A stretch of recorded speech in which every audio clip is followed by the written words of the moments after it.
Yo, what is up, my starries? Welcome back to another stream with Today we are doing a drawing stream.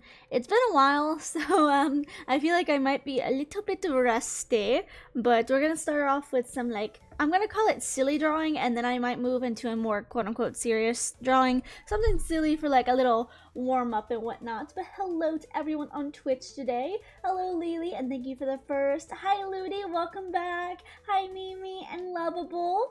Didn't know that you were an artist. I am. I used to draw more than I do now, but it's more casual for me. I'm not gonna lie. Here's the thing.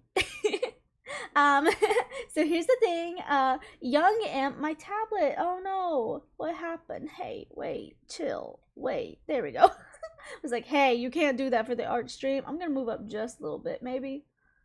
Just a little bit so you can really see that tablet action, which, first and foremost, let me start my stories. First and foremost, tablet, I got this to use to draw, and then I realized I don't draw with my computer. I have a tablet that I like cast. It's like, what's it called? It's Android Cast is how I do it. So it's like a wireless casting. I have a tablet that I cast, and yeah. Yeah.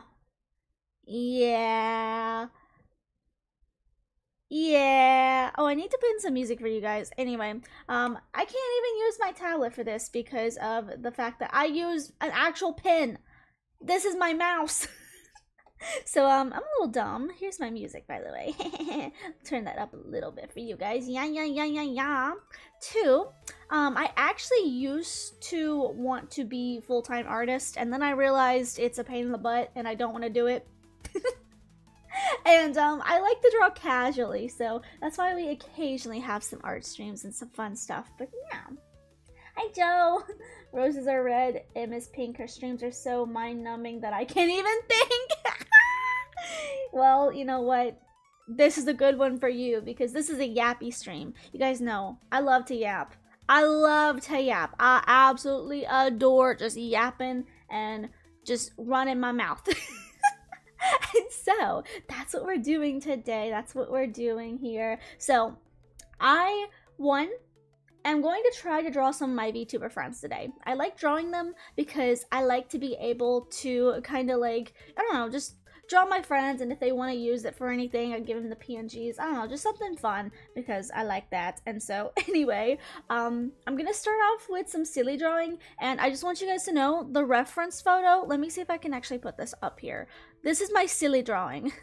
I'm gonna try to draw Rosa first and foremost because Rosa's like a friend that I've drawn so many times, and I kind of know how to draw her by now because I've drawn her so much. But let's see. Oh, I can't even show you guys, can I? Save this photo. I want to draw. Hey, don't do that. Computer. Okay, anyway. Dang. I'm trying to wait. I'm trying to put it on the screen. I'm trying to put it on the screen for you. Wait. This PC desktop. Save image. There we go. Okay. Here's what we're doing. So if you guys don't know, the people that I'm about to put on screen, this is the voice actors for Finon and Mighty. Oh, you guys can't see my mouse. Left, Finon, right, Mighty from Honkai Star Rail, and they played Peak. And I need you to know, I love this art so much. I want to try to draw Rosa like this. Or maybe even a couple of my friends like this. I thought it was so cute, so I want to try to like replicate it to some degree and take obviously creative liberty, but I want to try to do something like that. I like the big ass circle head. So I'm gonna try to do something like that for Rosa. So without further ado, I'm gonna start sketching. I'm gonna use this as like a little warm up. Also, I gotta be really careful because I do have my 2.0 design that I designed in here. So I'm like, I need to be careful to not show you guys that. So if I need to save this, because it will show the other projects that I have if I try to save it, I will have to like, you know, take this down because you cannot see my 2.0 yet. You cannot see it, but anyway. we're gonna start with a big old circle. Yeah, big old circle. And then they got the, well, actually, I don't like that way that look. I don't like the way that look. Okay, here's the thing. Circle. Yes. Circle. And then they have this like little round body. Little like round body. Because it's like they're looking up. The game that they were playing was Peak, and honestly, like, I really didn't expect to like Mighty and Finon's characters as much as I really did, but I really love their characters.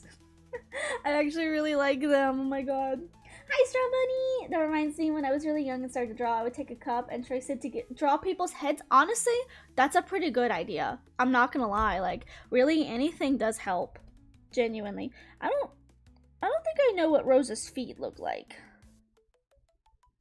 This is just like a little warm-up sketch. Little silly haha. If I like it enough to do more, then maybe we'll do more. But, for right now, this is what we're going with. And they're like really easy, like little, like almost chibi like little guys. So I'm like, oh, I want to do that because it's like little chibi-ish. I like a good chibi drawing every once in a while. I don't draw chibis a lot because I used to think that I sucked at drawing chibis, and now I'm kind of like, well, actually this should be a little bit higher up.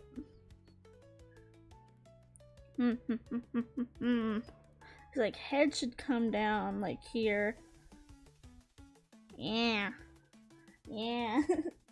Yes, welcome. How are you doing? I'm sorry I had to move the stream, guys, but I do this thing where I plan stuff at the beginning of the week, and I tell my friends and my family, and I'm like, hey guys, we don't have anything that we have to do, like, you know, on day at time this, and they're like, no, everything's good. And so I'm like, okay, well, I'm gonna make my stream schedule.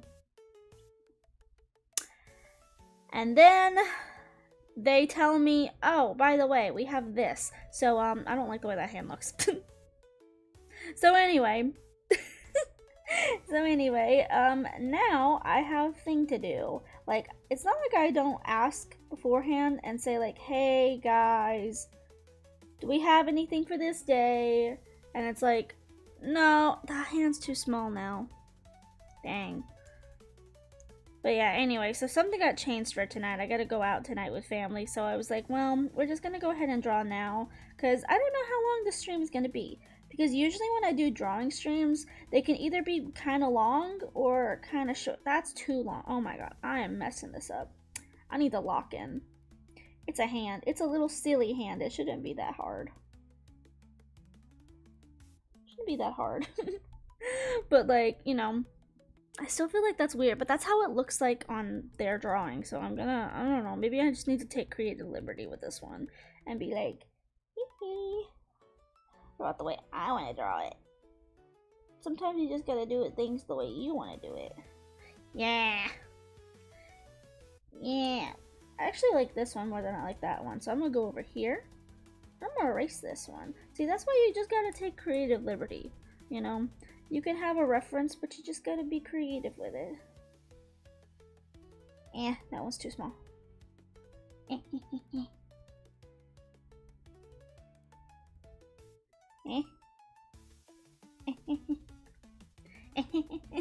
Looks so silly right now. I've been doing good, mostly just been exhausted lately. Didn't help that I did a dumb stayed up late last night. Oh, you know, it happens sometimes. Sometimes it happens. I gotta pull up a Rosa reference real quick. I'm gonna go to my Discord and pull up a Rosa photo. Which Rosa do I want to draw though? Because here's the problem. Rosa has so many forms. Like, I don't know which one to draw. Girly Pop has so many forms. I think I want to draw the dog form because that one's become like my new favorite. If you guys haven't seen, by the way, I do edits for Rosa's YouTube channel. So if you want to check out Rosa's YouTube channel, that would also benefit me. If you would love me, you should, like, you know, check out the Rosa channel. And if you can see, I usually use a lot of her like dog form in the purple idol outfit because I really love that one. I didn't think I would like that one as much as I did. There it is, there it is. I really like this outfit. I really like it. I really think it's so cute. It's so cute. Let's see.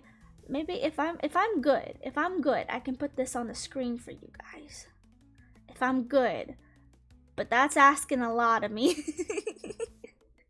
That's asking a lot of me. Let's see. Is this it? Yes, there it is. There it is.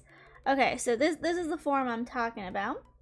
Let's see. Let's put the Rosa there. Yeah. This one. This is the one I'm yapping about.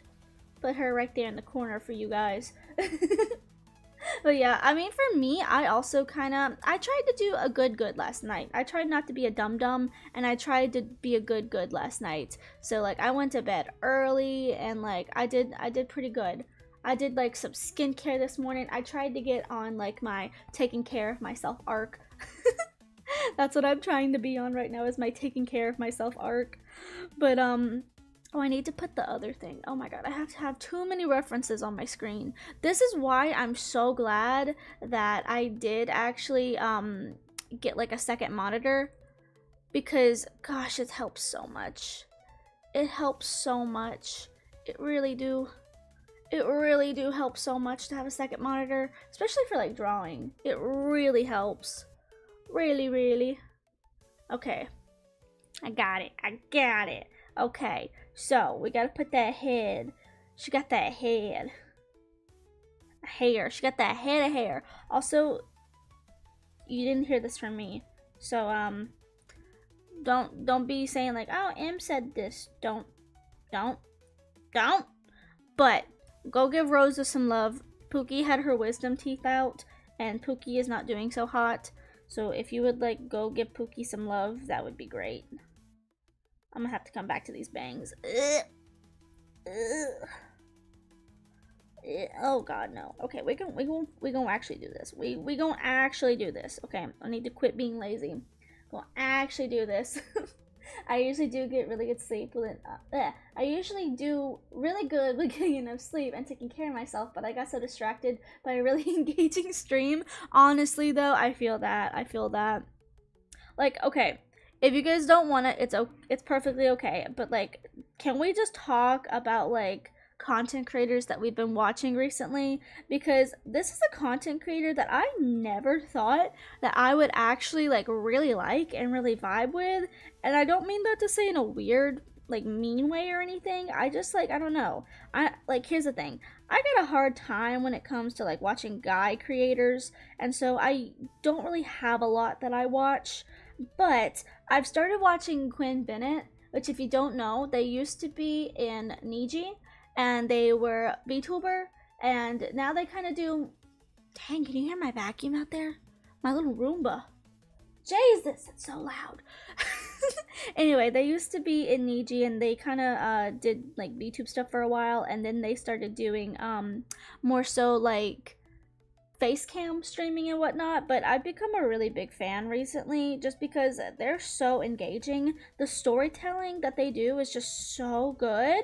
My vacuum, oh my god, please tell me you can't hear that. Please, oh my god. Anyway, I love the way that he tells stories. They're just so fun and engaging, and I really like the stories. But like also I saw a video and it triggered me because apparently they have the same like Wizard 101 trauma.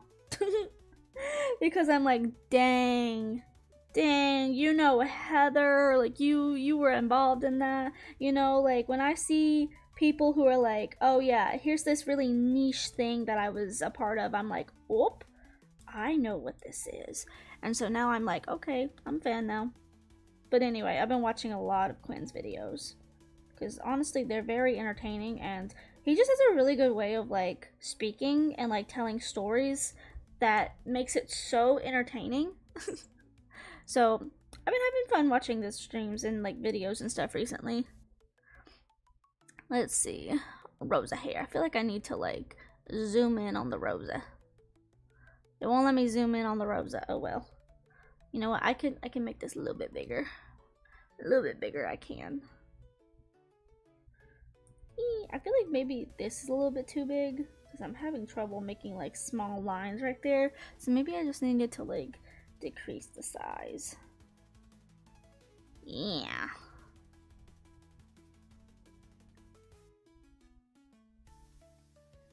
I don't like the way that looks. I'm gonna be real. I'ma be real.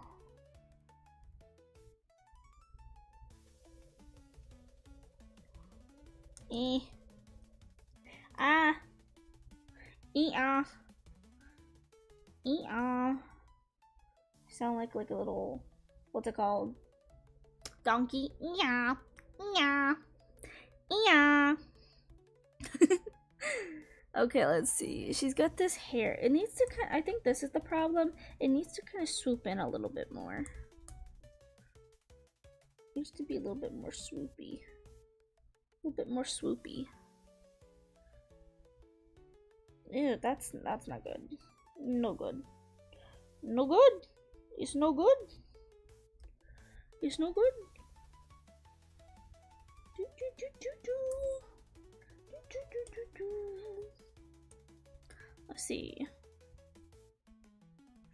I'm trying to like take some creative liberty with the hair, but like, I don't know. This is like a hard hair to draw, and I don't know why. I just don't feel like I like that, so I think I think we're gonna have to do it M's way. M's way or the highway.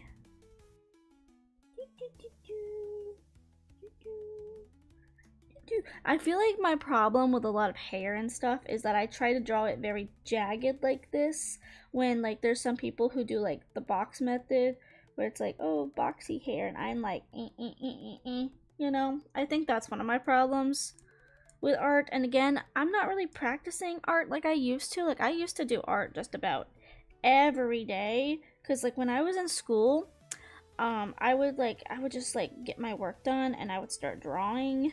And so when I was, okay, y'all want to hear a story time while I'm drawing? So here's the thing. This is called the time my best friend got sent away to a Christian camp and probably got converted, and conversion therapy. They're married to a man now, so you know, if they're happy, they're happy, but like, I don't know. It just kind of sticks with you. But anyway, basically what happened is when I was a freshman in high school, there was this girl that I became friends with, and we were like the bestest of friends, and we became extremely close friends like very quickly, simply because she wanted to make a like comic series. She was really into like making a series, and so I can draw a little bit. I'm probably not the best artist or anything, but like I'm definitely not probably. I know I'm not the best artist or anything. But like the thing is, I could draw a little bit, and I used to draw all the time in school. Like I was one of those kids who came to school with my sketchbook. And so like I was always drawing, and she was like, "Oh my god, do you like comics?" And I was like, "Yeah, I like comics. Like I like manga and stuff." And she was like, what if we like worked on this like series together, because I have this idea for like this like, I love Nate Tart. She was like, I have this series idea for a like a mythical school, like almost like kind of like creatures like in, oh my god, Monster High. That's kind of like her web like idea. I'm gonna call it a webtoon because that's kind of what she was doing, but that was before webtoon was really popular and whatnot. This was like 2016 or something. But anyway, when I was in high school, anyway, we became really good friends because of that. She was like, "Do you want to like could you help me do the art for it?" And I was like, "Yeah, sure." And so I would do like sketchbook art for her and like sketch out the characters and whatnot. And she would write the story, and I'm gonna change color because I can't see over this. So anyway, that was kind of like how we became friends. And so basically we worked on this all the time, like every waking second of school that I had where I wasn't doing something school wise, I was working on her art. I was working on the art for her because she was so passionate about it. And she was like, you know, if we can like, you know, get this on YouTube and like, you know, maybe start it on as like a YouTube series. Because again, this was before like webtoon or anything was like really readily available to anyone. And so like she was like thinking, oh, I can make this into like a web series, you know, like on YouTube. And so we were like, yeah, we want to get this monetized. We want to get this monetized. Because, you know, monetize your hobbies. Number one M trope. Monetize all of your hobbies. And so, anyway, we worked every second. Every second that we have was like spent on doing this like little comic series. Like she was writing all the time, and I was like just doing all the art that I can. Like I would go home and start working on the art and whatnot. And so like it got to the point where like it was my only waking consuming like thing. It's the only thing I cared about anymore, honestly, in school. And again, this was like my best friend. We were in the same classes, we were in the same gym class, we were just like the best of friends. And there was a series of events that led to the problems of her and, let's just say, her mother. So basically what happened is she had told me that, like, pretty much like when we first met each other, she told me that she was bisexual. And she was like, maybe I'm pansexual, but like right now I really feel like I'm bisexual. And I'm like, okay, girly pop, like, you know, if that's you, then like I'm absolutely here to support you. And like, you know, if you need time to think about who you are and you don't want to put a label on yourself, you're all good. And so she was like, yeah, I don't really know who I am quite yet, so I'm still trying to figure stuff out. But she's like, but my mom is not you know, not LGBT friendly. Like her mom, very yeehaw Southern Christian woman. And so anyway, basically what happened is she was like, it's hard for me to kind of be myself at home, and I'm low-key kind of scared for like, you know, coming out to my mother, and I'm just not, you know. She was like, I'm just not gonna do it. I'm just not, because I don't know who I am right now, so like I'm not gonna do it. And so I'm like, okay, like, you know, like I will keep your secret. I will not say a singular word to your mom, because I would go over to her house sometimes, and you know, I would say like anything that I could to help like her in the situation. I would be like, oh yeah, remember like Jeremy, random name, I've never met a Jeremy. Remember Jeremy? Like, oh yeah, don't you low-key kind of like him, you know, Jeremy? I was like the best wing person there was. But anyway, basically, I was very careful around this mom. And then we had friends who weren't, and they really started getting on my nerve, to the point where I like remember confronting one of them and being like, hey, like, if you're gonna be around so and so's mom, you need to be very careful, because their mom does not know that they are, you know, like bi-curious, I'm gonna say. So like you need to be very careful, because you could put them in a potentially dangerous situation. And this person was like, oh, I'm so sorry, like I didn't know. And like the friend was like, no, it's okay, just genuinely do be careful. And so anyway, that was kind of our routine. We would be very careful around this friend, and she was also very careful. She made a big note to not slip up. And one day, a slip up happened, and that was the catalyst for everything going wrong. Because what happened was that at our school, we lived in the Yeehaw. Like I still live in the Yeehaw, but like anyway, basically we lived in the Yeehaw, and while we went to the Yeehaw school, there was actually a lot of diversity at our school. And so we actually, like, as a school, created the Gay Straight Alliance Club. And at the club, the day of the club opening, I should say, they were like handing out like little ribbon pride flags, and they were like, you know, like the ribbon symbol for like breast cancer, how it's kind of like a little loop and then it's got like two ties. Like it's kind of like a, let me see, where can I put it on my page? It's kind of like this, kind of like a, you know, they were giving out like little rainbow ones of these where they're like loops, and you just pin them to like your backpack and whatnot. And anyway, my friend took one, and even though she was like, I would love to actually be in this club, but I just don't think that it's, you know, safe, considering her mom. If her mom found out, that's probably like not the best thing to happen.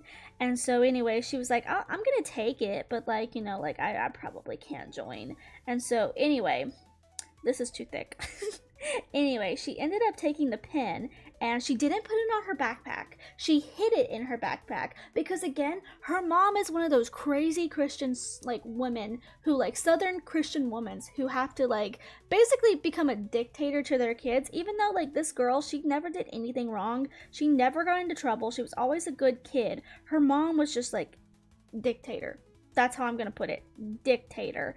Basically, her mom would go through her backpack every single day after school. I don't like the way that looks, so I'm gonna redo it. But her mom would just go through her backpack every single day after school. And basically, my friend would hide stuff. So I would always have the sketchbook and she would actually give me her like book that she was writing. Because again, webcomics. So I was the one doing the drawings and she was doing the writings, but a lot of her characters were queer. And so she would actually give me her notebook that had all of the writing and stuff in it. And so I would take it home. And that way that, you know, like if her mom searched her backpack, her mom wouldn't find it. And so I took that home, and this one particular day, my friend just forgets. She just forgets that she has this pride flag in her backpack from the club. And her mom goes to the backpack. And her mom finds it. And, you know, there are things that you can say. And she told me, my friend told me, like, this is what I said. I said, like, oh, they were giving them out free at school, so I just took it and put it in my backpack. And, you know, that's a logical explanation. Logical explanation that's not outing anyone or anything, but the mom was furious because how dare this school give my daughter this abomination of a real object. And so anyway, the mom was furious and started like, basically my friend said she got interrogated all night long about like, who are you friends with, and like, you know, do you think this way, do you think it's okay because the Bible doesn't say this is okay, all this kind of like literally dictatorish type of stuff. And it got to the point that the mom actually was like, you know what, no, you're not going back to that school tomorrow. And my friend called me at like 10 p.m. after all this had went down, called me at 10 p.m. to tell me that she was not coming back to school tomorrow. And I thought it was a joke. I'm having a hard time drawing this, but anyway, I really thought it was a joke. I thought she was pranking me. I'm gonna go with that. I really thought that she was pranking me. Like, I didn't think anything of it. I thought it was just a prank or something. Because, you know, sometimes she would prank me in some way. She would call me and, like, prank me and whatnot. So I was like, okay, this has got to be a prank. And so, anyway, she was like, this is not a prank. I'm not BSing with you. Like, you know, I'm not coming back to school tomorrow. And I'm like, okay, whatever. See you in gym class. And then gym class happened, and she wasn't there. And I was like, oh shit. Oh shit. She was telling the truth all along. This really happened. And again, I really didn't believe her. And I guess it's more so that I just didn't want to believe her. I didn't want to believe her because I was like, this is so fucked up. I don't want this to be true for her. So I was like, I'm just gonna go to sleep and I'm gonna see you in gym class. Yeah. And then I didn't. And I was like, damn, that's true. And so yeah, her mom took her out of the school and basically put her into a school that was like a Christian academy. The very next day, took her out of school and put her into this new Christian academy. And like, the thing is, this school, like, I actually knew some people who did go to this school, and they did end up not Christian and very much atheist. But they were like, yeah, the school is pretty much like conversion therapy, just labeled as a school. And so I did actually meet this friend a couple more times. I actually like saw her a couple times at my house, and her mom was always very skeptical of me because, you know, as you can see, I have pink hair.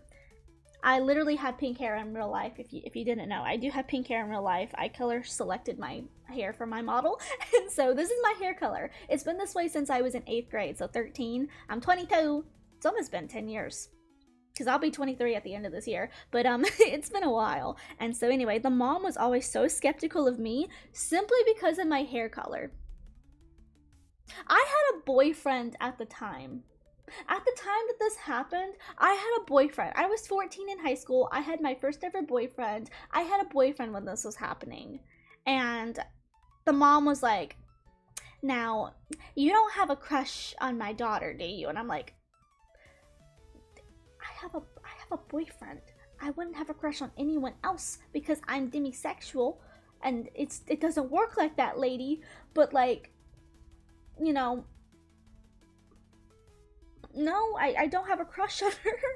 Like, she's just like someone that I really care about. And like, my mom kind of helped to appease the situation a little bit. So shout out to my mom, because while my mom is, kind of like, like Christian-y, she goes to the same like church that this woman used to go to. I don't know where she's at now. She's at like some like Yeehaw Backwater Hall School like church or whatever. But anyway, she was like, my mom was like, "Hey, like, like, it's okay, like, hey, be chill, because my mom is someone who is, like Christian, but she doesn't like, hate people.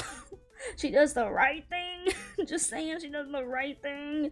And so anyway, basically she helped to kind of appease the situation, and she even tried to talk to this girl's mom when I was over at her house. Like, after they sent her to this new school, my mom was like, "Hey, like, is so and so, is she okay? Because like, that's a really hard thing to do to a teenager." Like, like, she did not seem like, because she went over to my house too, and she was like, my mom was like, "The girl just doesn't seem like she's mentally okay." The mom literally says, "Oh, I don't care about her mental health. I just don't want her going to that school anymore." And my mom was like, "Now that's kind of fucked up to say about your daughter, your teenage daughter. You don't care about her mental health. Like, what the fuck?" Yeah. And so anyway, no, sorry, chat. Sadly, this does not have a happy ending, because what happened is, after a couple times of my mom and this woman talking, basically her mom just started getting fed up with my mom trying to quote unquote interfere by asking, like, "Is your daughter okay?" Because she is always crying and like talking to my daughter about how she wants to end herself. And basically, this story ended with her mom saying, "Okay, well, M can't come back to your house because you guys just keep trying to like interfere with us." And so that was that. That was the last time that I ever spoke to her, and her mom literally took her off of all social media, took away access to all of her social media. Everything. Took away her Instagram, her Facebook, changed her phone number even, like drastic, crazy stuff. Like, I'm not kidding when I say that her mom was like a dictator. Like, you just can't do that. Like, I know it's your child, but like, that's crazy. That is crazy to do. Absolute crazy people stuff. Crazy people stuff. But yeah, sadly this does not have a good ending. But I did see that she did seem to get married. And, again, she was, when I last spoke to her when we were 14, she did say that she was bisexual. So I don't know if she still is. And, she just happened to marry a guy.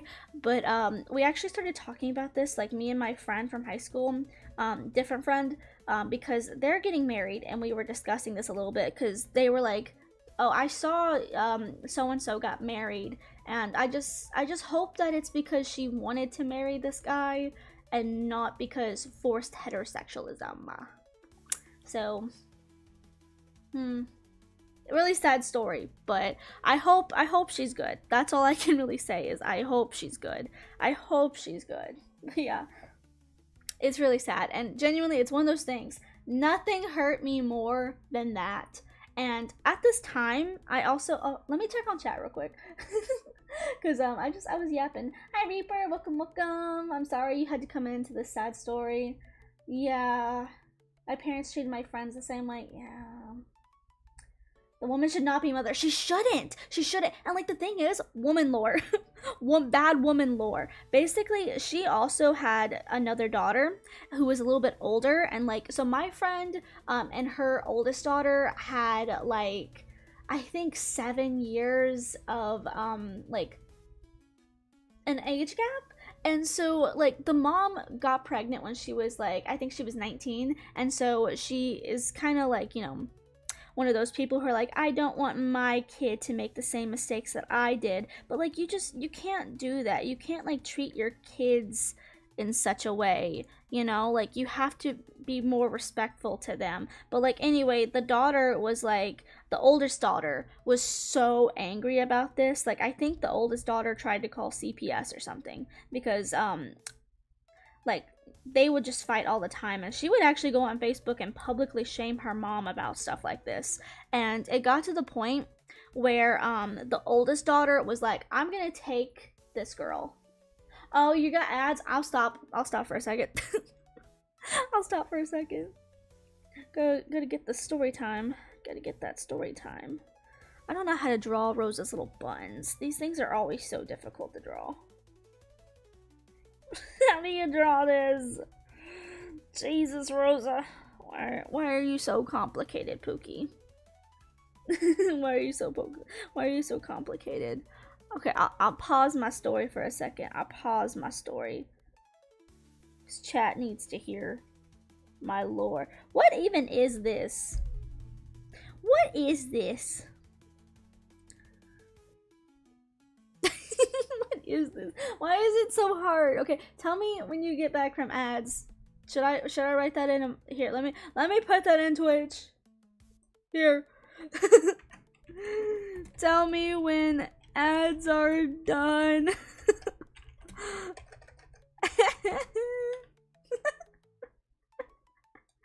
I'm such a good streamer. You're free? Okay, you're free. You're free. Good. Okay, I stopped. I paused because I wanted everyone to hear. Don't worry. I paused the story. So, the sister would go on to Facebook and publicly shame her mother for this decision, so that this whole family knew what was going on. And this caused a huge Facebook war, because again, my mom was friends with this girl's mom for a little bit, and like she was tell me about like how the family like was publicly roasting this mom, just like going after her. And the ads were awful timing. They seem to be, honestly. But like, anyway, the sister was like hardcore, like, I'm gonna take the girl, and I'm gonna raise her because you're doing an awful job as a mom. Basically, like, that's the back and forth that these two would have. And again, this was all public, like all public for everyone to view. So I kind of felt like I was watching like a soap opera go down, not gonna lie, because again, you could have handled this privately, but they blasted it on social media. But anyway, the sister was like, I'm gonna take her. And the sister, from what I saw, she fought to take the girl. She really fought to try to get custody of her.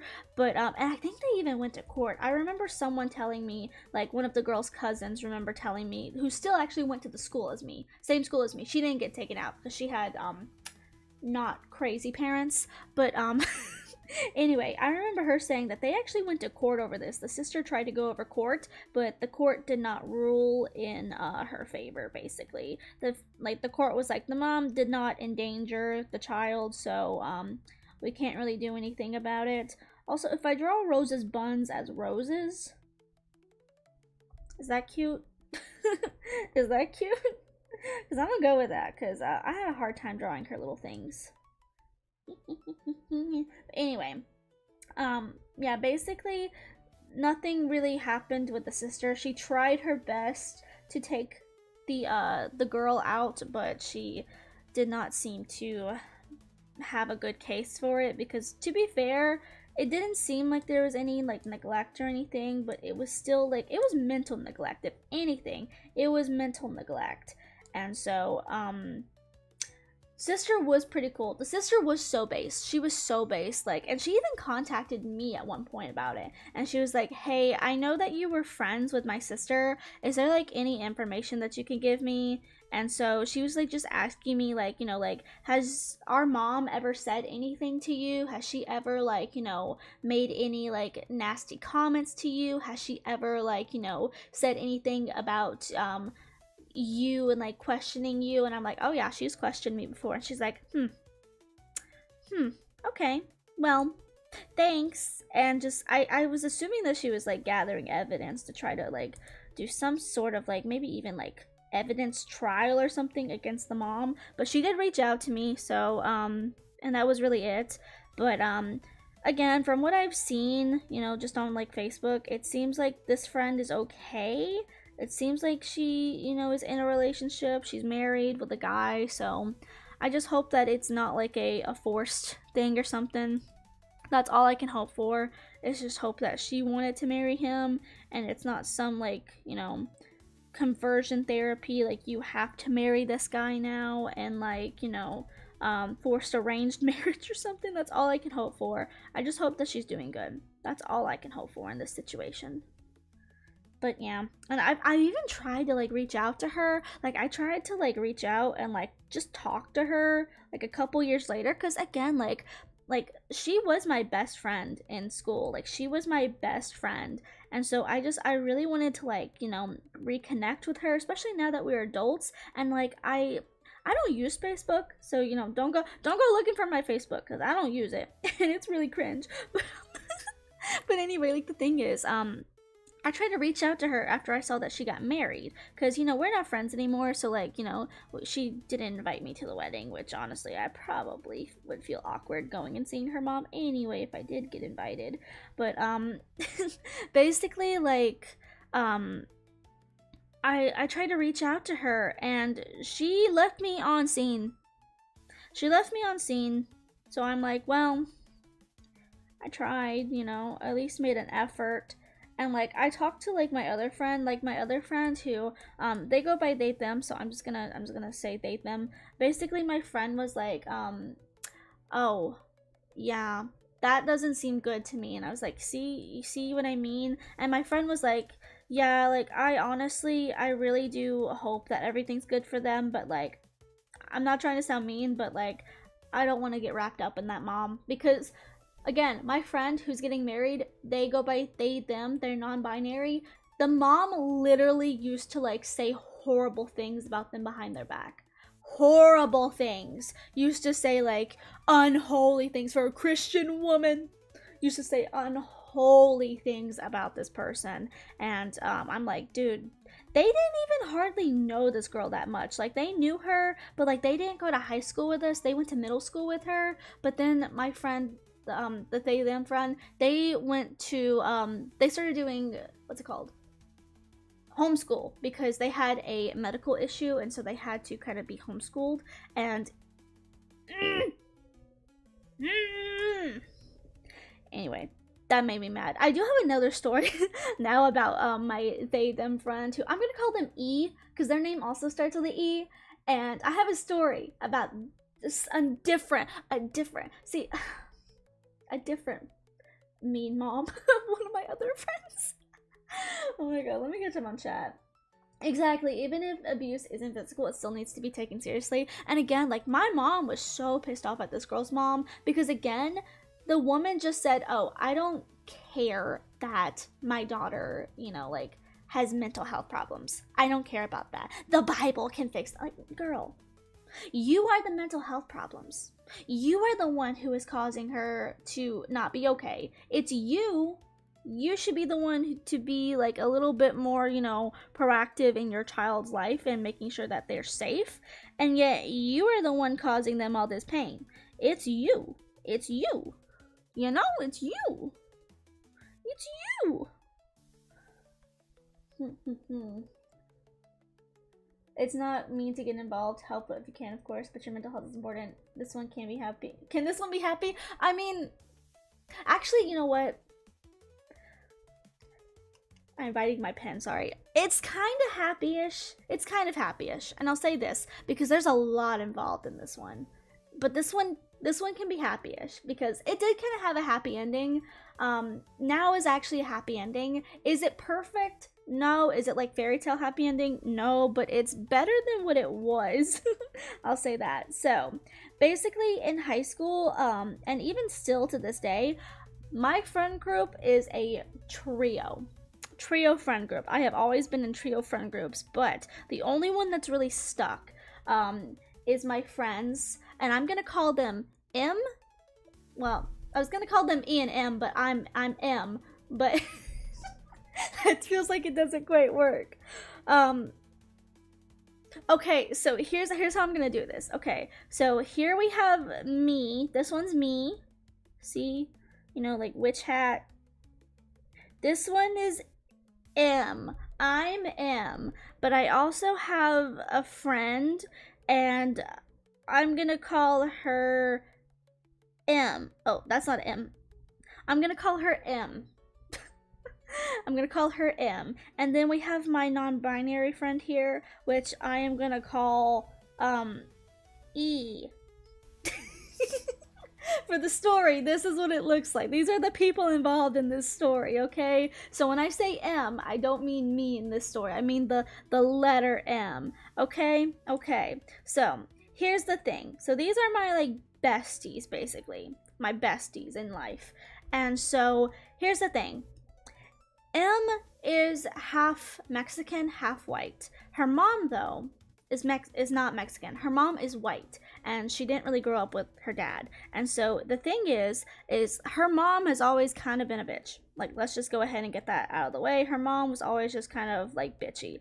And so, with that being said, one, her mom tried to, like, not let her, like, really embrace her heritage. She's half Mexican, and she looks Mexican. And her mom was like, no, I'm going to, like, raise you to, like, you know, just, like, be white. But, you know, she doesn't look white. And her name, I won't say her name, but her name is a Mexican name. It is a long Mexican name. But her mom was like, no, I'm gonna raise you to be white. And so, anyway, what happened is that, again, her mom has always been very bitchy, but her mom has also not really been in her life really. Like, even though she lives with her mom just wasn't proactively there in her life. And so this friend always came to my house, and we have a running gag joke that my mom is her second mom, because my mom actually, like, did stuff with her. My mom was the one who, like, went to school and, like, did PTO whatever stuff with the both of us, you know, like, she would take us both places, you know, like, my mom was practically her second mom, like, you know. And like, we would have days where, like, she would just come over and, like, have dinner with us. We would, like, feed her. Like, I remember at, like, Halloween one time, she ate a whole pizza because she was so hungry, and my mom was like, girl, if you need us to buy you food, just tell me. Like, don't hesitate to tell me. Like, if you need stuff, let me know and I'll get it for you. And so you know, I'm trying to do this Rosa foot. This Rosa. Anyway, basically, you know, like, again, my mom was like her second mom. And so, anyway, it got to the point where her mom and her started having really bad abusive fallout fights, to the point that one time the police got called because it was so bad. The police got called. And they lived in an apartment for a very long time until they finally moved out. And they got a house. And again, the police got called on them in this house. And so she had a boyfriend. My friend M had a boyfriend since, like, she was 14. And I'll just say this story does have a happy ending in a way. But everything that happened between this girl and her mom that was the fallout happened all because of this man. Everything happened because of this man. Now, her mom was always a bitchy. Bitch. Anyway, she was always one of those people. But her mom got even worse. I'm sorry, but it does have a happy-ish ending. I promise you. It's in a way it's happy. I'm sorry, in a way. But like the thing is, her mom was always kind of nasty, but she got nastier when my friend was 14 because she started dating this boy. And this was like your yeehaw redneck boy, whatnot. And so basically what happened is the mom and the daughter fought all the time. My friend M, they fought all the time because she did not like her daughter's boyfriend. She didn't like him. She never liked him. And it got to the point where, you know, they were young, and let's just say they were doing things that usually you should not be doing when you're, like, a teenager, you know, like bow bow bow bow bow bow bow, chicka bow, bow, you know. And so anyway, that started happening. And that's the point where the mom just kind of started getting abusive because, you know, they were exploring, we'll say, and the mom did not like it. But anyway, these two, they were pretty much like together, like forever. They thought they were going to be a forever thing. And the reason they thought this is because they broke up so many times, but they always came and like got back together. You know, it's like we just can't live without each other kind of deal. And so the mom just kind of had to accept that her daughter was going to end up with this boy. And she did not like him because he was very yeehaw, but like kind of like, I don't mean to be, well, actually, you know what? I do mean to be mean because this guy was a jerk. But he was kind of like your slow guy, you know, kind of slow, kind of dumb, you know. I don't feel mean about this because he didn't end up being an asshole. And the first time I ever met him, we had a friend who I'm going to call W. W was from Honduras, and she did not speak a lot of good English. And I went to a school that had a lot of Hispanic kids, but she was one of the ones who, she just practically moved from Honduras, and she did not speak like hardly any English. And yet I still had some friends who were Hispanic, so they were able to like translate, so we could talk to her. And so anyway, this man takes W. By the way, she's very, very short. Hi, me. Welcome. I am. It's very early because I had stuff going on tonight. But, yeah. I'm telling story times. So anyway, like, W was very small. She, like, I'm 4'11", but W was, like, girl was, like, maybe 4'6". Like, she was very, very small. And like even like she's extremely skinny. And again, she just practically moved from Honduras.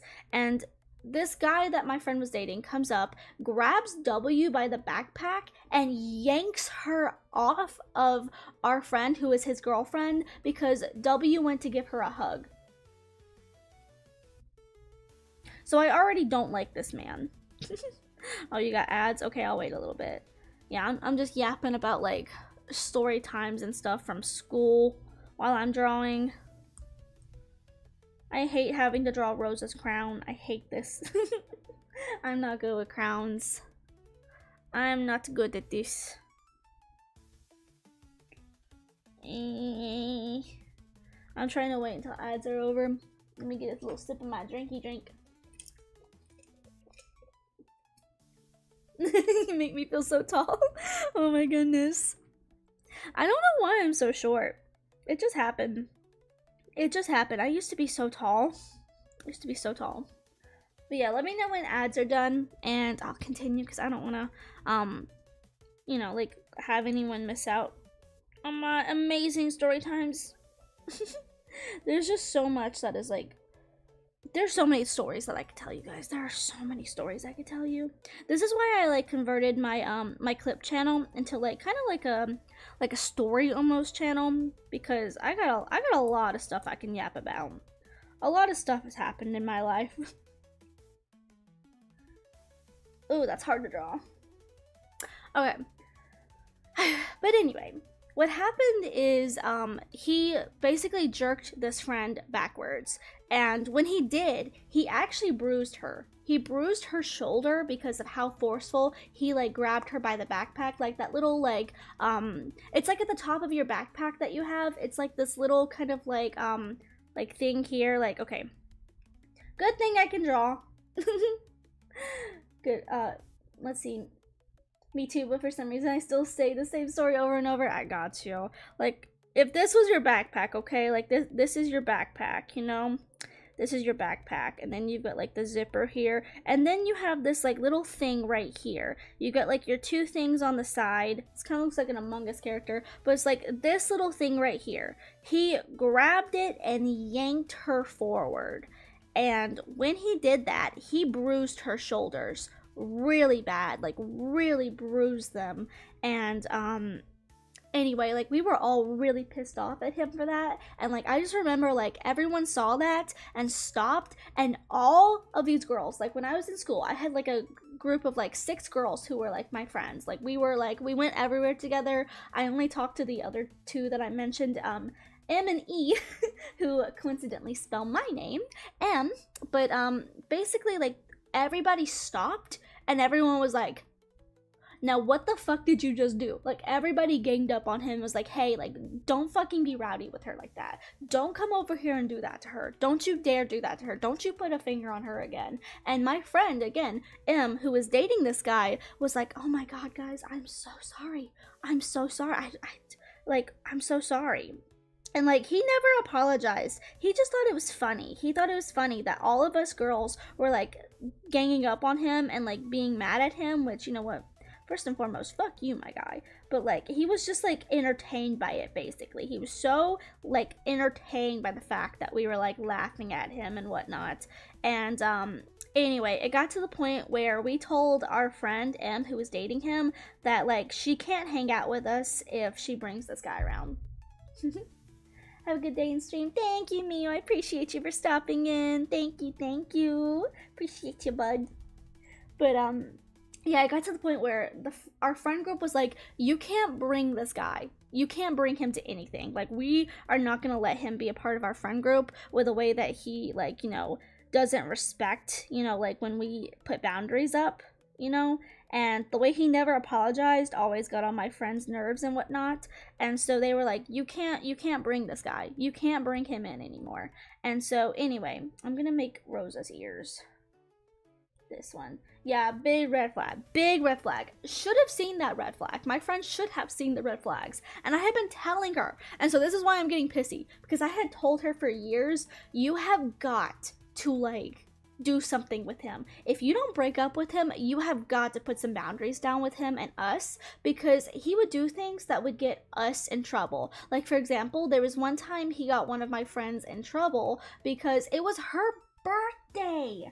Her birthday, and her mom was like, okay, this friend I'm gonna call D was Ukrainian, and D also had a very strict Ukrainian like mom who's like very like religious, but like she wasn't necessarily like the last mom. And so anyway, Dee's mom was like, you can like have your friends come to the mall. I'm gonna be there with you as a chaperone because I don't want to leave like a bunch of like, we were 15 at this time, bunch of 15-year-old girls at the mall alone, because the mall, especially the area that we live in, was kind of dangerous. And so her mom was like, I'm gonna come with you guys, but you cannot have any boys. You can't bring any boys. And so we told our friend M, we were like, hey, you cannot bring your boyfriend to this. Up front, don't bring him, because we're not going to get the birthday girl in trouble on her birthday with her mom. If her mom says no boys, then, you know, don't bring no boys. You know, don't show up. This is much more diverse than I expected.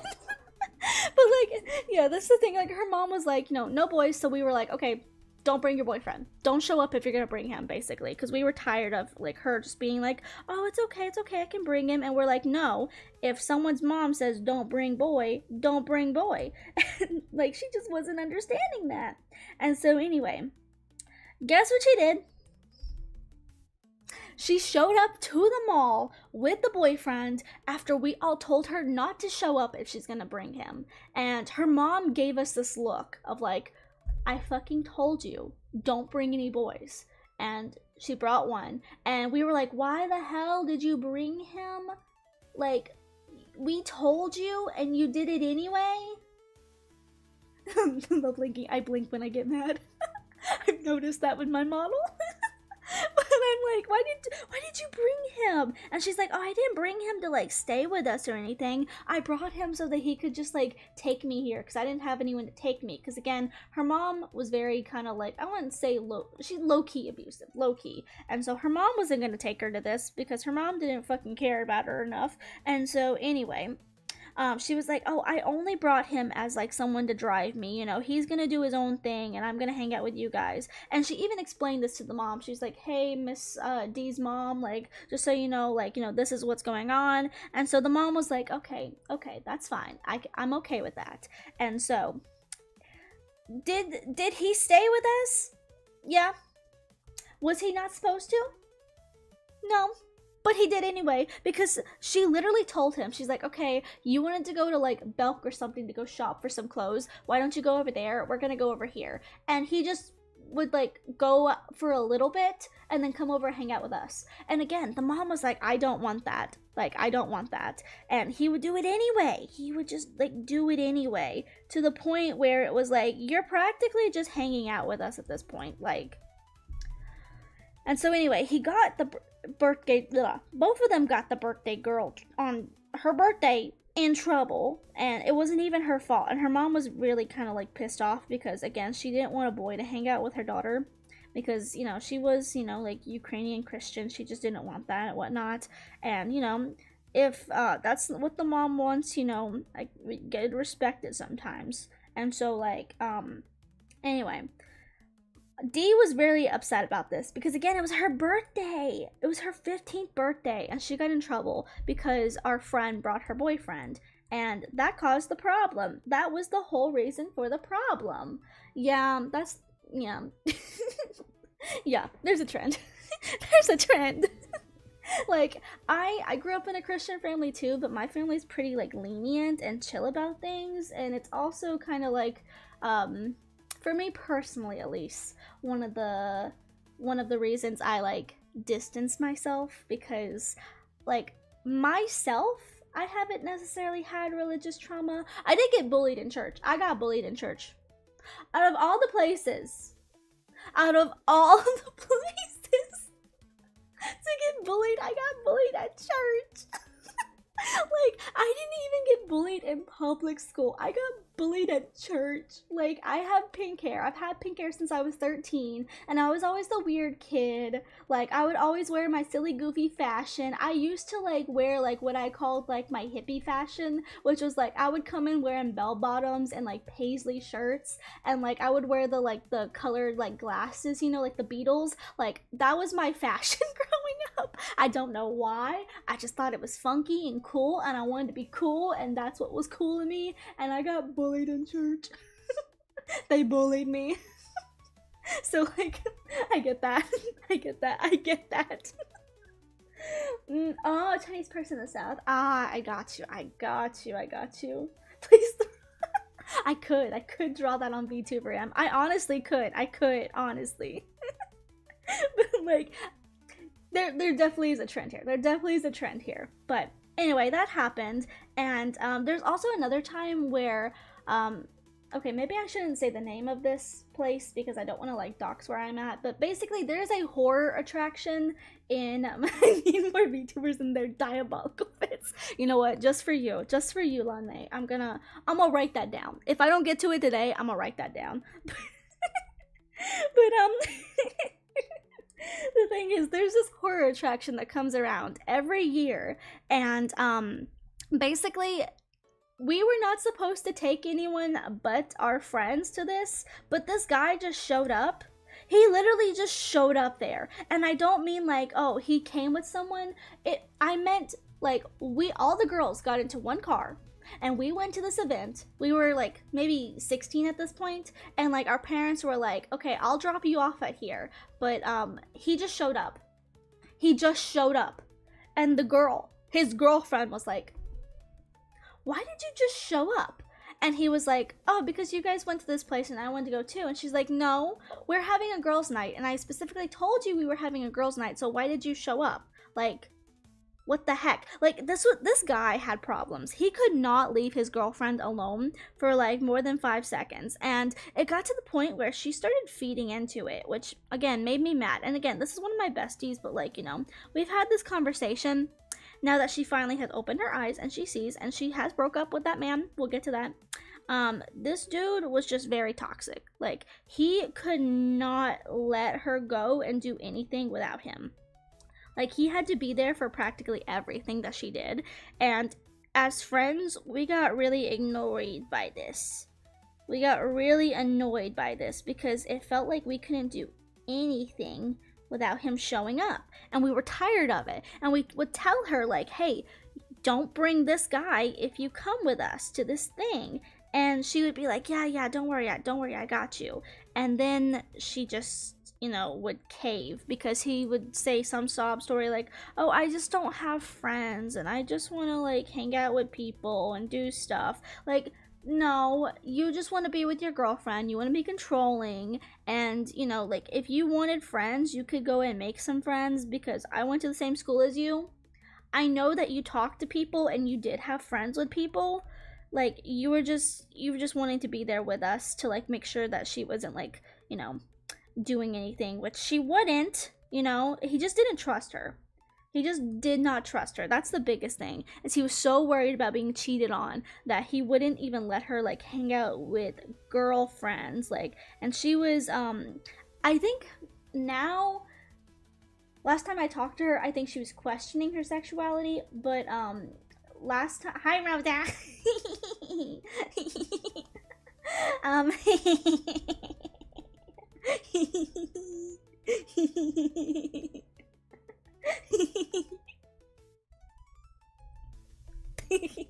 Done. Okay, moving on. Next drawing. Done. I'm practicing drawing a Rosa in this little style that I saw because it was cute. I'm just yapping about like friend stories from IRL stuff.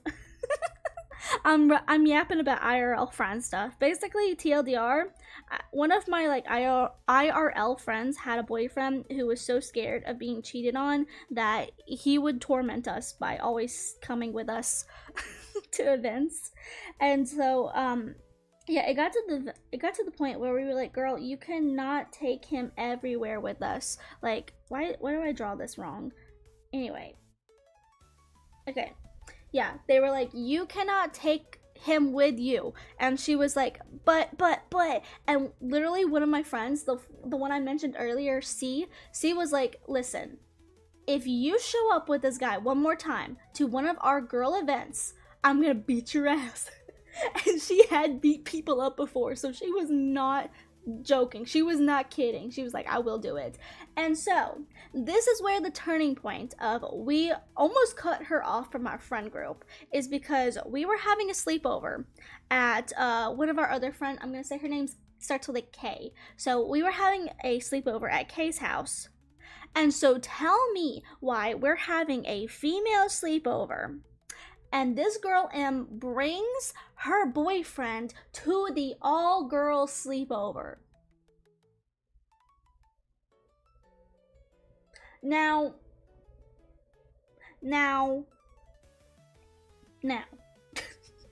all-girl sleepover, brings her over there and stuff, brings him over there, and so the girl's K's parents are mad because they're like, no, like, you can't stay over here. You can't stay over here. And they're telling him that he needs to go. And they're like, yeah, exactly. It can be dangerous, especially when you're like, we were 15, 16 at this time, and, this was somebody else's house, somebody else's parents. And so like Kay's parents were like, no, you have to go home. Like, you have to go home. Like, and they were even offering to drive him home. They were being so nice about it. They were like, no, we have a bunch of girls. And they had younger girls too. Like, they had daughters there. Like, Kay had a lot of siblings and they were young. Oh, you got ads? I got you. Okay, I'll shut up for a second. But yeah, like, basically she had a lot of sisters, and like she had sisters ranging from like 5, and like we were like, I think we were maybe like almost 16. Almost all of us were 16 at this point because this was during the summer, so I'm assuming that we were like all like at least 15, almost 16 at this time. But basically like she had sisters who were like 5 and like 7 and 10, and then it was her. And even then, I think she had one more sister, and I think the sister was at another friend's house because I don't remember her being there, but I knew this sister because her sister was really cute. I don't want to say her name, but let's just say I'm wearing an object on my body that was her sister's name, and I always thought it was so cute. I always thought that she had such a cute little name, and like she was a cute little girl. Like, she was so sweet, and I just remember she wasn't there for this, so I don't think that she was a part of like this. But anyway, parents had a lot of like girls in the house. This was an all-girl household except for the dad. All girls. And so the parents were like, no, you're a boy, you can't stay over here, like you can't. Imagine being so me. Where's Meowchi to come in and give all them subs? Where's Meowchi? But like, oh my god, the parents were being so nice about it because the boyfriend drove her over here, and they were like, hey, like, we can drive you home if need be. And he was like, no, I'm gonna stay with my girlfriend. And even the girlfriend was like, dude, like, I asked you to just drive me here, why are you trying to stay? Like, you think you're staying the night here? She literally said to him, you think you're staying the night with us? And he was like, yeah, I'll even sleep in my car if I have to. And she was like, no, go home. Go home. Like, and it got to the point where, again, like, they basically had to like force him to leave, and he got all pissy and finally did leave. But like, oh my god. You know, like, oh my god, dude. I realized I didn't even finish the crown. Jeez. But yeah, basically, he got really pissed off about it. And so they had a fight about that. And there was also another night where she actually came over to my house with E, who is one of my other friends. And she cried in the bathroom because he was like saying like, why are you over at M's house? You're always over there. Like, you never want to hang out with me. You always want to hang out with M. Mind you, again, her mom was abusive. Her mom was hardly home for her. She didn't hardly have food on her table. So my mom acted as her second mom and got her food when she needed food. So that's why she was at my house all the time. You know? Because it was the only place that she could have like a meal. A proper meal. And not like a cup of ramen or noodles or anything. Like, you know? So that's why she was always at my house. If you could do something for her boyfriend, then why didn't you do something for her? Anyway. I'm getting heated.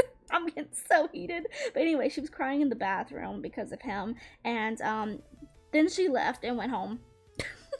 She left and went home, and he came and picked her up. And I'm like, dude, like, you've ruined our friendship, basically. Ruined our whole group friendship. But anyway, story's not even quite over there, because yeah, he literally was psycho. Literally, dude was psycho. So again, she lived with an abusive mother, and again, this mother was a piece of shit, to put it as nicely as I can. Genuinely piece of shit mom. And she was like in medical work fields, and so she did not like, she wasn't home basically, but when she was home, she was, you know, again, piece of shit. And she would talk shit about our friend E, who, again, like, E used to actually like this mom. When I met E for the first time, E was like, oh yeah, like, M's mom is so nice. And I'm like, are we talking about the same mom? Like, what? Pookie, what? And basically they were like, oh yeah, they're always so nice to me. And I'm like, what do you mean? And we got into a car one time, and I immediately understood what happened. So I'm Southern, and in the South, my voice went out. In the South, people will say something to you that is very mean but sugar-coated. They will sugarcoat it. And so the way that they'll say something is that that we were about to say we got into a car accident. I mean, we did. I could tell that one. We did get into a car accident one time, me and my friends, because one of my friends was really stupid. Maybe I'll tell that one at the end. Because that actually led to us not being friends anymore. Maybe I'll tell that one at the end, but this is just story time with M today. But so basically what happened is this mom was like saying things to our friend E, and E was taking it as a compliment, but when you actually stopped and like listened and like, you know, understood what she was saying, she was using that Southern like, oh bless your little heart, you know, like basically calling you stupid but in a nice way. I have to work, but I need to go, but the stories are too enthralling. Thank you, I appreciate you. There's always a VOD. Always a VOD. I appreciate you for coming and listening to me yap. I feel like this is therapy. Exactly. The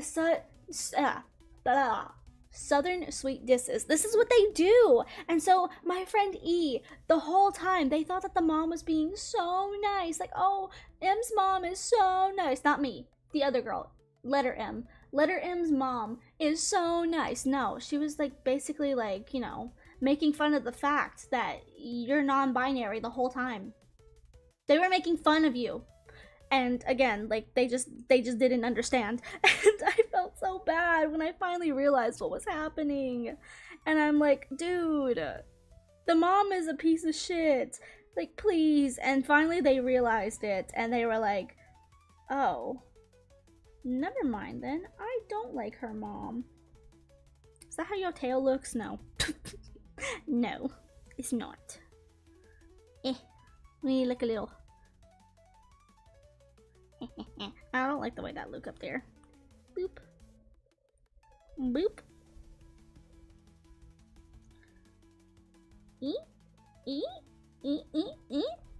Okay, I'm gonna draw this tail a little bit differently.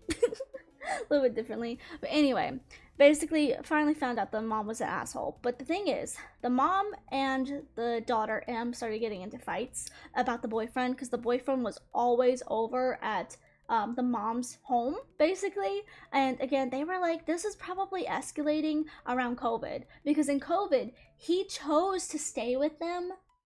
He chose to stay with them because his house was pretty much full of people, and his grandparents moved in during COVID because they needed someone to help take care of them. So his house was full, and it was only M and her mom living in like this kind of, you know, decent sized house now. They moved out of an apartment, they got a nice house, nice yard, and he was like, okay, I'll come and stay with you. And the mom was very reluctant about it, but eventually was like, okay, sure, whatever, you can come in.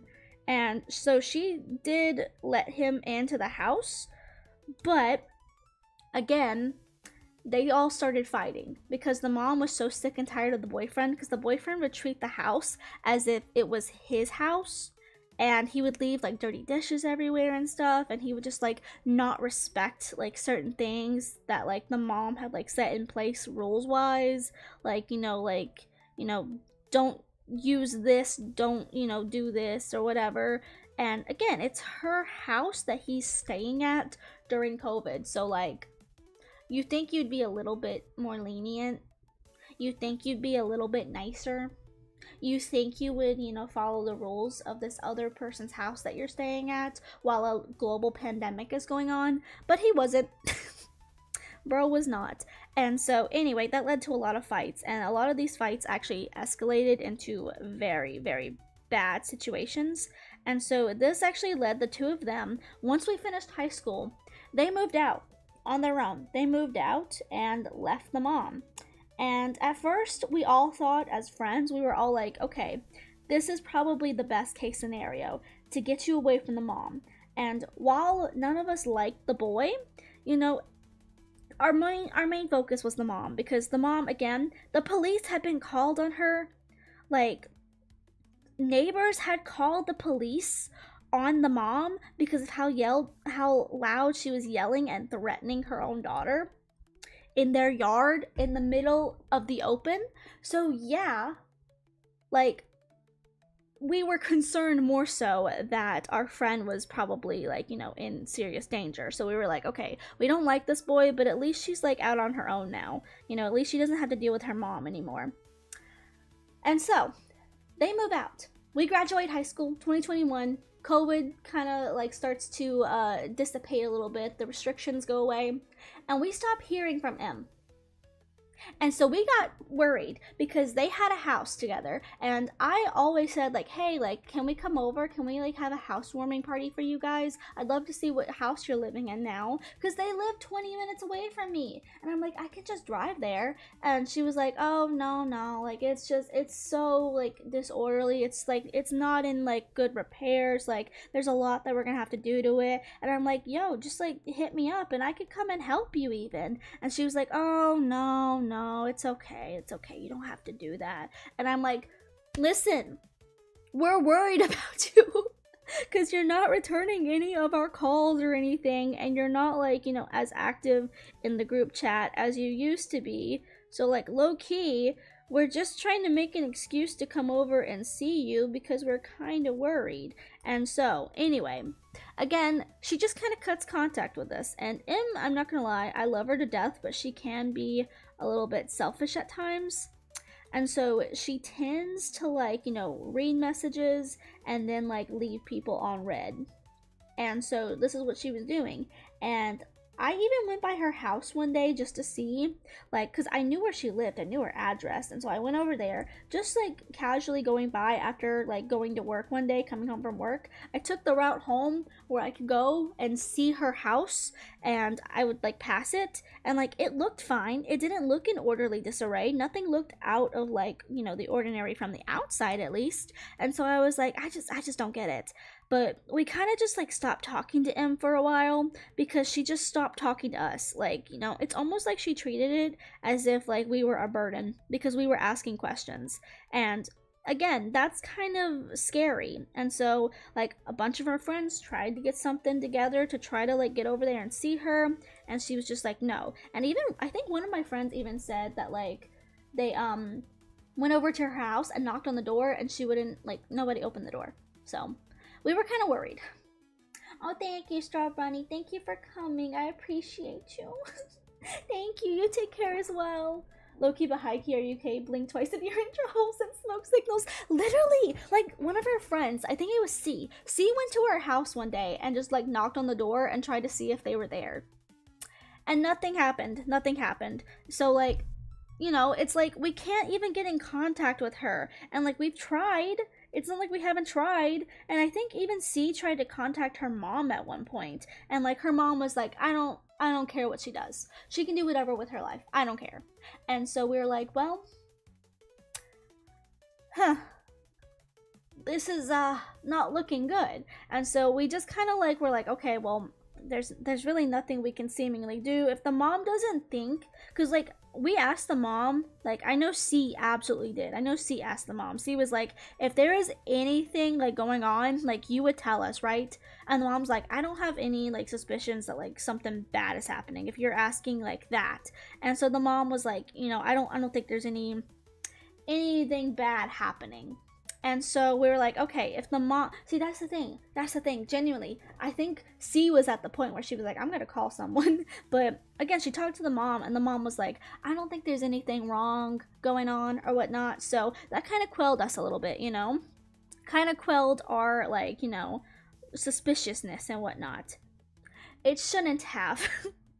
It shouldn't have, because the problem is that years later, and I'll tell the story afterwards of why we actually quit being friends with like C and some of the other friends, but basically years later, and by years later I mean last year, around this time last year, I finally met up with this friend again, and we went out for lunch. And they broke down and told me everything that had happened. So basically what happened is the boyfriend and her had like really bad like financial problems. They were not doing good. They could barely pay rent, and the place that they were living at just kept on like, raising the rent and everything. And they got to the point where they were like scared that they couldn't afford to live there anymore. And so that caused a lot of stress and strain on their relationship, and it caused so much stress and strain that she used to not have a job. She had to get a job, and like it just kind of wore out their relationship because they weren't spending time together. And like it got to the point where now that she was working, she was making work friends, because she's always been a really social butterfly, able to make friends and whatnot.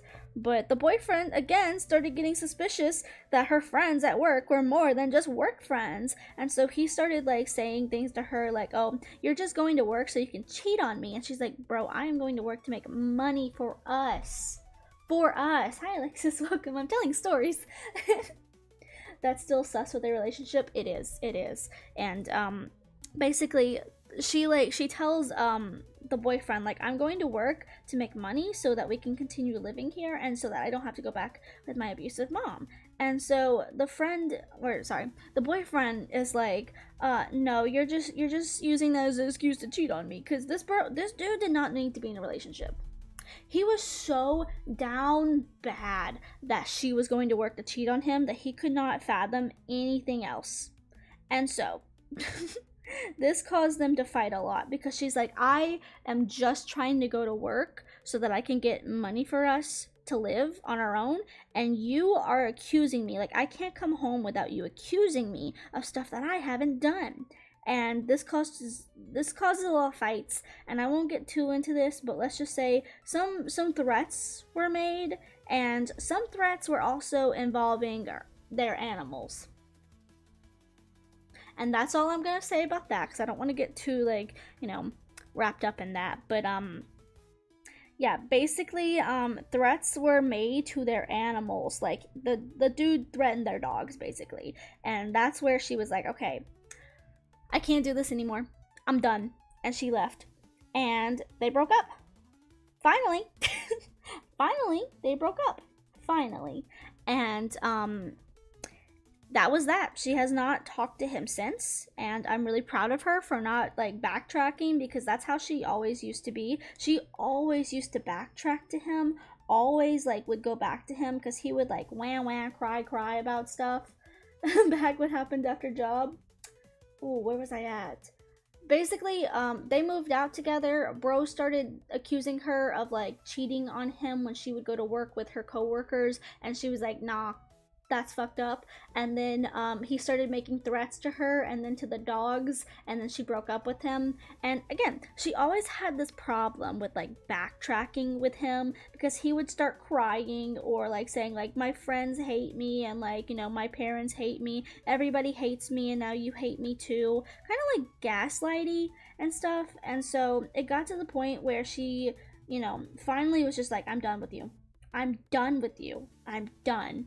And especially when it came to hurting her animals, she was like, I'm so done with you. Like, no.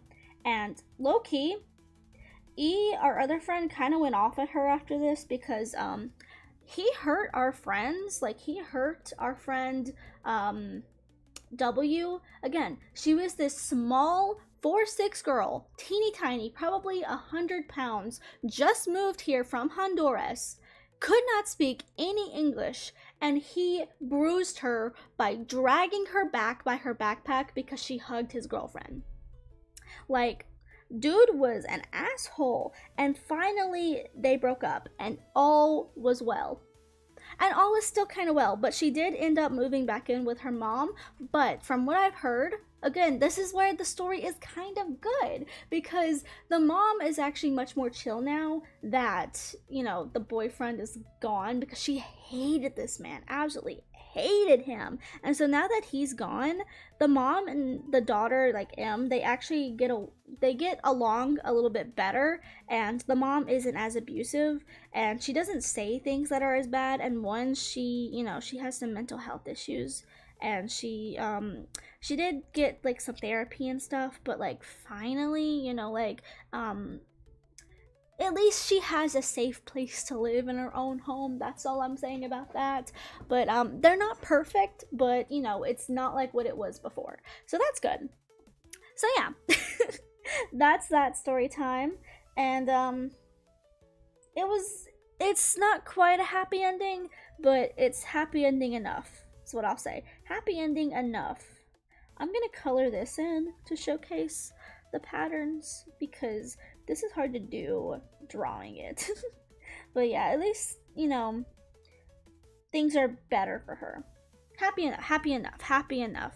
But also, this is the story of how we stopped being friends with C and D and K. And, like, here's the thing, like, they aren't bad people, so don't take me as saying, like, oh, they're horrible people, like, fuck them or anything, because, like, they're still, like, you know, like, when I think about them, they're still, like, some of my favorite people, and I don't really hold anything against them, like, but I was kind of furious in this situation, so I was like, okay, you know, like, I don't know if I can be friends with y'all anymore, but, you know. Anyway, so first and foremost, we were going to the state fair, and C was the one driving. Now, C's car was really kind of freaky fracky. Her car was a hand-me-down, and her like parents didn't have the money to like get her a little bit of a nicer car. Like the car looked like it was about to fall apart. Literally, if you sneezed in the car, it looked like it was gonna fall apart. And so,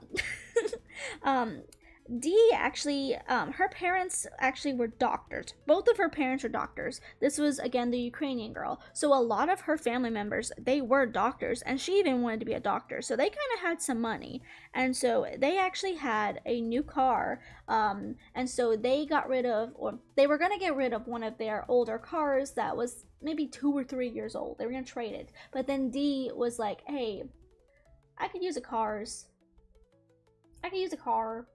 And the parents were like, yeah, you can have this one. You can just take this one. See, exactly. It's always the ones with crap cars that are unsafe drivers. See, that's the thing. That's the story. That's the story. So, like, basically what happened is, C was driving D's car, which was a little bit nicer. It was probably like maybe like 3 years old or something, and it was still pretty good conditions and whatnot for, you know, a car that had been drove before. Like the parents kept it really like nice, and they kept it in like a good shape and whatnot, and so it was a good car. But because you know, what's her name, C's car was kind of fucky. Even the parents were like, yeah, you can just use D's car, it's okay. And so anyway, we went to the state fair and everything was fine. We had a great night and everything was fun, and it was a really nice memory. And so we're driving back at 1 a.m. And so my parents already know, because I'm not gonna lie, I'm a little bitch girl, and I feel bad if I don't tell my parents, like, you know, like, hey, I'm going out, I'll be back by this time, I'll call you, I'll text you. And they're like, you don't have to, you're an adult now, it's okay. Like, we were like 19 at this time, and my parents like, it's okay, like, we trust you. If you want to be out a little bit later, that's okay. Like, you have a door key, it's okay, you know the code, you're all good. And so I'm like, okay, but like, just so you know, I'm gonna be back at like really late hours, probably like 1 or 2 a.m. because the fair closed at like 1 a.m. And so they're like, it's okay, you know, go do your thing with your friends, you're okay, we trust you. And I'm like, okay. And so anyway, I went out with my friends, we had a great night, and so we're coming home 1 a.m. in the morning. And yo, Rosa, what do your feet look like? Wait, what do your feet look like? Because I don't remember. I don't remember what Rosa's feet look like. Oh my god. But like, we're coming back, and our friend, so this is how it looks. So in the front seat here, just let me draw a car for you real quick. So this is the car. Wheel, car. Car. So up here, this is the steering wheel, vroom vroom vroom. This is where C was sitting. And then over here, passenger side, this is where K was sitting. And then back here, I was sitting with D. So this is me, M. I was back here. I will show you guys the drawing. I will do my best to draw this out. I have so many crazy driver friend stories I need to do in these videos. Honestly, these are like my favorite videos to like make and talk about. It's just like me yapping. I love telling stories. Legit had one friend who flew from a Jeep and ended up in a hole in his chest. Oh my god, that's crazy. That is absolutely crazy. But I hope they're okay. Like, oh my goodness. But yeah, like, I don't know what it is with Jeep drivers, but see here, the driver.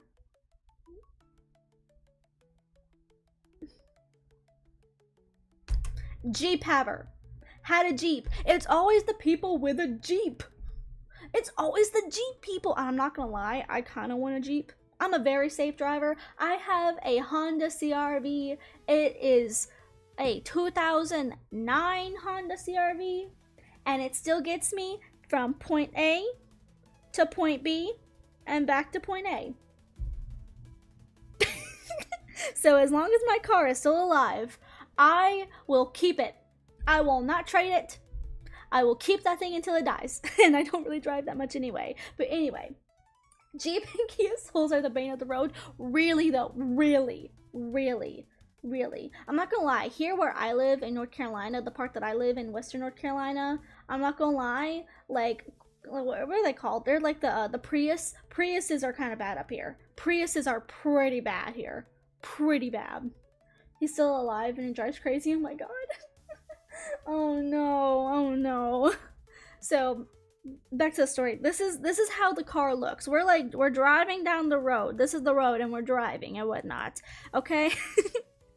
So anyway, that's how the car looks. So C and K are in the front seats and they're like just like chatting, and so I'm in the back seat with D, and we're actually like scrolling through photos, and we're like trying to organize some photos for like Instagram, because we were like try to be like Instagram girlies back in the day.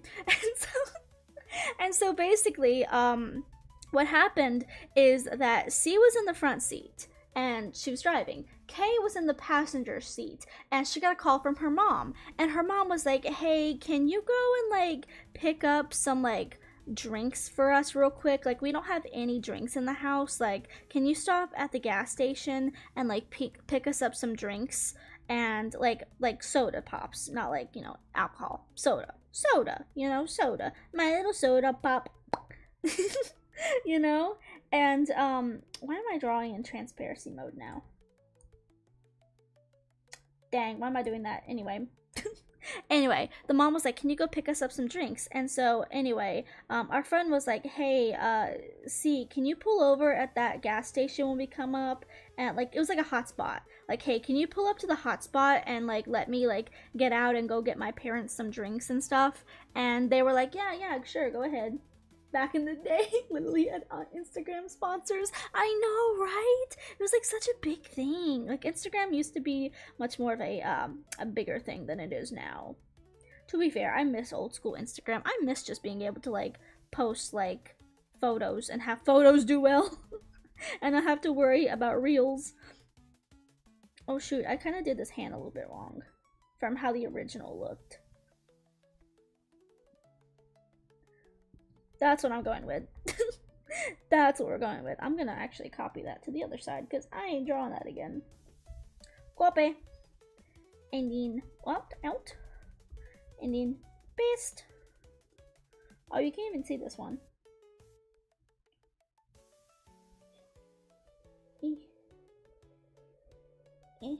Oh no. I actually made Rosa's hand longer than the original photo's hands. Okay, maybe I don't want to draw this one. Sorry, I'm getting distracted. I am distracting myself. Let's do this. And then let's do like this. And then she got this. Yeah, and then you just won't be able to see the hand because that. Okay. Yeah. Yes. Give me the new phone case. But so here's the thing. We need to go to a hotspot. And we need to pick up stuff. And so we literally are 5 seconds away from the hotspot, and Kay is on her phone.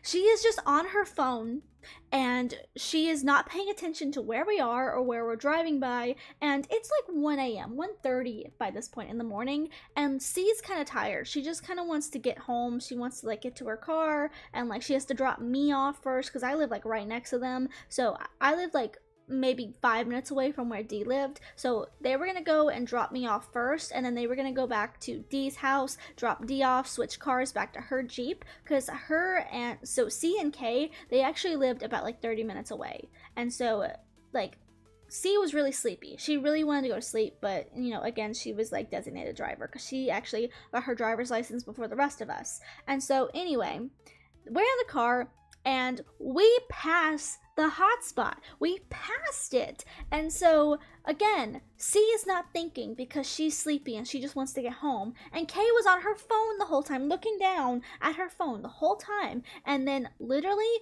we pass it.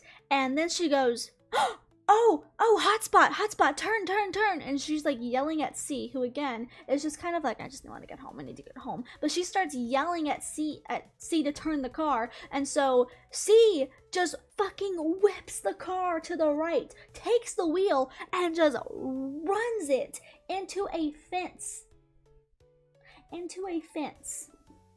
Of a local can I say, I don't know if I should say what this place is because I don't want to dox my location, but turns the car and pulls into the driveway, and the driveway being the grass part of the like not quite driveway, it's like there's like a fence and then there's like this little general store. And no one's there because it's 1 a.m. But she turns it and she's on the road in the driveway, but then the car veers off into like the grass that's right next to the driveway where there's a little fence there for decoration, and she hits the fence post.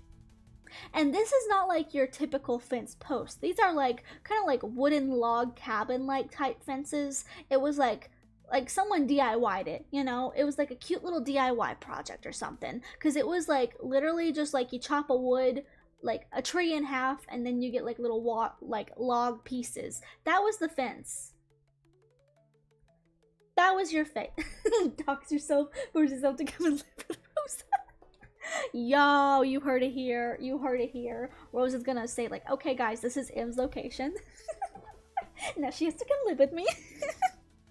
But oh my god, like this girl, runs the car into the fence. She runs it into the fence, and we're like we're all in shock. We're just sitting there like, what just happened? What just happened? Like, the car's fine. It's not smoking or anything. There's a tiny little dent in the front because she did slam on brake. She slammed on the brakes, but it kind of skirted into that like pole.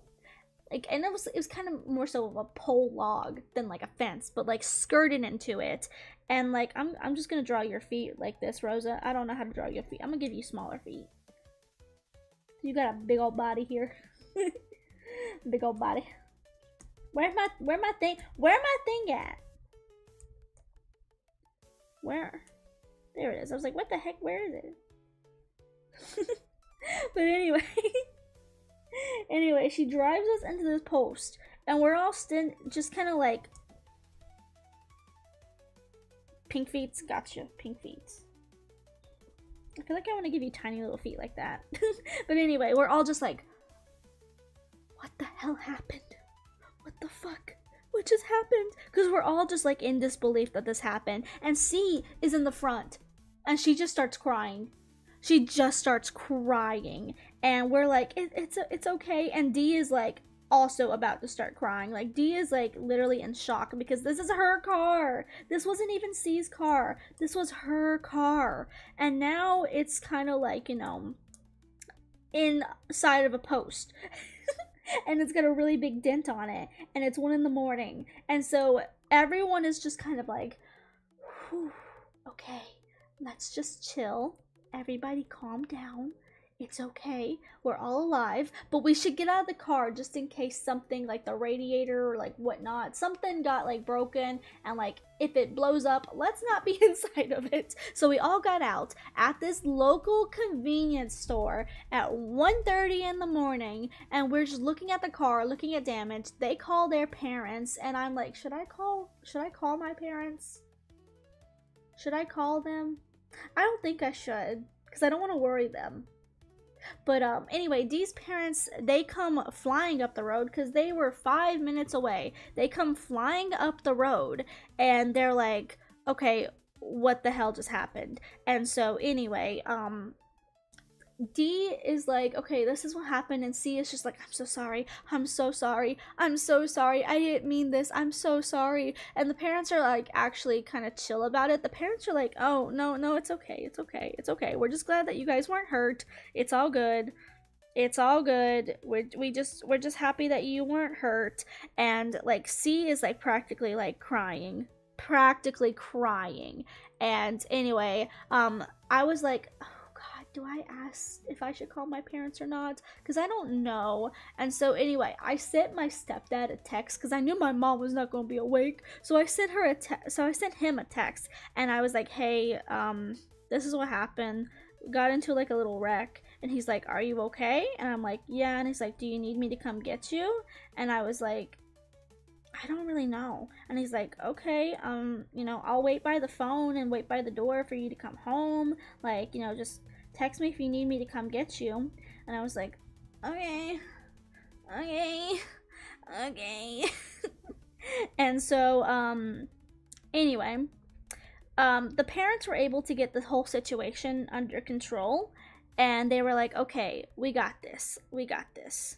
What kind of face do I want to give Rosa? I want to give Rosa a little, like, shit-eating face. Because that's how Rosa plays Peek.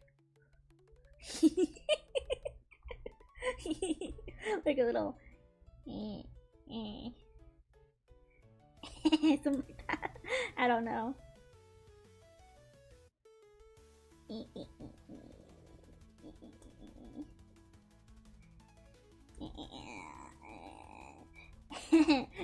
Okay.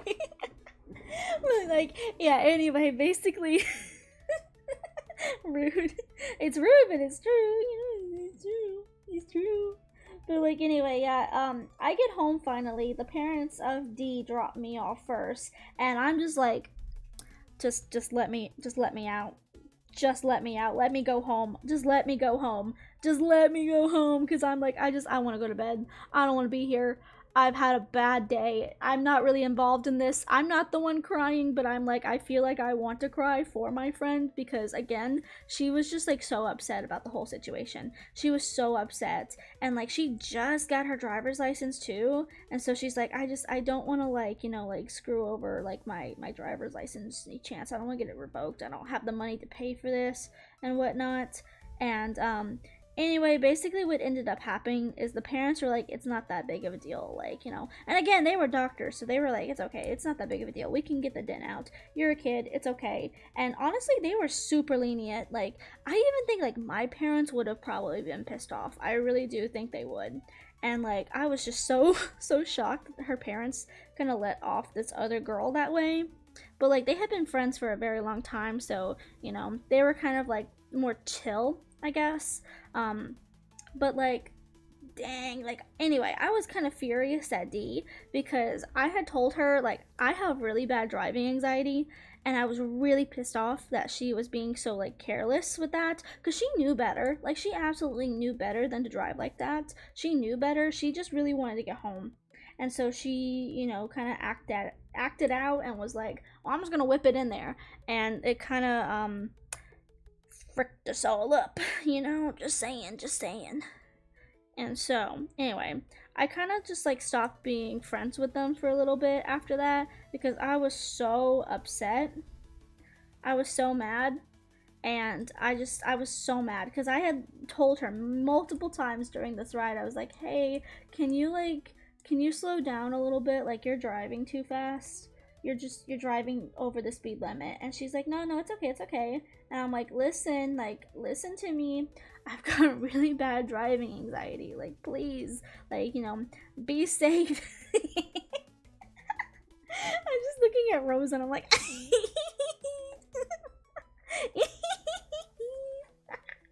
also, just again, as like a, because I know there's more people, and there's a Rosa in stream. This is what I'm trying to copy in a way. This is my Rosa version of this is the VA for on the left, Finon, and then Mighty on the right from Honkai Star Rail, and they were playing Peak, and I love this art. It's so cute. So I'm trying to draw my own like version of Rosa, like this, because it's cute.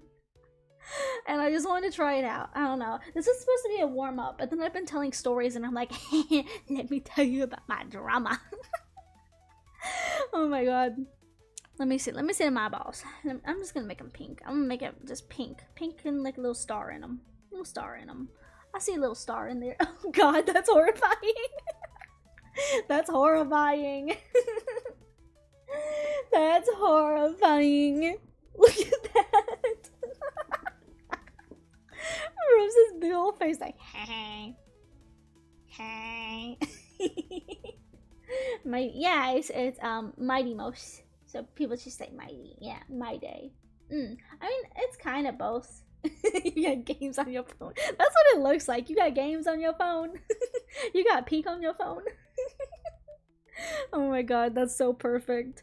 Like, Rose has got like a little star in those eyes. So like, let's do my star power. I always mess up on this side. No.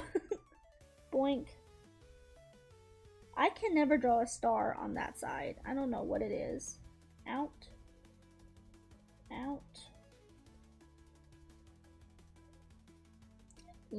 My stars are kind of fluky. Fluky. For someone who is a star witch, Girly Pop has a hard time drawing stars. They take a minute. Okay, but that's kind of cute. And then maybe like, we get a couple stars. I'm gonna give you like 2 stars. This is supposed to be kind of derpy, so I'm gonna make it kind of derpy looking. I feel like that is way too far over, but okay. But yeah, that's kind of how I stopped being friends with those people. Just because I felt kind of low-key uncomfy. Because again, I told them multiple times, like, hey, you got to like slow down. Like, please. And they didn't. Ah! Jesus, I hate drawing stars. This is also how I kind of draw stars, where it's like little like rumps. Little rumps. You're good at drawing stars. Thank you, thank you. That one does kind of look rough though. I want the nice ones. It's just hard to do the opposite side for some reason. That's the one that always gets me. The opposite side is what gets me. But like you can fix it up a little bit. Yeah. Yeah. Yeah. Yeah. Yeah, the lines in the star are also pretty helpful. Let's see. I feel like I need to make this side a little bit bigger. You got games on your phone? No, it's gonna be stuck in my head. You know what's been stuck in my head? Oh my god. Tiny hands. That's been stuck in my head because if you don't know, I'm low-key K-pop stan. That's kind of weird looking. Low-key K-pop stan me, and so I like Stray Kids, and so the other day my mom just happened to say something about my hands because I have kind of small hands, and she was like, oh my god, you have such tiny hands, and I just went, tiny hands? And she was like, tiny hands? Because one of like the earlier like Stray Kids, what is that song called? Oh my god, I know the song and I can't remember it. It's like you can't even see me dancing to it. It's like, hold on, it's gonna come to me in a second. Wait, it still had Woojin in it. What was that song? What? It's coming to me. It's coming to me. Hold on. I'm manifesting the song. What is it? Oh my god, it's coming to me. I hear it. I see Felix. I see him. I see Ian. I see the moves. Dude, oh shit, what is it called? Oh my god. I'm gonna Google it. I can't remember. God, it's been so long. Oh my god. YouTube. Green. I can't remember the name of the song. I've done this song before though. I've literally covered this song before. Oh my god. Stray Kids songs, yeah. Old. Old. What is that song? Oh, Ceremony's out. I didn't know that was out yet. What is that song called? It's not Elevator. I know that. Elevator's my favorite song. What is the song called? Mirror! Oh my god, that's it. Mirror. Oh my god, that took me forever. And I've done this one before where it's like whoa do, you know, anyway. That's the one. In that video, they did a behind the scenes, and my favorite from Stray Kids is Ian. And Ian was like very baby bred in that behind the scenes, because that was many years ago. But anyway, he's like, I think he's with Felix, and they're like talking, and he goes, tiny hands. And so now I just keep going, tiny hands.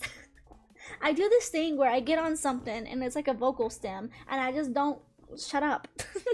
I can't quit. you know? I can't quit saying it. Once I start on something, I can't stop until something else happens. Like, for example, you guys know the little cat that goes wee wee wee, wee wee wee. I was on the wee wee wee cat trend for a while, where it was just wee wee wee, wee wee wee, wee wee wee. I don't know why I do this. Best. Boink. Wee wee wee. Wee wee wee. There it is. God, I feel that, yeah. More of a J-pop girly. Gotcha. There it is. My two co-worker besties saying the stupidest things on both sides of me, and they become vocal stems for 2 days. Yeah. I'm stimming. Help? What do you mean help? Help what? Look, that's what you look like. I always want to give you a little nose because I kind of like it. No. Wait, okay. Chat, nose or no nose? Because this is how I do my noses. Nose? No nose. Nose? No nose. Which one? Wait, what? K-pop boy group song singing to little girl with glasses that she's perfect the way she is and they're tiny while singing to her. No nose. What? Wait, what are you talking about? What? What is, am I crazy? What is that? Okay, no nose. We're gonna go with no nose then. No nose. No nose. Okay, no nose. No nose for Rosa. No nose. I will give you a little bit of a lash though. A little bit of a girly pop lash. Cause slay. Cause slay. Maybe another one. Oh, that one got funky. Oh, shoot. Oh, shoot. Oh, shoot.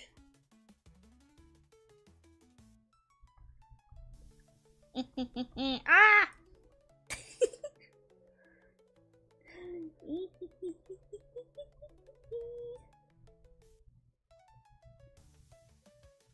I love how, like, I literally, in the thumbnail for this on YouTube, I put, like, Rosa and Momo in it because I was gonna do actual nice drawings, and then I saw this today, and I was like, yo, I gotta try to recreate that, and I feel like I'm putting too much work into what was supposed to be, like, a silly little drawing, but low-key, I like it.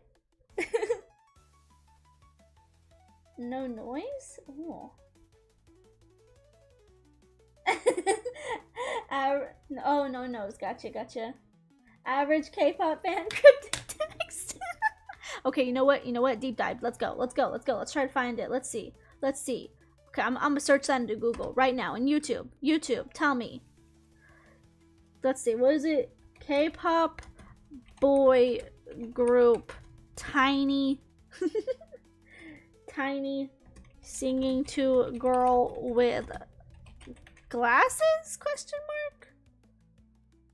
Why did it bring up K-pop Demon Hunters? Yo, I can't find anything like that. Oh no, it's all K-pop Demon Hunters. I type in K-pop and it's like K-pop Demon Hunters? Rumi? Jinu? She's braided pigtails? Oh wow. Let's see, like K-pop boy group sings to little girl with glasses? That came up.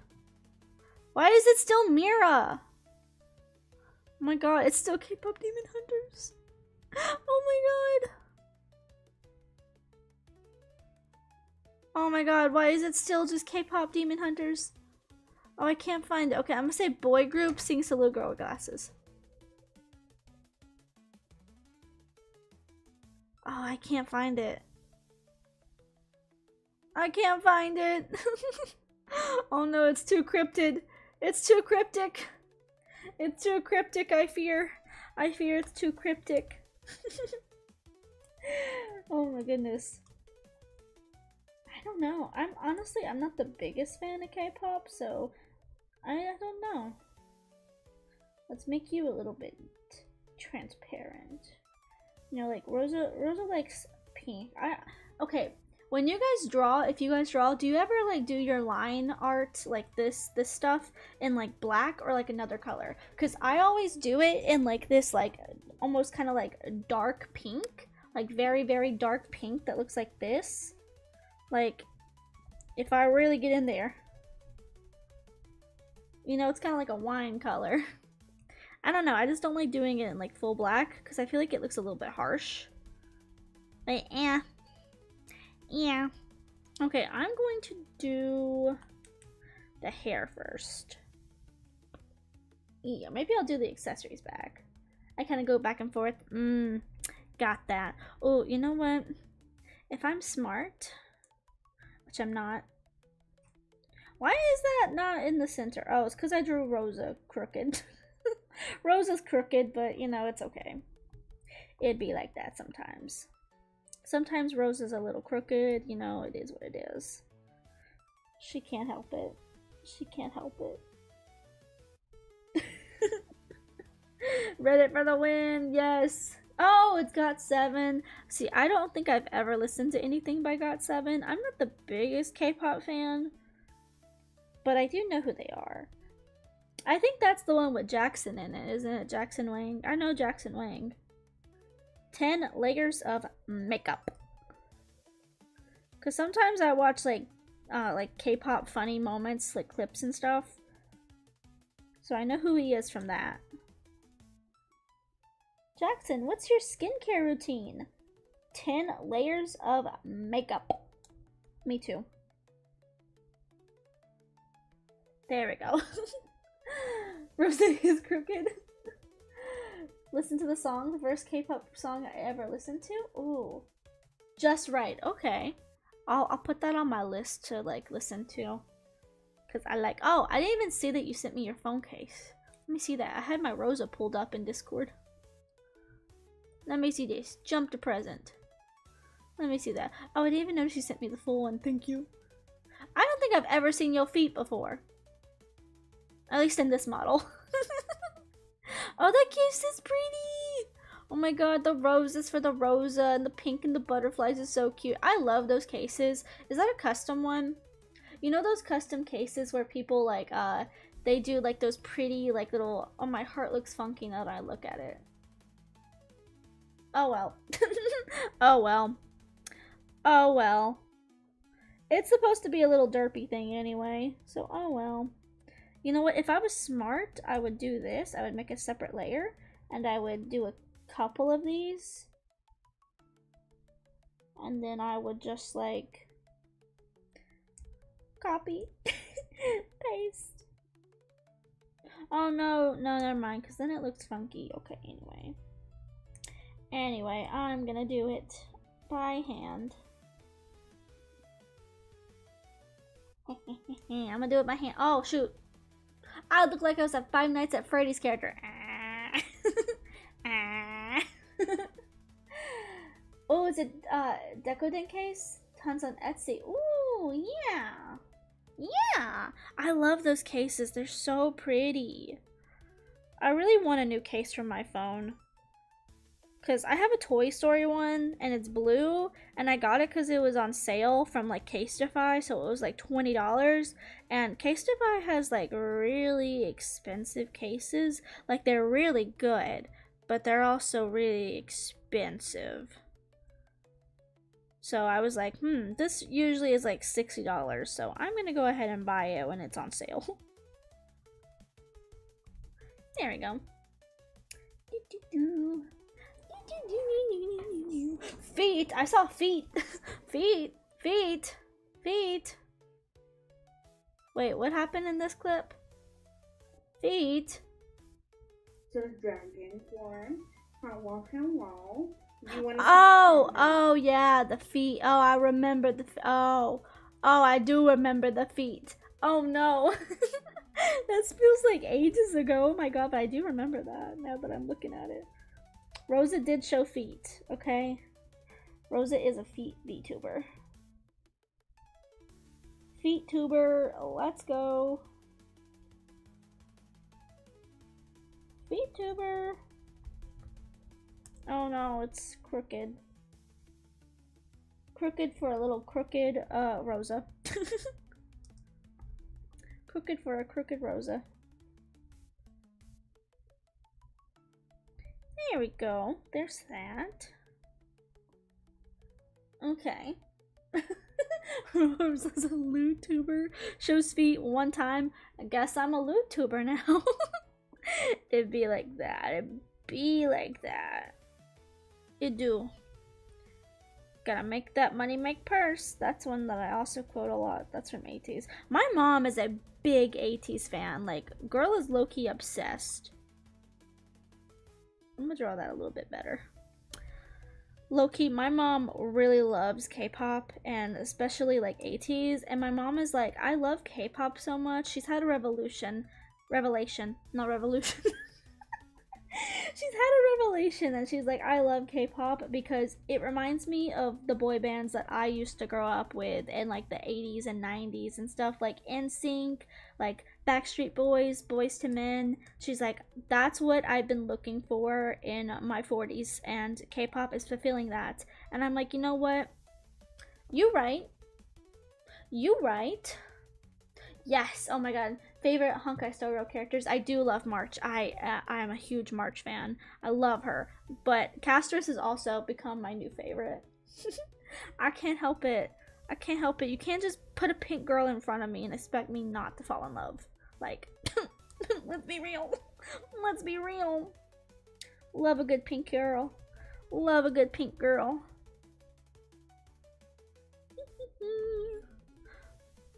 Come on. Work. Work for me. Work for me. Yes! Chinese pop. Yeah, Chinese pop. I've seen a little bit. I know a few groups, but I don't think I can name them. I see them sometimes on my feed because I love idol stuff. Yeah. I'm just gonna do this. Wait. That's not quite the same big. Not quite on the same big. So I'm gonna do this, and then we can just like erase it when we get over there. Okay, you need to quit. You need to quit. Thank you. It's like, whenever I have this thing up here, this is like your corrector, so like it helps you draw in a straighter line. See? It helps you draw straighter. Stabilizer, that's the word. That's the one. That's the one. Stabilizer. That's the word I was looking for. But like, sometimes it screws me over. Low-key. Cheater telling March is gonna replace, just regained her memories. Dude, like, I'm not gonna lie, I will always love March, but Castress is just so cool. She's just so cool. I love her character. And she's sweet. She's nice. Can't help it. She touches people and they die. I can't help it. I yearn. I yearn. I yearn. I'm trying to think if there's any other stories that I could tell you guys. What are some stories that I could yap about? Because I've got a lot of high school stories. Ooh, that does not look right. That does not look right. That needs to go down a little bit more.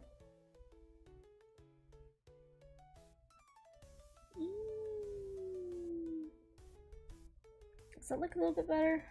A little bit better. Yeah. She touches people. Castress, she touches people. And then they die. No, it's like, Castress, she touches people. And then they die. She touches people. And then they die. Gotta love it when I pause during random moments and make sentences whack. Don't you just love that? Don't you love when you do that? Don't you love it? Don't you love it? Let's do that. I'm trying to think of other stories. If you guys have any story times you would like to hear, let me know. Maybe we can get my brain thinking together. My brain is like, I'm focused on high school stories. There's other stories though. Okay, let me think about retail stories, because I have some retail stories. Okay, actually, I don't know if I can say this with, so I don't know if I can say this because it's a weapon. So I'm going to call it a boom, boom, boom. Boom, boom, boom. Okay? A boom, boom. This is a boom, boom, boom. Pew, pew, pew. Boom, boom, boom. Okay? We on the same wavelength here? This is a boom, boom, boom. Okay? Boom, boom, boom. Boom, boom, boom, you know? Okay, so when I worked in retail, it's a bicycle. What are you talking about? It's a bicycle. When I worked in retail, here's the thing. I worked at retail, my first ever job, when I was 17 years old. And when I was 17, it was COVID time. And COVID really showcased the crazies in the world. Like, let's just say that. Showcased how crazy people could be. And so, when I worked retail, I was promoted to a manager at 17, basically meaning I had keys so I could open the store, I could close the store. I don't like that ponytail, pigtail, so I'm gonna redo it. And so, anyway, I got paid a little bit more for that, and that's why I took it, because all of the other people who worked at our store ditched. They all ditched. They all left. They all ditched when it came to like COVID.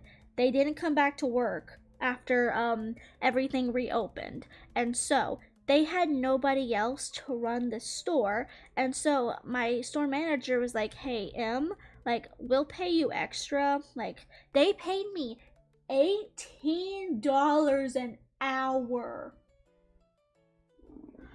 as a manager. Like, I wasn't even an assistant manager, just a regular key holder, and they paid me $18 per hour. And so I was like, I would be so stupid not to take that. So stupid. They were so desperate, they could not get anyone to take that job. And I had been working there for almost like 7 months at that point, and I worked there for like a little bit over a year. And so they were like, we need someone. Can you please do this? And I was like, for $18 an hour, yeah, okay. Yeah. Like, one of my closing paychecks, my last ever paycheck that I got, and to be fair, I did get a little bit of a bonus, was $700. That's insane for a 17-year-old.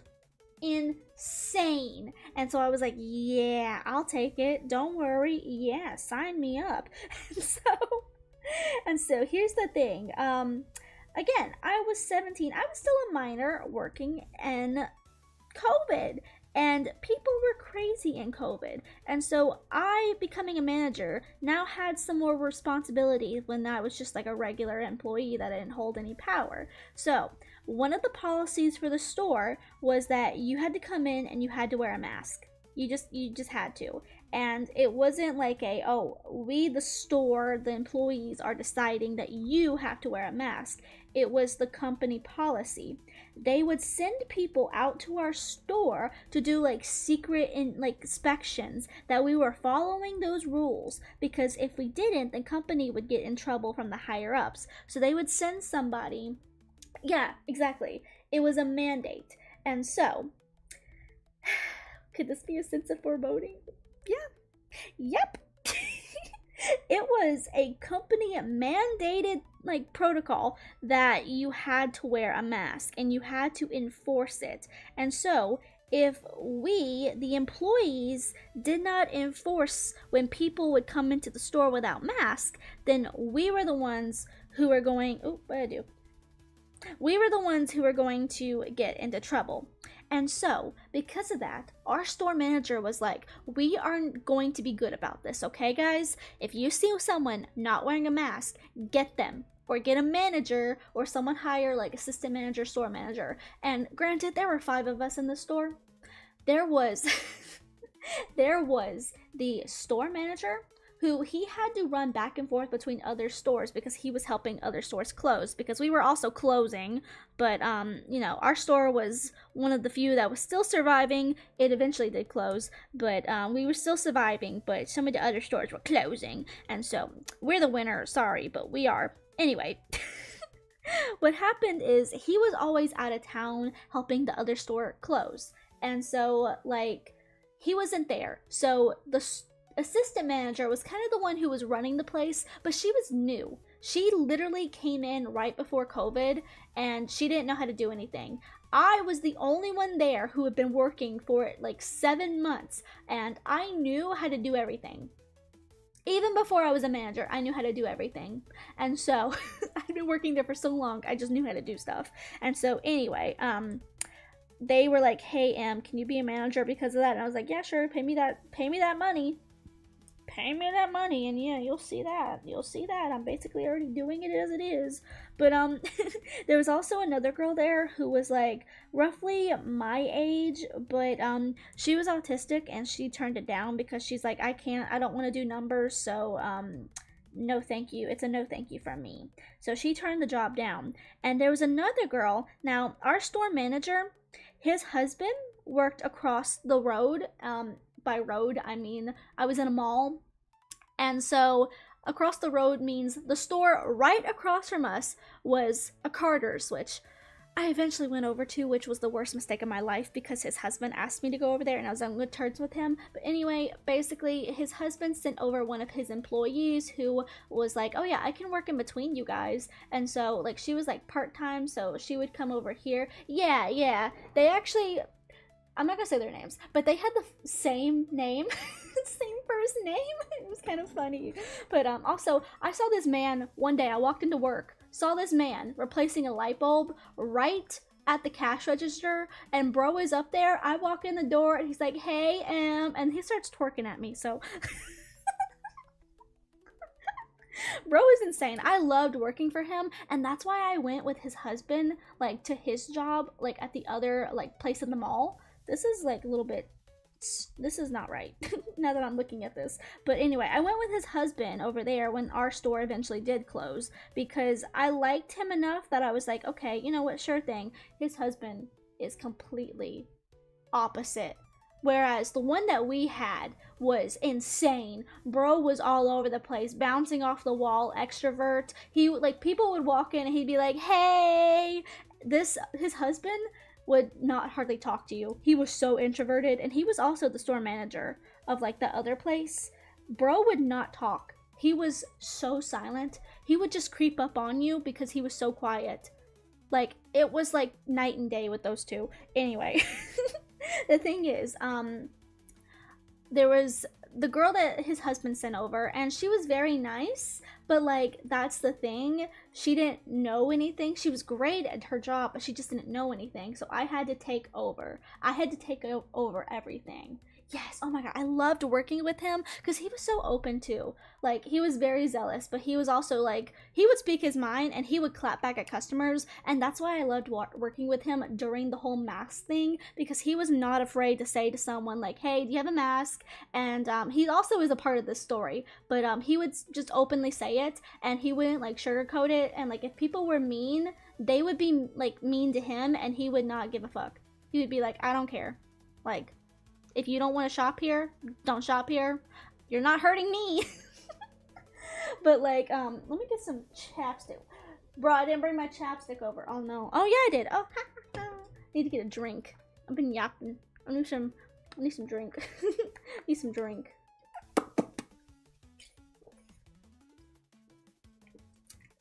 Anyway. that was deeper than I thought it would be.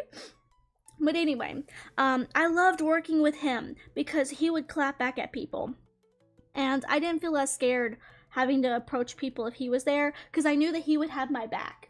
And so, on this particular day, he's there, and I'm working with him, and I'm working with, I'm going to call her L. I'm going to call him C and L, or store manager is C, and then there's L, and L is the girl who came from his husband's store. She's working part-time for the both of us. So she comes over, and we are unpacking stock. We just got like a whole huge like crate of stock, because again, some of the stores are closing. We're not closing yet, but some of the other stores are closing. And so they need to do something with their stock. So they send it to us. And so we're unpacking stock. We're getting everything labeled and whatnot. And in comes this couple with a stroller. And in the stroller, they have I would say like maybe a toddler. And the toddler was like asleep, and then you have like another boy who is like holding on to like the mom's hand, and he was probably like maybe like 5 or something. So like I'm assuming maybe like a 2-3-year-old and like a 5 or maybe 6-year-old. Young kids basically. And the mom and the kids come in with masks on. The kids come in wearing a mask, not fighting or anything. They come in and they're very respectful. They keep their mask on the whole time. The mom comes in and shops, but her husband comes in with no mask on. And so here's the thing, and I completely understand, and we tried to offer this to people at our store, like where you could come in, like we'll close the store for like 30 minutes and like let you shop if you have a reason as to why you can't wear the mask. Some people would come in and they're like, I have breathing problems, I have asthma, I have a condition. And so we tried to offer people like things that they could take so that they could still shop in here and that we won't get fined, because we could get fined, and like if our secret shopper came in and saw that we let somebody in like without a mask, we would be in trouble and it would be on our store for the reason for the fine. And so we were like, we're not going to let that happen. So anyway, we would try to let people come into the store, like close it off for 30 minutes, say you have 30 minutes to shop, like this is all we can give you. But we tried our best to like, be understanding for people. And so anyway, me and Elle are sitting at the cash register, and we are over there unpacking this like shipment. It's a huge shipment. There are like pallets, 2 to 3 pallets of stuff that we are supposed to be like 1 unpacking and 2 pricing, and because it all came without stickers, so we had to put stickers on it and stuff. Elena, yeah. It was seriously mostly guys that were bus hurt. Yeah, it mostly was. And this guy was one. And we literally were sitting there and we're just doing our business. And all of a sudden, the guy comes in and Elle notices it before I do, because I'm working on the computer, putting in the numbers and stuff. So she tells C, our store manager, like, hey, there's a guy over there and he doesn't have a mask. And so C takes care of it. He takes care of it. I'm glad he's the one who took care of this. But anyway, again, his whole family wore a mask but him. And again, it would be different if he came in saying like, oh, I have a condition. We could offer you something. But instead, what this guy does is he comes in here and he's not wearing a mask and he's looking straight at us the whole time, looking dead ass at us as if he's challenging someone to say something to him. He had this shit-eating look on his face, like he was waiting for someone to question him about not wearing a mask.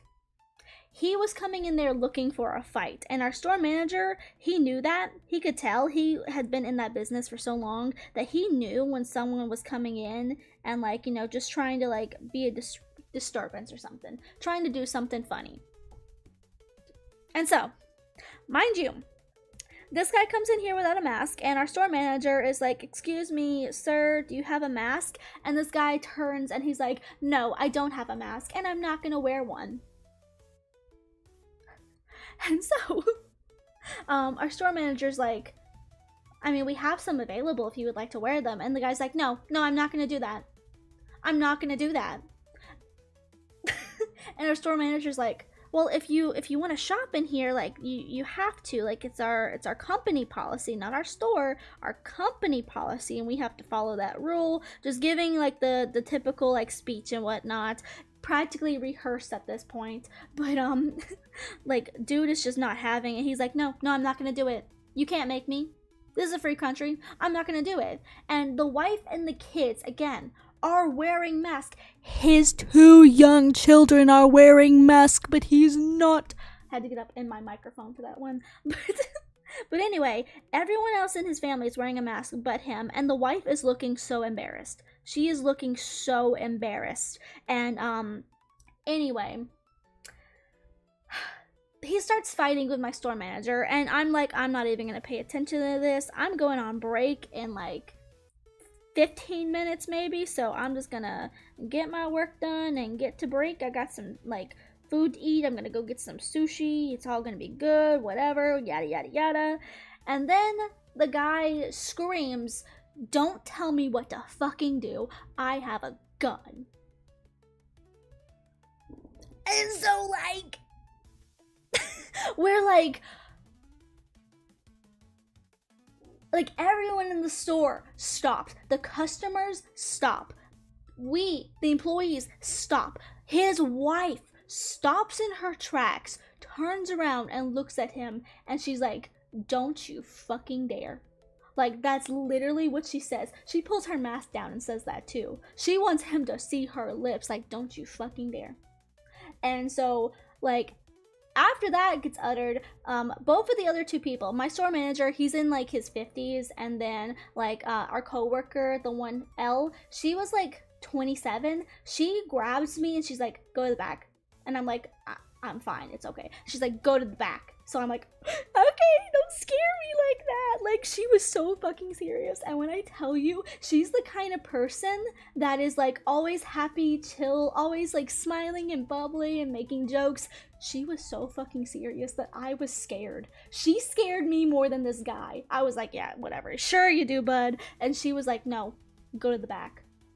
Go to the back." And I was like, okay.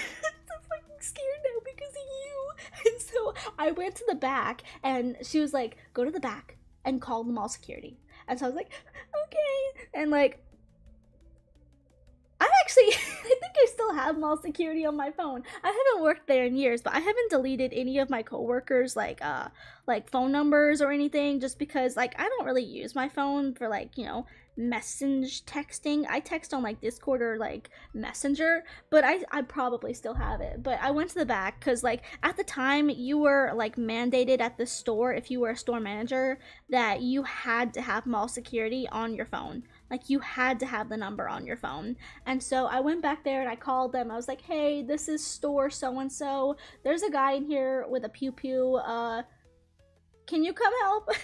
And so anyway, I'm back there and I'm waiting. And like, basically, like, I was like, I don't know what to do. Like, I tried to pull up the like security cameras in the back just to see if I could watch and see what was going down, make sure everyone was okay. Because like, the fact that Elle was so like, you know, like so serious in this moment, that's what scared me, not this guy. She was the one who scared me because it's like all of that. She's basically the embodiment of joy from Inside Out. That is who this person was. And she got so serious that I was like, okay, you're the one who is scaring me right now. And so anyway, I'm like watching on the back, and I just see them, like, store manager is kind of like getting up in this guy's face, and they look like they're about ready to fight. And like the wife is like screaming, like you could hear screaming from the back room, and she's like screaming at him like, "Don't you fucking dare, don't you fucking dare, don't you do this to me." And like, I'm like, okay, now I'm actually kind of getting a little bit scared. And like, I see other like people in the store, like people with kids who are like kind of coming back to like where our like dressing rooms are, just trying to like hide their kids back there. And like, I see some like of the guys who shop there come over, and they're like, "Hey, you need to chill." They're going up to this guy, and they're like head on trying to like, you know, be like, "Hey, get the fuck out of here, get the fuck out of here." Like, it's turning into a fight. And so anyway, the mall security does come in, and they come in flying. They come in, they pin this guy to the ground. Like, they pinned him to the ground. And I'm like, again, I'm like watching on the camera, and I'm like, oh my fucking god. And so at the time, this might have been a mistake. At the time, my mom worked at the same mall as me at a different store, and she was like maybe 4 or 5 stores down from me. 4 or 5 stores down from me, and the entire mall went on lockdown because this guy was reported to have a gun. Now, the gun actually was not loaded.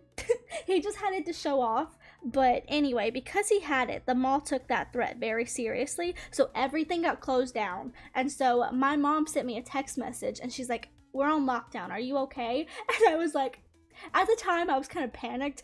Looking back, I should not have said this like this to her, but I was a little bit panicked, and so I was like, "There's a guy in our store with a gun."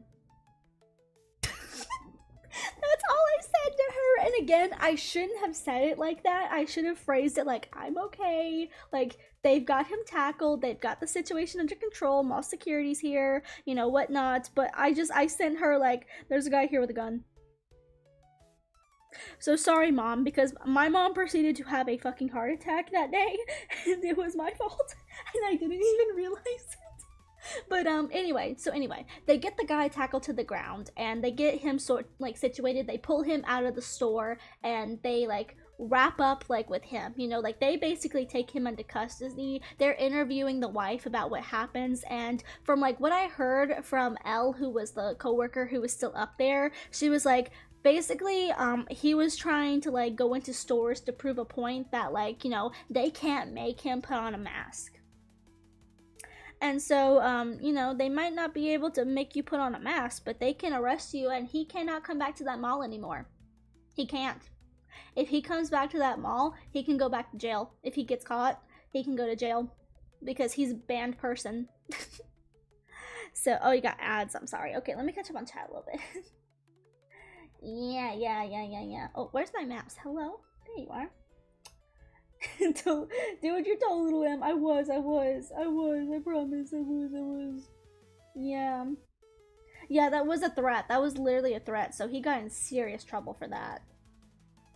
The pew pew not taking Mama Glitter out. Heart attack will. Yeah. He would be trespassing on property that he was banned from. And like, you're not supposed to have those at malls anyway, because it is a public like presence. So like, if you have those, you can still like get that like that ban for life from a mall if you're found out to have one. So yeah, he got that ban. He got the not garden a ban. He got that ban. That ban. And so okay, I'm gonna try to wait till like the ads are over so we can like continue yapping. But like, yeah, my mom was so fucking scared. I feel so bad about that, and she still teases me about that today, because I could have worded it so much nicer. But again, like, I was low-key panicking. Like, I was in the back by myself with the doors locked. I was like, if I need to like go out the back door, because we had like a little loading dock in the back of our break room where like our storage and stuff was, to like get like stuff. So I'm like, if I have to, I'll run out that back. I will run, because my car is right out there. I will go and get in my car and leave. You know? Exactly.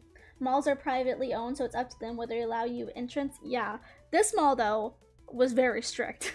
This was a newer mall, and it's kind of like a little bit prestigious now. But anyway, they were like, they basically like were like, you can't come back to this mall. But anyway, after, you know, they get everything situated with this guy, they basically detain him. They get like the whole like actual like, you know, like police department out here, because he made such a like a threat that our store went on lockdown, and the whole mall went on lockdown. Everybody like was told to get into a store, and for like owners to like lock the, not owners, but managers to lock the doors and to try to like close blinds if they had blinds and get to the back of the store. Like, that's how serious of a threat that this was. Like, they came over speakers and basically said like, this is a code so and so, this is a code so and so.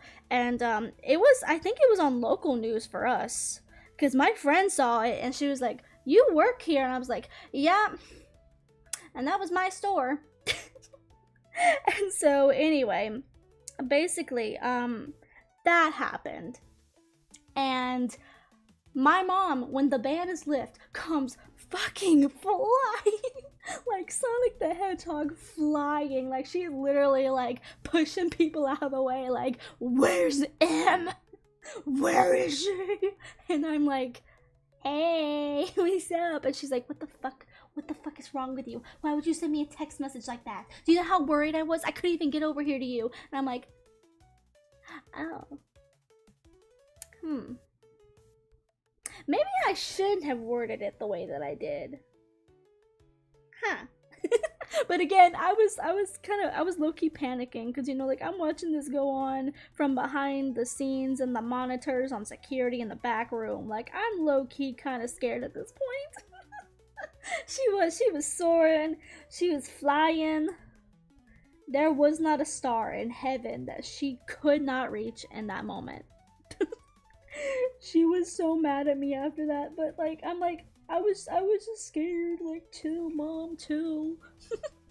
I was just trying to let you know the situation. But yeah, that's what happened. That was pretty bad. That was one of the worst experiences. But there was also another experience that was kind of less bad, but I got to pull my I'm a minor card on this woman, and I made her feel bad about it, and I'm glad, because she eventually came back and apologized. This was the story of the first time that I ever got like a nasty, rude customer. Like, this was the only rude customer I had ever got. So basically, when I was working again during the COVID era, we had to enforce that rule, and there were people like that guy I told in that last one. There were people who would come into the store and they would just try to test workers. Like, it's the equivalent of like YouTube pranksters trying to like test people to see if they're actually going to get in trouble for, like, you know, doing something bad. And so that's how some of these people would act. And so there's this woman, and she was probably in her like 70s or something, 60s or 70s maybe, grandma, comes into our store, and she's like very obviously yeehaw southern, and she comes in here with her like American t-shirt, her, you know, red hat that says a certain phrase, thinks that that is her card to get away with anything apparently, comes into our store and not wearing a mask. And so again, I'm the manager here, and I was working with the assistant store manager. It was just the two of us this day, and she's like, again, she's probably the same age as this woman. She's like 60 or like 70 years old, and she comes and she's working at the like the cash register. There's like something up there on the computer with email. She got an email from someone about a price change, so she's working on emailing people like higher ups and stuff, coordinators or whatnot. And so I'm the one who is like in the back of the store. We just had a group of like rowdy people who just like came over to our tables and toppled all of the nicely, neatly folded t-shirts that I did when I came into the store that morning. And so here I was over there in the back, and I was like folding up the shirts on the table. Oh, I didn't even notice. I'm sorry, Rosa. Silly M. I was so into my story. I was so into my story. Silly aunt, hey. Hey. I feel like I need Silly M for this one. Oh my god. But anyway, what happens is I'm back there folding the t-shirts and whatnot. And so then this woman comes in with her Freedom Yeehaw America t-shirt and her red hat. Comes in without a mask. And so I see it, and I go over to her, and I'm like, excuse me, ma'am, we have a store policy where you have to wear a mask. We can give you one if you need one. And she's like, no, I won't be doing that. And then turns around and walks away and tries to continue shopping. And I'm like, bitch? So I followed her, and I was like, ma'am, if you don't wear a mask, we're gonna have to, like, you know, kick you out of the store, but we can provide you like 30 minutes of shopping. If you give us some time, we can like open up the shop for you for 30 minutes and let you shop around. And she's like, no, I'm not gonna do that. I'm not gonna do that. No, I have the right to wear no mask if I don't want to. I'm not gonna do that. I don't need special accommodations. I'm fine. I'm in perfect health. I'm just doing what I want to do, and I don't want to wear a mask. So yeah. And she literally started ranting at me because I was like, what do I fucking say now? Like, I've exhausted everything. What do I say at this point? Like, what else can I say? I'm just sitting here like, well, regardless of your personal beliefs, our store is gonna get in trouble if you don't cooperate. So if you don't, then we're gonna have to, like, you know, kick you out. And she's like, why? The pandemic isn't even real, it's fake. And I'm like, are you fucking with me? Like, are you serious? I had COVID.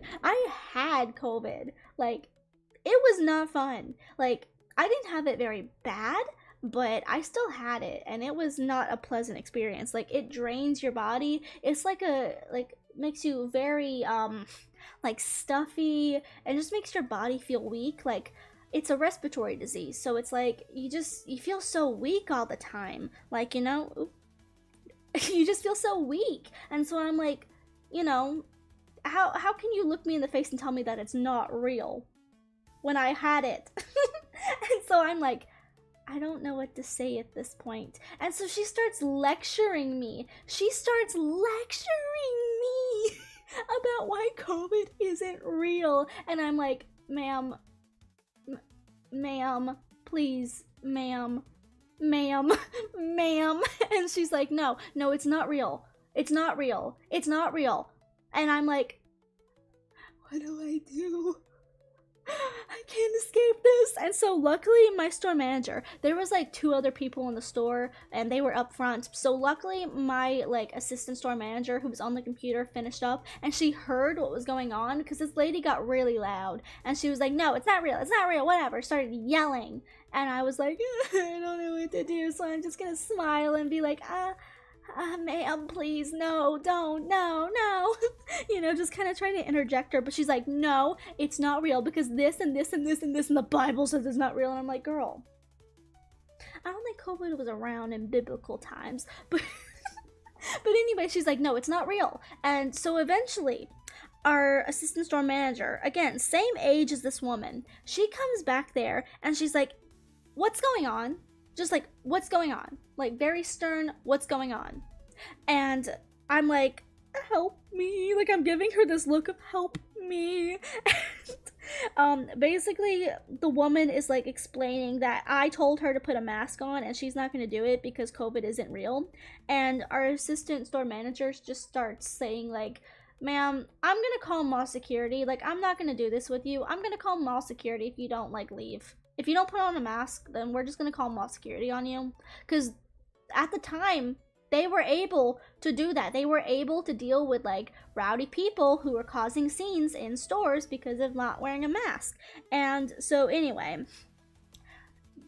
this woman started cussing me out. In front of me, just saying like, I don't care what you do, but your little employee just told me to put on a mask, and that is a violation of my rights. I'm not gonna do that. I'm not gonna listen to what the fuck she has to say. And my store manager, my assistant store manager is like, ma'am, I need you to stop right now because you're cussing out a minor. She's a minor. You're really gonna be 70 years old up in here cussing out a minor? And I'm just standing there like, to go home. Like, I just could have stood there with a smile because I'm not gonna let like people be mean to me. I'm not gonna sit there and just start crying, boo-hoo, woe is me. I'm just gonna sit there and be like, everything is fine, you will not break me. I'm crazier than you. And so anyway, this woman is like, or sorry, my assistant store manager is like, you're literally like cussing out a minor at your grown age. And this woman is like, well, I didn't know she was a minor. And my store manager's like, no, I don't care. Don't do that. Get out of here. I'm gonna call mall security. Get out. Just get out. I don't want to deal with you. Just get out. And so anyway, she leaves before they call mall security. And my assistant store manager is like, are you okay, Em? And I'm like, I'm perfectly fine. Everything is okay. Nothing is wrong. And so anyway, I'm like holding back tears at this point, but I'm like, I'm not gonna let this mean old lady bum me out. I've got work to do, gotta make that money make purse.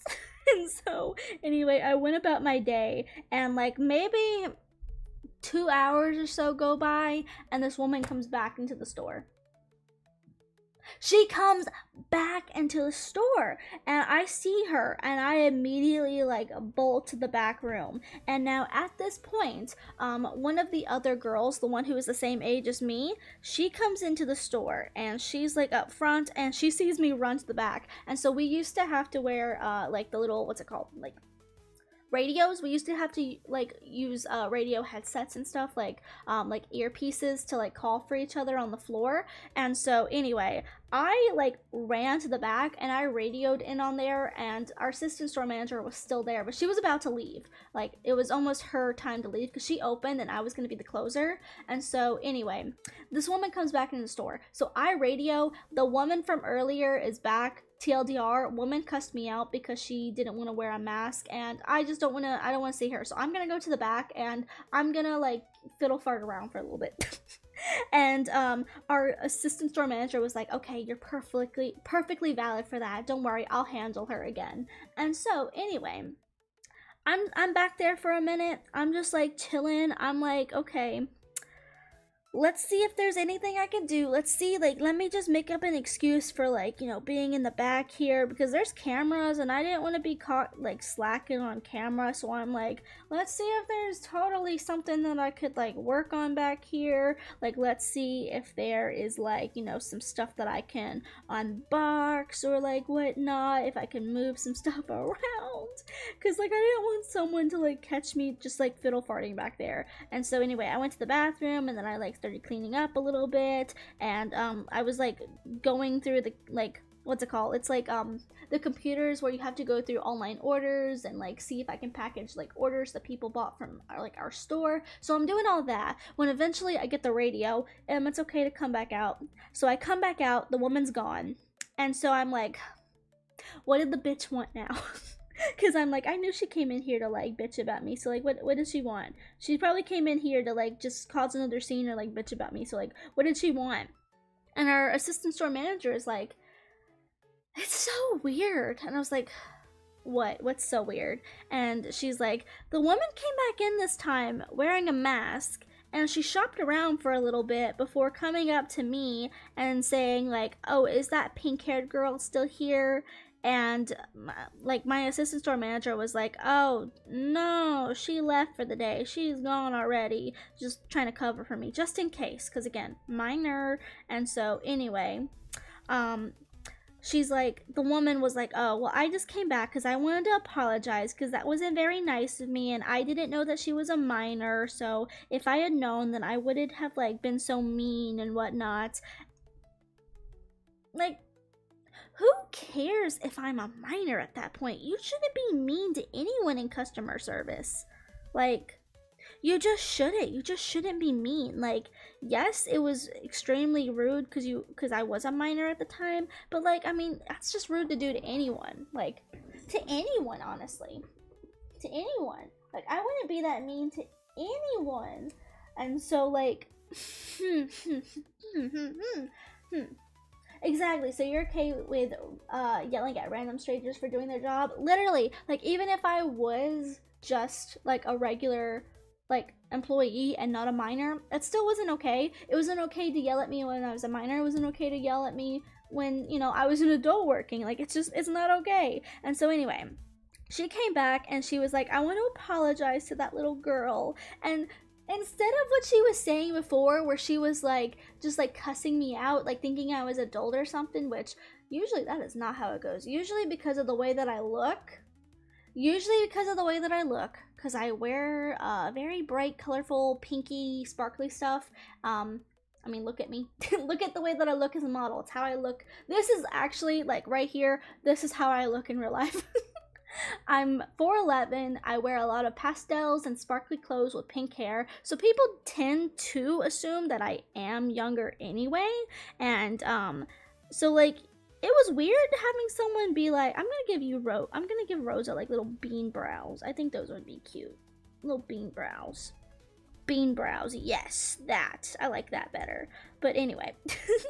Anyway, oh no, I drew a little thing here. Anyway.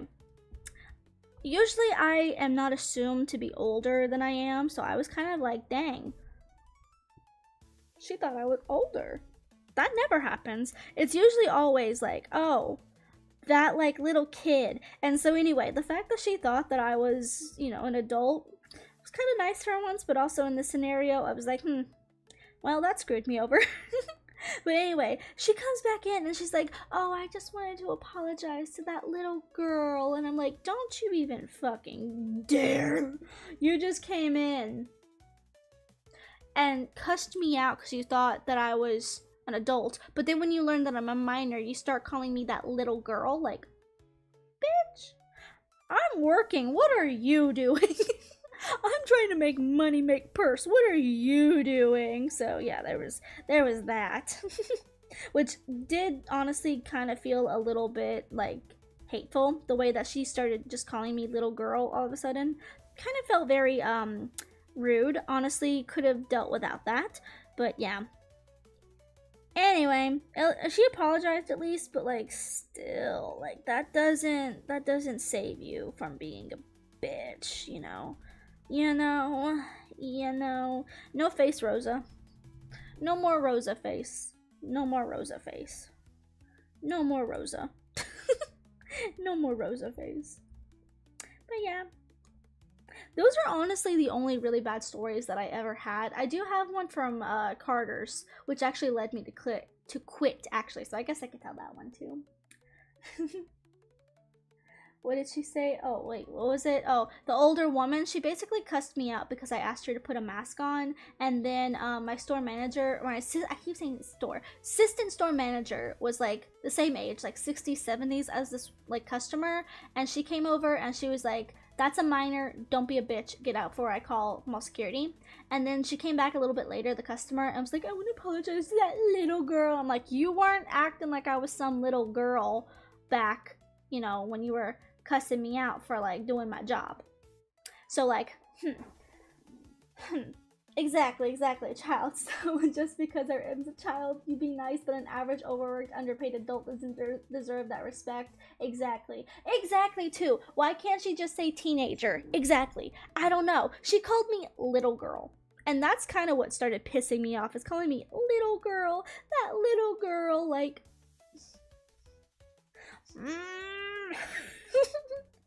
like,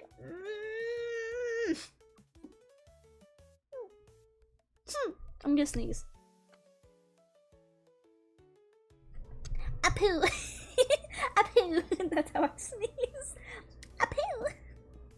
But yeah, that pissed me off, is that she came back and she was calling me a little girl. I'm like, please, put some respect on my name. Please. Pretty please, just respect the people who are working, whether they're a minor or an adult. Just respect people. Is that so hard? Is that so hard to do? Is just respect people? Like, you don't have to come up in here like, oh, that little girl, I hurt her feelings. Like, I'm working. What are you doing? Like, you're just shopping. You could be a little bit nicer, you know? Anyway, I was peeved about that. Yeah. Let her be consumed in guilt. Yes. I get the feeling that two of my friends are tiny and get mistaken for kids. Meanwhile, they be older than me. Be that way. It do be that way. It really do. Those people don't see workers as people. They really don't. And it's so frustrating.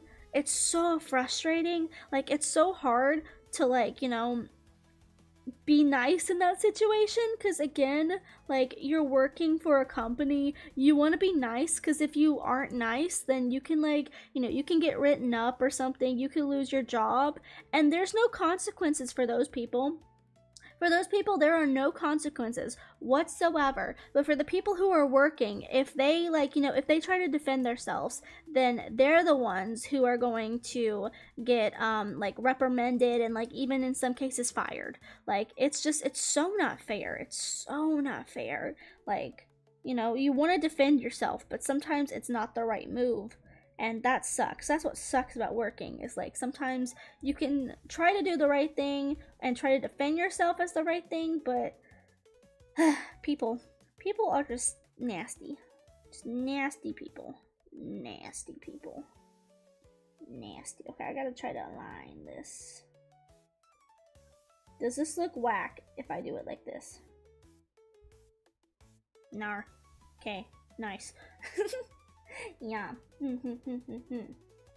They forget that some of us are the ones who made their food. Very brave of them to assume that I will mess with their food. Exactly. Exactly. Like, for me personally, I've always worked, like, clothing retail. I've never worked, like, food service, but, you know, you got a point.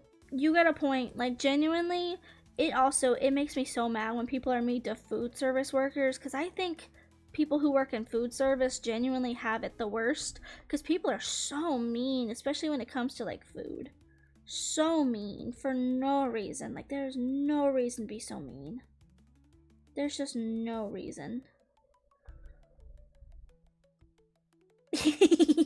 Little derpy thing. Little derpy guy. Look at the little derpy face. Look at that little derpy face. If people are mean to my coworkers, they let me know and I give them bad food and can get fired. Yeah. Honestly. Like, I've heard stories about this too, where it's like people on TikTok are saying, like, if you're gonna come into my job and you're gonna be like a jerk to, like, you know, our, like, service workers, I'm gonna make your latte really bad. I'm gonna make it really bad. And I'm like, you know what? I can get behind that. Like, poor quality, poor service. Like, I've also, like, had, like, people, like, my mom has said this before, because she also used to work a lot of, like, retail, where people would come in and they would be nasty and she just wouldn't provide them good service. She would go to other people who are nice and be, like, very nice to them. She would say, like, oh, hello, how are you? Do you need any help? Could I get this for you? Can I, like, lift this for you? Would you like any help to your car? And she's like, sometimes it would make the mean people mad, because they're like, well, I didn't get this kind of treatment. You're just playing favorites. And my mom one time was like, well, I'm just being nice to the people who are being nice to me. You know? Because my mom has a big backbone from, like, working retail. So she's like, I'm not gonna let people, like, boss me around, you know? You know? Exactly. When I hear little girl, I assume the person would be 12 or younger, not a 17-year-old. Exactly. Exactly. I get paid by the hour, so them getting bad food doesn't affect me. Ooh, nice. I say that at work. Giving back what she deserves. See, exactly. Like, I don't know why people feel so entitled to be so mean. But, I do have another story. This one is honestly, you know what? I'm gonna say this. I haven't had a whole lot of bad experiences from working retail. Like, usually, oh shoot, sorry Rosa, funky chin. Sometimes, you know, people who are mean, I would just, like, let other people deal with. And I think that's another thing, is that a lot of other people would just take it for me. Dang, why can't I get your chin to look good? Hold on, wait, please. Round.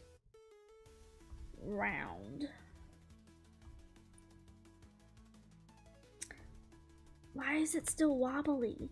Wait, no, that's worse. Wobbly. I think my problem is that I drew it wobbly. Here, can I do my slow thing?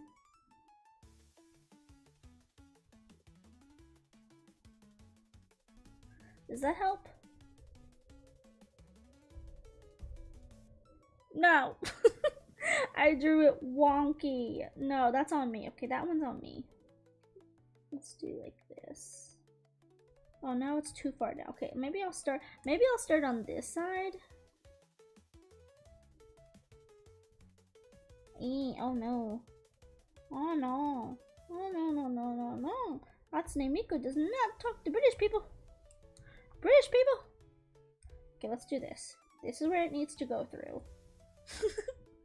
So, let's do this, and it needs to go through here. Why did I make this so wonky? Okay, I can live with that one. That one I can live with. Okay. That one I can deal with. Sometimes you just gotta put a reference point in there. A reference point. My favorite is when the nice customers start beefing with the mean customers. Oh my god, yes! I've had that incident happen before, like where like nice people will like step in and like defend like workers, and I've seen that happen before. I saw that happen one time at Barnes and Noble of all places, where like someone was being very rude at the register during like Christmas because someone had a very big order that they were getting, and why are my frames slightly dropping? That's fracky frocky. That's fracky froky. Anyway, I'm good. But yeah, I've seen that happen before. Like over big orders, people tend to get peeved because they're like, I have things to do. Like, okay, don't like save your Christmas shopping to like, you know, the week before Christmas then. If you're so, you know, so good. Anyway. Rosa had a horrible customer today yell at her store manager, and her store manager backed her up and even egged her on while she stood up for herself. Yes, that is a great store manager, honestly. I'm sorry that happened to you, Rosa. Especially after the teething. Guys, they took Rosa's teeth. She has no teeth anymore. She has no teeth. No. Not only were we short-staffed, also we were training a new kitchen person, got slammed, and the guy decided to wait the 10 minutes just to complain about waiting, and then gets mad like he didn't get napkins, something we don't technically provide. Yeah, that dude just wanted to cause a scene. It seems like he just wanted to like be mad about something.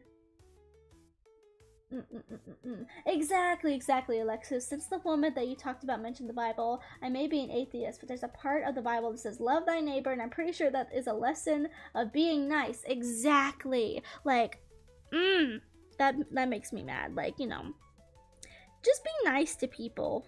Just be nice to people. Is it really that hard? Like, I'm someone, and I'm not gonna lie, this might sound bad, but I don't genuinely like people. I am not a people person. I tend to want to stay as far away from other human beings as I possibly can, because humans are mean, and I ain't about that. And I'm gonna steal Rosa's arm from the left side. I'm gonna steal this. Copy. And then I'm gonna put it over here. And I'm gonna clean it up. Paste. Because I ain't. Oh, shoot. Wait. What did I do? Wait. Copy. Paste. Why is it pasting that? Excuse me? Excuse me. Okay, let's do this. Hold on. I gotta do my layers real quick. Copy. Was I just not hitting copy? No, I am! What the heck? Why is it just the eyeball that's copying? Excuse me? Boop. Copy. Copy. Paste. Why? What is it doing? Oh! I got jump scared. Also, I don't have my headphones plugged in, so if you heard that on my mic... No, you didn't.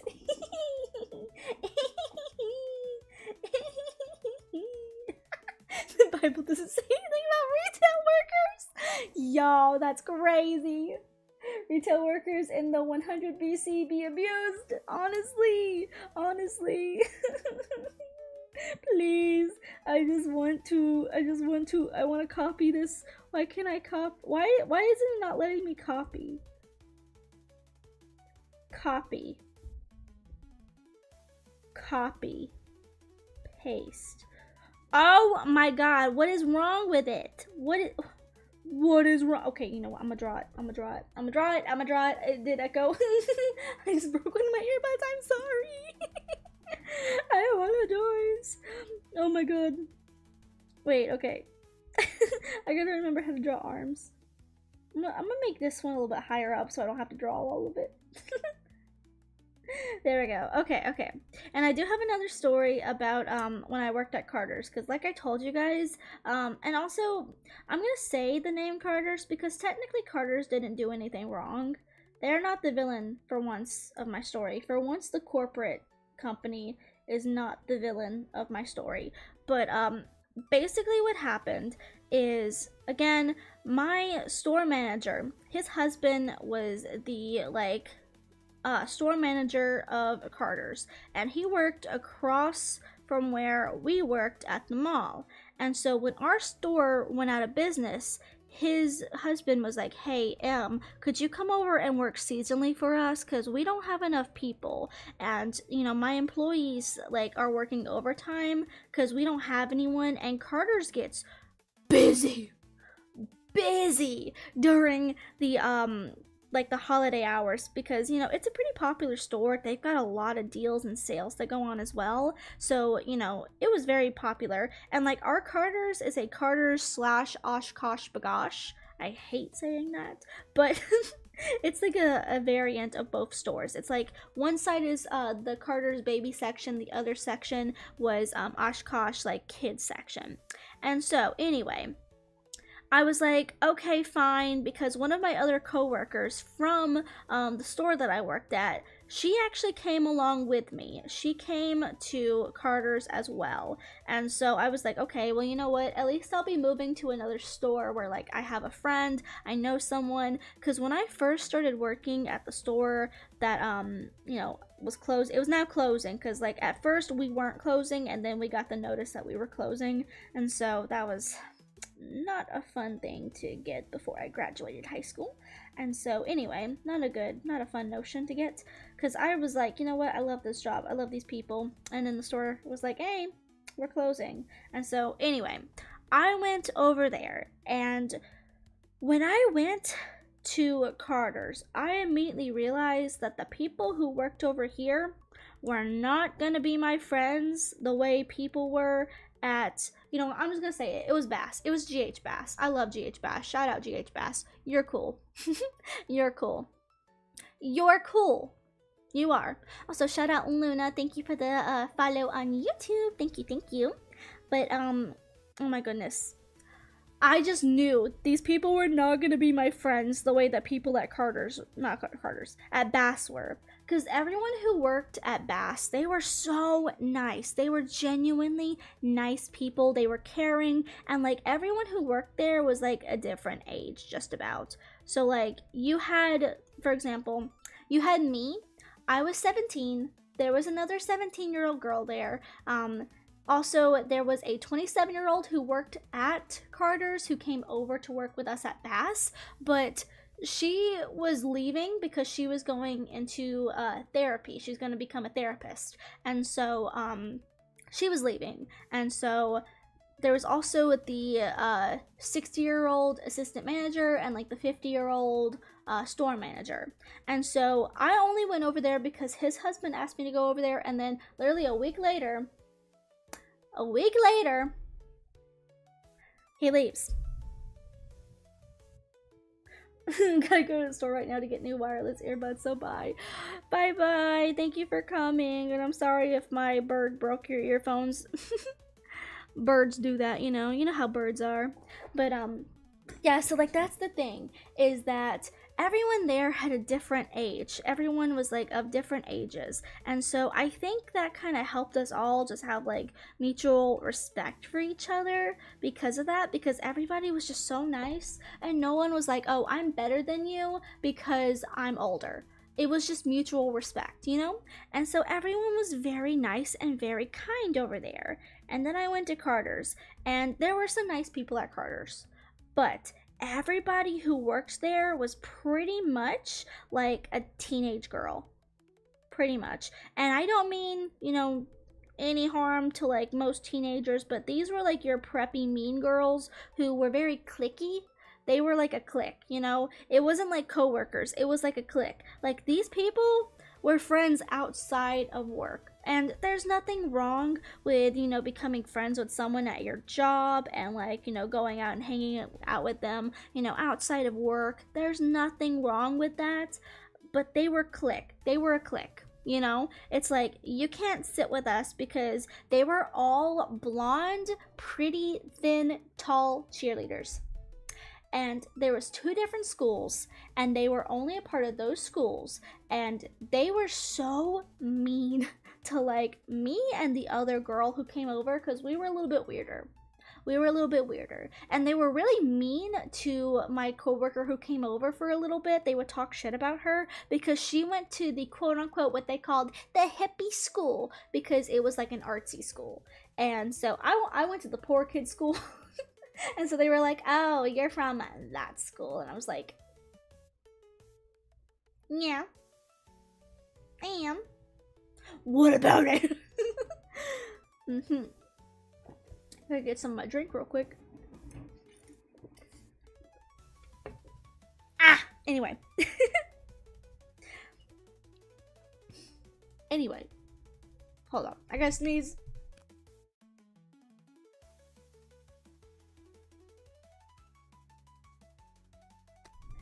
Achoo. Achoo. But yeah, so anyway, they were very cliquey. And so they were very mean to us. But the final straw for me, like, yeah, I'm poor.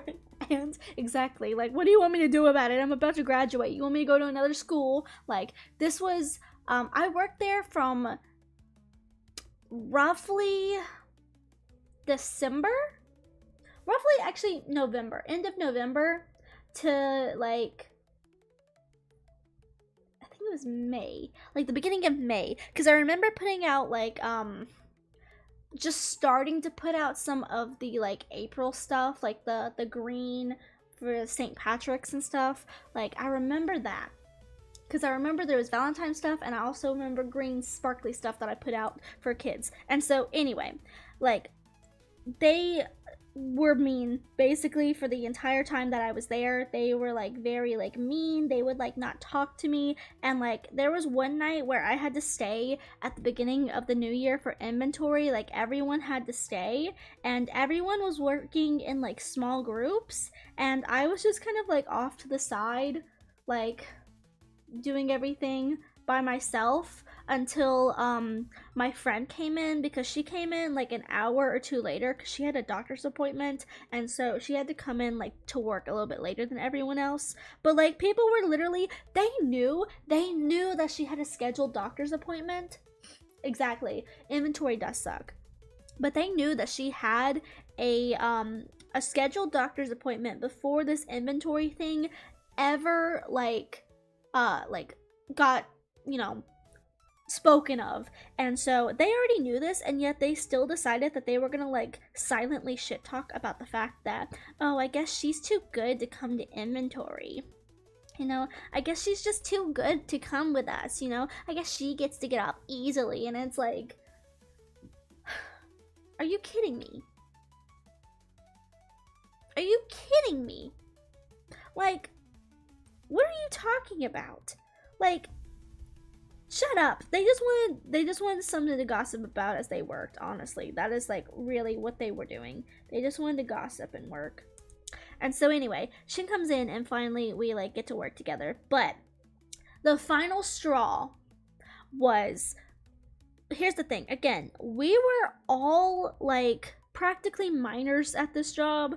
Like we were all young, and so because of that, Carter's is a store that has a lot of problems with like theft, and so there's a lot of people who would come in and steal. And so we were instructed to all, you didn't even have to be a like a store manager, because there was so much theft at this specific store. Everyone was instructed to have the mall security on their phone. That looks weird. What am I doing? What is that? I'm just gonna do like this, and then we're gonna do this. We're gonna think. My brain's gonna think. Anyway, we were all instructed to have mall security on our phone because of like the fact that you had to have 2 adults in the store, but sometimes one adult would be on the floor and the other would be in the back room. Because once our store manager, the guy who was the husband of my previous store manager, left, we didn't have a store manager. So it was the assistant store managers running it. So they had to tag team it in pairs. And so one person had to be in the back doing like work and like calls and stuff. And then the other person was on the floor. And if, the other person on the floor was like busy or like at the register or wrapped up with someone and something happened, like someone was stealing or whatever reason, safety protocol, they told us we had to have it on our phone. And so, since we had to have it on our phone, we were allowed to have our phones on the floor. So, as long as we were like working and it wasn't a distraction, teenage girls were allowed to have their phones on the floor. It could be in your pocket or it could be up at the desk where, like, the registers are. We had a cubicle. It was like a little walk-in, like, swinging door. You enter and there's like a desk that's got like, let me just draw it for you guys. This is what the door looked like. So this is what it looked like. So this is like the actual counter, and then here you had like swinging doors. These doors would swing doors, so you would enter through here. And so you had a register here, here, here, here, and then this was tables right here that were designed. This was up against the wall, so no one could do anything. This is where we would put merchandise if like someone was returning something or if we just needed to put it somewhere on the counter. This was the designated area for items. So this is where items were. So anyway, under here, under this like little area, we all had like a little like drawer that would pull out. Like you had the money drawer, but this was like a drawer built in to the actual like desk, and this is where we would put our phones. So we were supposed to put our phones in there while we were working, and especially if you were right here, you had to put your phone in there. It wasn't a like, oh, you could have it in your pocket. Like they wanted you to have it in that drawer if you were up front. And so anyway, I was up front and I was working at the one here. This was mine. I was working there that day, so I put my phone in there and I was doing my job. And while I was doing my job, there was a lady who needed me to like get her an exchange size or something. She came to my register. Everybody else was pretty much free, and so they were just like chatting away, but I was working with this lady, and so I was making sure that she got everything that she needed. She got all that she needed. She needed a size exchange. She came up and she's like, I bought this size for my son, but it's a little bit, too small. Can I get like a bigger size? And I'm like, yeah, sure. Let me go to the back and make sure we got it. So I went to the back, I grabbed it for her, I did the exchange, and then I went to the bathroom. And then I came back and I got my phone, put it in my pocket for like another 45 minutes because then I went on lunch. And so when I went to lunch, I got on my phone and I was like, now, why is my friend texting me? Because my friend on Instagram had sent me a like some sort of like message, like a DM, and they were like, is this you? Is this you? And I was confused because I'm like, what are you talking about? Like, are you sending me like a meme or something? Like, I expected to see like an Instagram meme or something where they were like, is this you? And it's like a dwarf, like frog or something. Like, those frogs that are like really small. I think they're called dwarf frogs. Anyway, let me look that up. Make sure I'm not BSing. It's like, it almost looks like a toad, but it's a small one. Dwarf. I spell dwarf. D-W-R. Dwarf frog? Frog? African dwarf frog. That's what it is. There it is. How do I get this one? How do I get this? This is the one. This is the one that I think about. Like, they're kind of like fatty. They're cute. Let me put it up. Anyway, I was like, because my friend likes amphibians. This, African dwarf frog. And my friend likes amphibians, so sometimes she'll send me messages of snakes, and she'll be like, heh, you. And I'm like, what the fuck? I am the nicest person. I am the nicest person. Shut up. Anyway. I'm like, dude, what is she talking about? So I look at my phone and I'm like, now what are you talking about? And I see that she has replied to a Instagram story of mine. Now granted, this could have been anything because I still to this day, I post on my story all the time. Exactly! Look, stupid snake, you. She'll send me that. She sent me, what is that thing called? A little pink thing. Axolotl? Right? Axolotl? I think that's what it is. You know the little pink slimy amphibian looking thing? She sent me one of those and she's like, you. And it had like this stupid little face on it. I was like, bitch? You right, but like, damn. But like, but yeah, anyway. Did I get everything? Tail. Tail! Did I get everything else? Tail. Okay, anyway. I'm gonna do this tail a little bit different because I don't like the way I did the tail. But anyway, she was like, is this you? And I was like, what are you talking about? Because I posted my story a lot. So I'm like, what did I put this time? And it was a picture of two of my coworkers and their Instagram handles. And I did not take that photo. It was a selfie. It was a selfie. I didn't take that. And so I was like, now how the fuck did this end up on my phone? Like low-key, I was confused. I was like, what is this? How did this get on my phone? Like, I didn't repost them. And this is the outfits that they're wearing today. So like, surely, you know, is this a good tale? No. Anyway, I was like, surely, you know, like this isn't from today. But like, they're wearing the same outfits. You know, they're wearing the same outfits. So like, I don't like this tail either. Oh my god, I'm trying to draw a good tail, but I'm not really versed in tails. Anyway, I was like, surely not. Surely they didn't take my phone and then proceed to take a picture and upload it to Instagram with their Instagram handles. Surely they wouldn't do that. They did. They did. They did. Nah, I know damn well. See, exactly. They did. And I was so pissed off about this. This is one of those things that I don't think I have ever been so fucking mad about in my life. Because here's the thing. I was not monetized this point in my life. I was not quite a YouTuber at this point in my life. I was still trying to get my channel monetized. I had 500 subscribers. This was back when I was still posting regularly on my cosplay account. So many years ago. This was like 2021 May, right before I quit. And also that's the Rosa. So now we gotta color her. So anyway. Let me pull up a Rosa while I do this. I gotta like think. Anyway, here's the thing.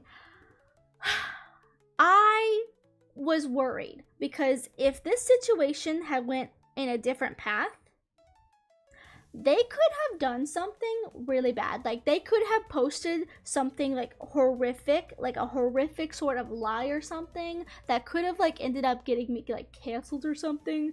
They could have said something so disgustingly devious and it could have like ruined everything for me. They didn't, but they could have, you know, they could have. Also, I'm not gonna go hard into shading this. But anyway, they could have really like fucked me over. They really could have. Luckily they didn't, but they could have. If they hated me, they could have posted something that could have like ruined my career before it even started. And so I was so angry about that. I was so mad. I was fuming. I realized what had happened. And again, I was on my lunch break. I had got some food. I had took it back, sat down when I saw this message. I stood up and I was like, I have to go. and I have to tell somebody. I've got to tell one of the assistant managers. So there was an assistant manager who was a woman and one who was a man, and the woman was always in the back. And she was actually like, she was pregnant, so she was always in the sitting down position, like in the back, doing like books and stuff, emails, whatnot. Because like she was like 7 months pregnant, so she didn't need to be like heavy lifted on the floor and whatnot either. And so anyway, she was back there, and I went to her and I was like, hey, this is kind of serious. I need to talk to you. And she's like, what's up? And so I showed her. I just realized that is over. Oh, shit, that is over. Anyway, I realized that I needed to say something, so I talked to her about it, and I was like, look, I just like got onto my phone and I saw that like, you know, our two coworkers, so and so and so and so, they took a picture on my phone. And she was like, what do you mean? And I was like, they took this photo on Instagram and they posted it to my story, and I didn't give them the, you know, okay to do that. They just did it. They just did it. And she was like, she had a hard time like understanding, I guess, what I was saying, because she was like, okay, yeah, okay, and I'm like, okay, let me boil this down for you. They seemingly took my phone without my permission. Yeah, I'm trying to get it out of your eyeballs. But I was like, listen, they took my phone without my permission, stole my phone without my permission, and then proceeded to upload photos of themselves onto my account. And I had to dumb it down for her again because she still was like, what? And I was like, they stole my phone is basically what I said. And she's like, okay. Let me call the other guy in here, the other assistant manager. So she calls him in here, and I show him, and I guess he understands. You know, he's like, oh, I see what's going on. You know, he was like kind of more like chronically online than she was, and he was like, oh my god, no, like and he tries his best to explain to her, because again, she's not an online person, and so she's like, so you mean to tell me, did I do that wrong? I did something wrong. I'm on a wrong layer. Anyway, she's like, oh, you mean to tell me that they stole her phone and then like took pictures and uploaded it to social media without her consent? And we were like, yes. And she was like, oh no, that's bad. That's against work policy. And I'm like, yeah, do something about it. I remember, I'm not even lying, I'm not exaggerating with that. I said something like, do something about it, because I was pissed off at this point. And so anyway, she's like, okay, you can go back to break. I'm gonna call them in here. You just, you know, don't worry about it. I'll take care of it. And so I was like, okay, you better take care of it before I take care of it, because I was livid. I was about to throw something. Like, I was mad. And so anyway, basically they come in and she interviews them in their office, and basically what happens, I'm gonna dumb it down for everyone. Basically what happens is they get in trouble. Both of these girls, they get in trouble because again, you're not supposed to take your coworkers' phones, especially without permission, and log into their phone. And at this time I was stupid and I didn't have a lock screen, because I never really needed a lock screen until seemingly this moment. And so I didn't have one, so they just opened it up and went into my apps. And again, they could have royally screwed me over. And again, luckily they didn't, but they could have. They could have screwed me the fuck over. And so I was really pissed off about that. And should I do this a little bit darker here? Maybe. And so anyway, I was royally upset about that. And yeah, basically, just to like dumb the story down a little bit, what happened was one of the girls actually she left the job. She basically like walked out, and I don't know exactly who, but I think she was the one who orchestrated it, who was like, hey, let's do this. And I think what happened is the other girl ratted her out, because they had like one-on-one like conversations with the assistant managers, and I think one girl ratted out the other and was like, yeah, she's the one who said let's do that. And so one of them just like on the spot that day, she got fired. So And anyway, I was fuming, and they actually let me go home, like, after break. They were like, "Are you okay? Like, mentally, are you okay?" And I'm like, honestly, honest to God, no, I'm not. I'm so fucking pissed off right now. And they were like, "Okay, well, if you would like to go home, you can. Like, if you would also like to file a report against the other girl who is still working here, then we can do that as well." And I'm like, I'm just gonna go home right now. I'm gonna go home and I need to cool down and I need to think about this. And so I went home and I told my mom too, because I had been telling my mom that I hated Carter's and I wanted to leave because people were so mean there. And she's like, "No, no, you should stick it out. You should stick it out, you know?" Like, I don't know why, but she was like, "No, you should stick it out." I don't know why. To this day, I still don't know. And even she doesn't know why, but she was like, "No, you should stick it out." And I was like, why? Why? But sneeze.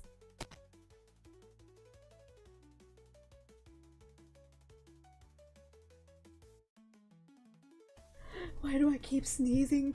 I'm so stuffy today. If you hear that, I'm sorry. But yeah, anyway, I just went home and I talked to my mom about it, and she was finally like, "Okay, yeah, no, like, if they did that, that's invasion of privacy. Like, you know, do whatever you feel is right." And so I was like, "Okay." I wrote up my 2 weeks notice. I sat down at my computer and I wrote it up, and I never like put in like any sort of like what's the word, like, what was the word? Oh my god. Report or anything. I didn't file a report against the other coworker because honestly I was like, it's not even worth it. It's really not even worth it. I'm leaving. It's not even worth it. But anyway, I did end up putting in my 2 weeks notice and I did leave.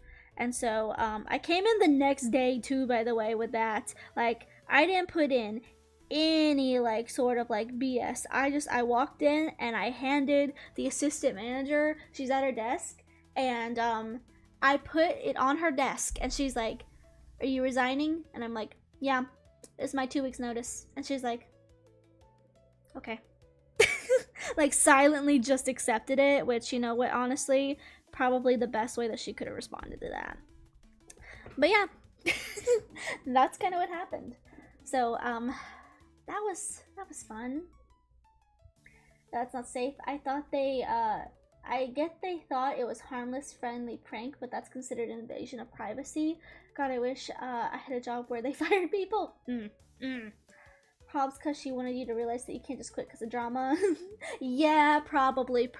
Honestly, with my mom, probably. That's one of the reasons. Also, when I first started working at like Bass, I really hated it because I wasn't like quite with the right people yet, because there was a lot of people there and a lot of them were also drama-y, and I hated it because of they were there, but then they didn't return after COVID and things got so much better. So maybe that's another reason too why she didn't want me to quit yet. She kind of wanted me to stick it around, but yeah, that was a no-go. That one was a no-go there. And yeah, it was an invasion of privacy. And like I said, like, I was wanting to be a content creator, you know? Like, I wasn't quite there yet. You know, like, my YouTubes were not monetized. I was not making money online, and I really wanted to be a content creator. And I realized in that instance with my friend who likes bugs and like snakes and iguanas and amphibians and stuff like that. She was like talking to me about it because at the time she was considering being a YouTuber. I don't like that. She was considering being a YouTuber, and then she decided that it wasn't for her either. But at the time she was like, "No, like, this is serious. Like, they could have, like, you know, jeopardized you. Like, if they posted something that was like fake and it was like, you know, bad, that could have been really bad for like your career." And I'm like, dang, they could have said that I was a horrible person who has done horrible things. Like, they could say that I got people in my basement and the internet would believe it because they don't know who I am. You know? And so I'm like, well, yeah, that's actually so much serious when you put it in that form. When you show it in that light, yeah, it really is serious. And like, I didn't want anybody to know at my work that I was a cosplayer or that I was on the internet. Because when I first started my YouTube channel, it was not for like, you know, what I do now. Like, it wasn't for VTubing, it wasn't for like talking about manga and stuff. It was to be a cosplayer. I wanted to be a cosplayer. and like I wanted it to be my full-time thing, and it just got to the point where I didn't want people I knew in real life, if they weren't chill, I did not want them to know that I was a cosplayer. I did not want them to know whatsoever. And so I was very precautious about letting people know that I was a cosplayer. So I was very, very careful. And it did get to the point where I started blocking people that I went to school with. Like, mind you, at this time, I had not yet graduated high school. I was like roughly, it was May when I quit. So May, basically all of May, June, and I was done. I had 2 months of school left, so I didn't want anyone to know. And I would block people if I went to school with you and we weren't chill like that. I would block you so that you could not see that I did cosplay, because I didn't want people to know. I really did not want people to know. And basically they could have ratted me out. They could have ratted me out. Like, I didn't want people that I worked with to know. I didn't want people at school that I didn't like to know. Like, I didn't want anyone to know. Not necessarily because I was ashamed of it, of course, but just because, like, you know, if we weren't chill, then, like, who says you get the right to know that I am a silly little goofy person who cosplays? Like, you know, and that's the thing. When you're in high school, people tend to be pretty mean about stuff. So I was like, I don't want anyone that I do not know is cool to, like, you know that I cosplay and stuff, you know? And low-key, I was a little bit insecure about it, but I still loved it. So I was like, you know, I'm still gonna do it, but I did not want them to know. I did not want anyone to know. I didn't want anyone to know. Unless we were chill, you should not have known. Okay, let's put that down a bit.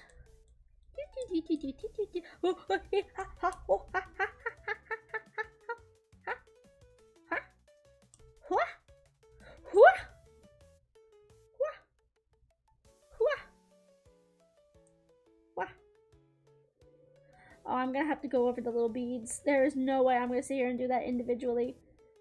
I'll just go over them. We'll go over them right now before we do the purple. I got people in my basement. Confirmed, Rosa has people in her basement. Confirmed, actually confirmed. Thank you for sharing. I will be calling the popo. Nah, I want to do that to you. I'd let you. Nah, I would let you have the people in your basement. Yeah, I'm a good friend like that. I don't mind. I don't mind you got people in your basement. Oh no! You have the thing. Oh shoot, Rosa, what the hell? Rosa, what the helly? Rosa, what the helly? Rosa. Rosalia. Why didn't you tell me? Why didn't you tell me I goofed? Why didn't you tell me? Why? I just realized. Why? Why? I can't believe you've done this. Why? I can't believe this. I can't believe you've done this. I can't believe my eyes. How dare you? Can I get that all out of there? Oh, that's on a different layer. That's why. Rosa vibing. Brain cells taking a nap. Cosplay is fun and high school is stupid. It is. And like, that's the thing. Like, my high school was actually super chill when it came to cosplay. Like, there were so many of us that cosplayed. Like, my school, yes, it was more poor and yeehaw, but like, genuinely, people did not care. Like, a lot of the yeehaw kids actually kind of were weebs. So like, a lot of people were actually very, very chill about cosplaying, and I had cosplayed at school before, so I don't even know why I was so like worried, because I cosplayed at school for like, you know how they had like spirit events and stuff at school? Like, I literally would go to school dressed up as like Keith Kogane one time from Voltron, Legendary Defender, my Pookie Wookie Woo. I would go to school dressed as him and not give a flying fook. And yet, I would then go to like cosplay and stuff after COVID, and I was like, nobody must know. Nobody must know my secret that I am secretly a cosplayer. You know, nobody should know. Nobody shall know. Like, they already knew. Even if I didn't think they knew, they knew. They knew. They knew. They knew. They already knew. They knew. They probably knew that I was a cosplayer before I knew I was a cosplayer. Yo, honey. Yeah, I did a lot of Love Live cosplays in school. My God. Like, genuinely, I bet you people that I went to school with knew that I was a cosplayer before I knew that I was a cosplayer. Literally, probably. Kid you not. Because I tried to keep it so under wraps, but like, why? For what? For what? Because everybody already low-key knew. Low-key, they knew. They just didn't say anything. Probably to be respectful. They didn't say anything. Exactly. That was me in college. High school is very judgy. College, she's a lot of damn, that's crazy. Anyway, yeah. Honestly, I wish that I kind of like was more chill with that. Because like the thing is, like, was I super popular in school? No, but like I also wasn't like necessarily like, you know, like made fun of, or like, you know, like people genuinely seemed to like me. It could have been fake, but like genuinely people seemed to like me, at least. You know, like I had some friends who were more on the popular side, and like, you know, they were very chill, and like genuinely, like I didn't feel like, you know, I was necessarily like bullied. I didn't feel like, you know, people were mean to me. Like, you had some people who were just like assholes. Like, I don't know what is up with them. It was like programmed into their being or something to just be an asshole. You know, you have people like that. Like, there's this girl who I always hated in school because low-key she was one of those people who came into school with attitude every day, and when she was questioned about it, she would say something like, oh, well, you know, I'm not gonna change my personality because you don't like me, you know. And I'm like, you know what, you're valid for that. Like, low-key, you are valid for that, but like, you know, when you're sitting with someone and the teacher's like, hey, I need you to like work with your partner for this school project, and you're just like, nah, fuck them. You know, like, I'm not gonna change myself to work with someone else. You know, low-key, that's kind of rude. Low-key. Low-key kind of rude. Does this even look right? I don't know. But yeah, like, anyway, I didn't like her. She's very mean, but like, also I didn't end up going to college, so I don't know how college would have handled it. But like, I know a lot of my cosplay friends who did go to college, and they were also like talking about how like it was very chill, you know. Like, one of my like mutuals, like, I don't really talk to them as much anymore, but shout out because they're still really cool, which is Sprout Cause, or Maddie on Instagram. I remember like when they went to college, they posted like a live video that I was in and I was watching, and they were talking about college, and they were like, actually, like, college is not as scary when it comes to cosplaying as I thought it would be. They were like, I thought it would be a little bit like, you know, more judgy, but like, I cosplayed in my dorm and people were like, yeah, cool, I like that character. Do you watch the show? Can you cosplay this character? You know? Low-key, pretty nice. Low-key. So, I don't know. I think people in college are just like, yeah, I'm just trying to get on with my life now. And low-key, a lot of the people who were mean in high school probably didn't even go to college. You know? Low-key, probably didn't even go to college. So, tis what it is. Tis what it is. Do some shiny.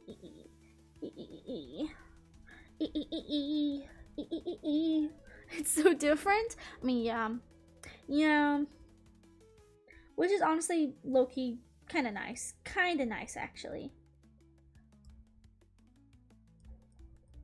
Okay, let's move this one down, and let's do the purple. Purple. What color is your purple? A little bit darker.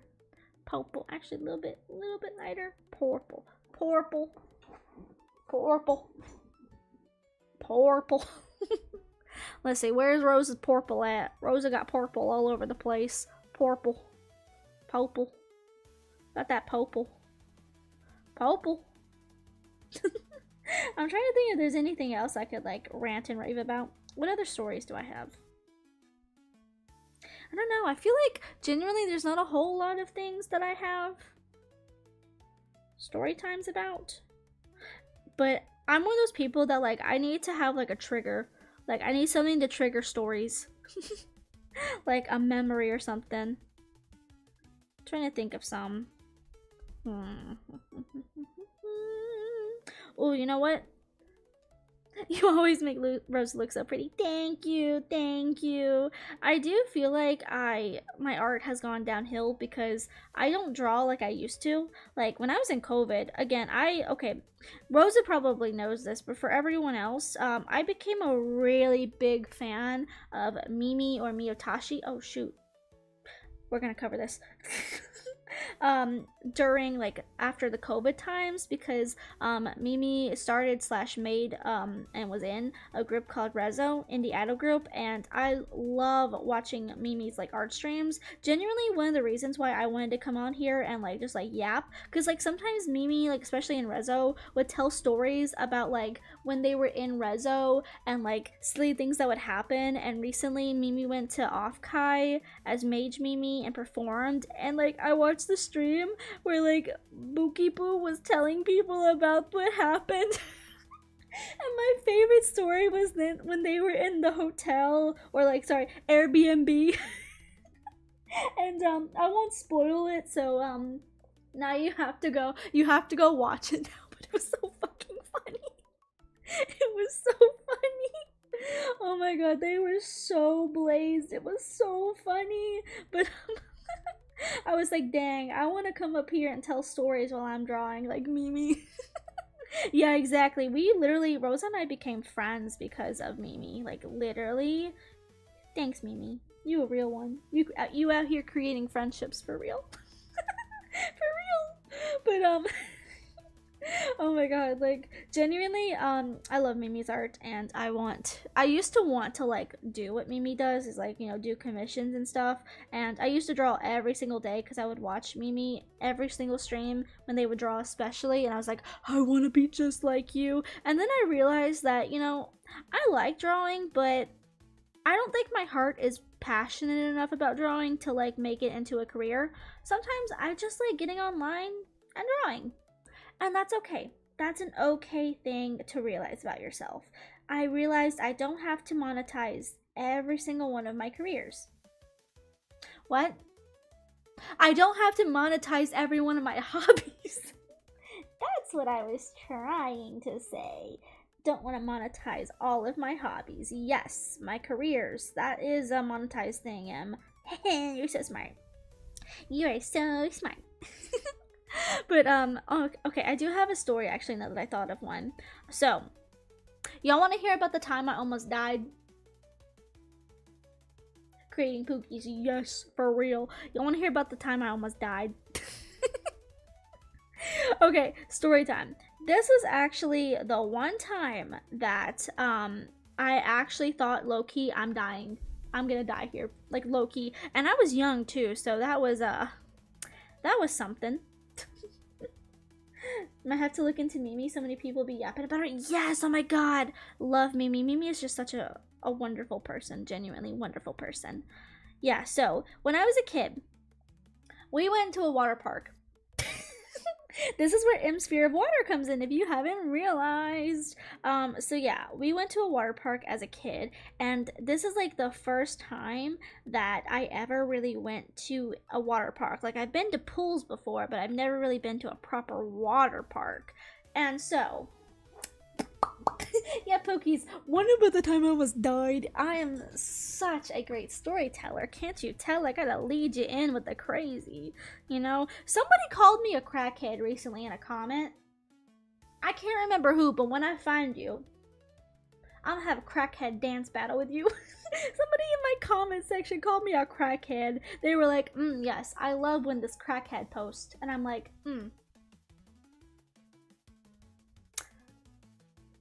That's gonna be my personality now. I'm just gonna be a crackhead. I'd fit in where I live, to be honest. But anyway, we went to a water park, and I had never been on a water tube or a slide or anything like that before. And so I was like, you know what? I'm gonna get on one. And I actually got on a big one. And this was the first one of the day. I was so excited to go to this water park. So excited. I got on the inner tube and I was ready to go. I went down the water slide, and it's like a loopy slide. So like you kind of like go woo, woo, woo, woo, and then it spins you around and then throws you out into a little pool of water. And it's a tiny pool of water with one lifeguard in it. But the lifeguard was like a little like teenager or something, and they were not really doing their job. Not correctly, at least, because I came flying down I came, and I rushed into that little pool of water, and I dunked myself. I lost the like pool like little floaty board thing that they give you, and I couldn't swim. I still can't swim. I can dog paddle, but I can't swim. And so anyway, I was like, oh shit, I can't swim. I can't swim. Happy birthday, Raven! I can't swim. That was literally me. And so I was like panicking too, which made it worse because I'm like, oh shit, I can't swim. I don't know how to do this. I'm gonna drown. And so it took them what felt like minutes to get over there and actually get me. But eventually they got me. But I was so traumatized from this because literally it was like I could feel my lungs hurting. Like, I don't know if it was because I was panicking and I was like maybe like absorbing water. I was young. I couldn't really remember. But I was like, damn. Low key, why did I color over this one? It's gonna be purple. Why did I do that? Oh my god. Anyway, I was like, low key, I feel like I can't breathe under here. And so luckily they got me. But after that, I was traumatized. And the whole day, my mom was like, Em, you have to go swim. I paid like $50 to get you in here for an all-day pass. Go swim. And I'm like, no, I want to go home. I want to go home. I don't want to be here anymore. I want to go home. And like, I honestly was not afraid of water until like that moment. I think I was 7 years old. And that was genuinely the moment that I became afraid of water. Like, it scared me. It was kind of stupid, but like, low-key, I was scared. Low-key, I still hate water. Don't put me in water. Don't put me in water. And to be fair, I am a witch, so if you do throw water at me, I might burn. I might start fizzling. I might start fizzling out. Low-key. Low-key, I might fizzle. What? Oh no, it's on the wrong layer. Oh shoot. Why did I draw this on this layer? Can I just like... There. Why did I put that on the wrong layer?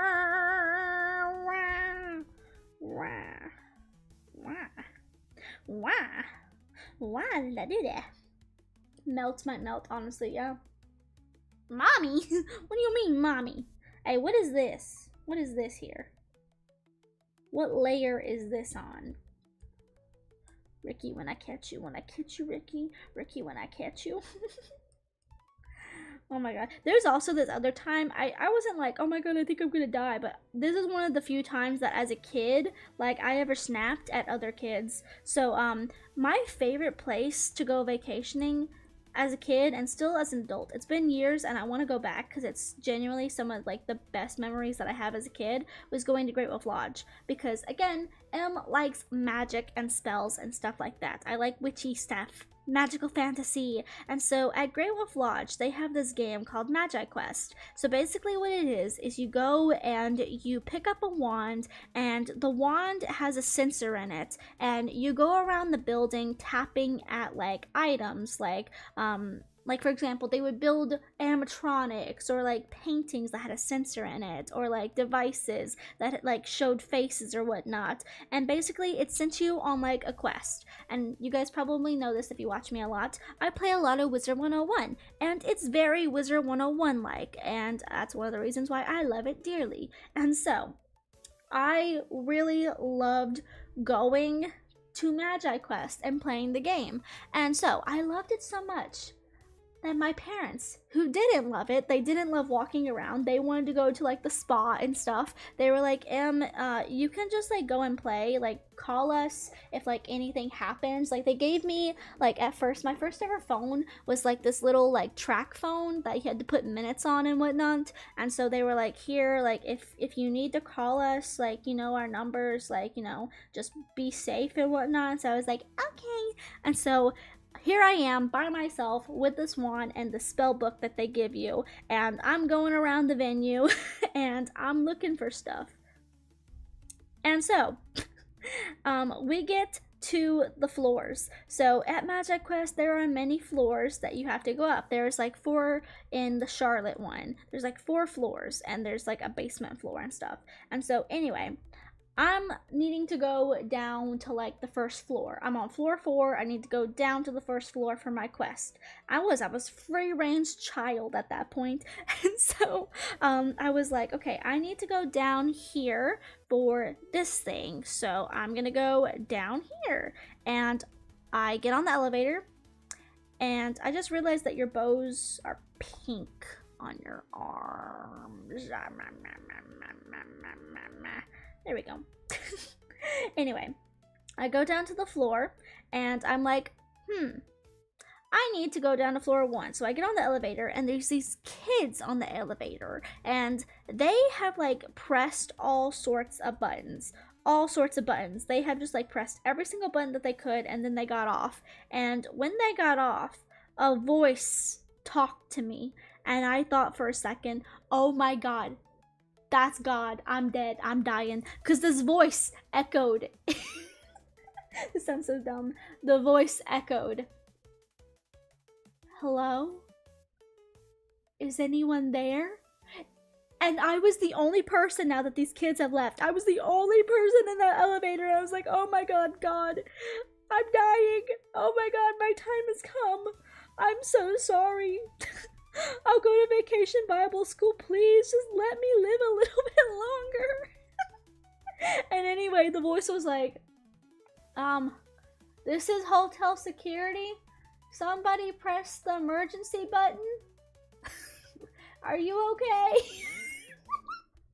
And I was like, yeah. And they were like, what's going on? Who pressed the button? Why did you press the button? And I was like, there were a group of boys on here, and they pressed the button and then they got out. I just got out. I'm just playing Magic Quest. Please leave me alone. Like, I was genuinely kind of scared because I was like, where is this coming from? Who is speaking to me right now? I'll go to vacation Bible school if you let me live. And so anyway, they were like, oh, okay, sorry about that. Continue your questing or whatnot, because like they stopped the elevators, like, you know, the security like mode stops the elevator that you're in. And so the person was like, hey, who it is, new phone, who this? And I was like, I don't know who you are. I'm not supposed to talk to strangers. I was so scared, like genuinely, I was so scared, genuinely freaking out, because I'm like, now who is this? Now who is this? And so anyway, I was scared because I don't like elevators to begin with, and that scared me even more. That scared me even more than I should have been scared. Also, do you have hands? Free hands, should I say, free hands. Do you have free hands?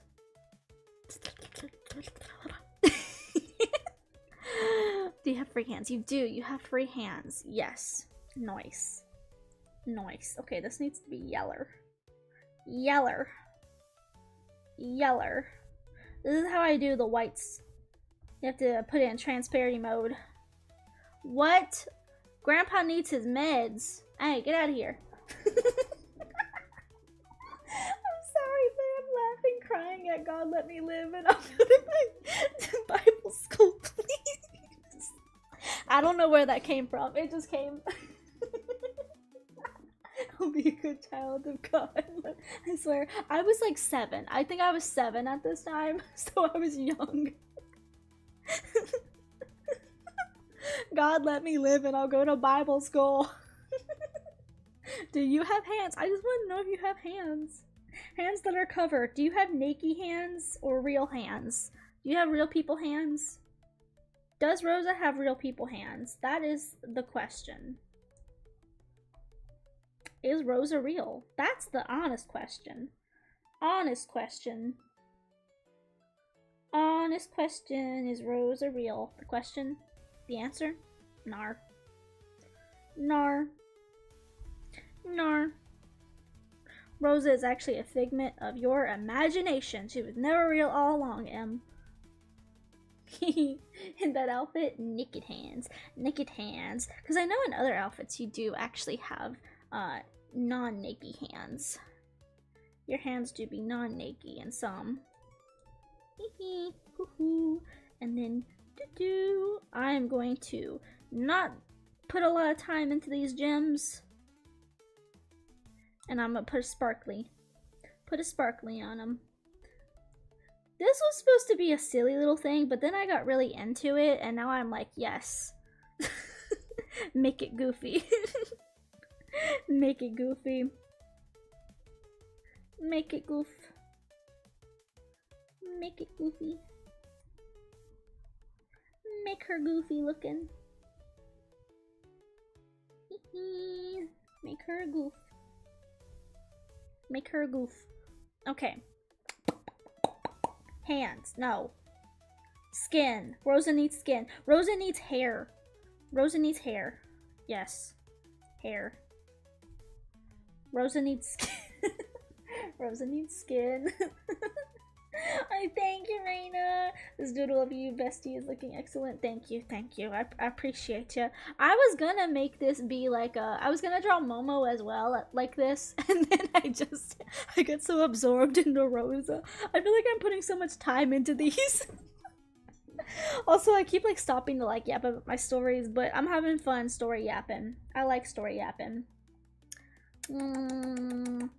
Okay, let me think. Skin. Rosa needs skin. Rosa needs skin. Oh shoot. Rosa, come get your skin. Come get your skin, Pookie. I've got your skin. That looks so cursed. Rosa, I have your skin. Come and get it. Come and get it. Also, Rosa, if you're still here, be prepared to find a package by your door at some point in time. That sounds so ominous. Look at her face. Look at her face. Look at her face. Look at her face. Oh my god. Oh my god. This is so silly. Look at her face. Look at her face.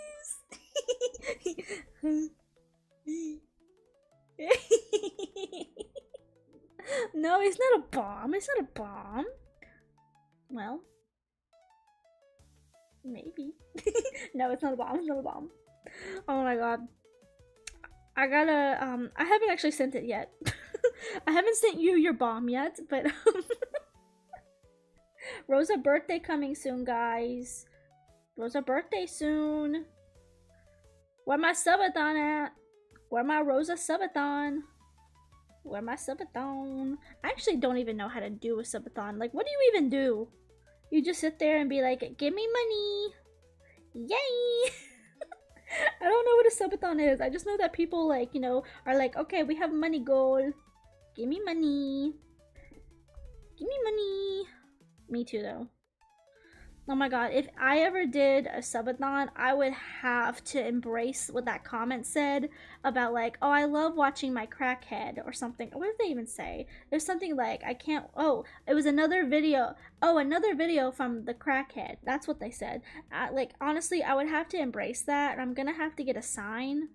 And I'm gonna have to get like a marker sign. And have something like, need money for bigger booba or something like that. Bigger booba toggle. I would have to embrace it. Honestly, I feel like my personality is just crackhead. Like, if you know me, then you know. I've always just been a crackhead. It's just, it starts to show sometimes. Sometimes it just starts to show. Look at her, look at her. She's like, it's like a horror creature. Oh my god, it's so scary. It's like a horror creature. Like, I will eat your soul. I will eat your soul. Where is my brush? Thank you. Thank you. Where?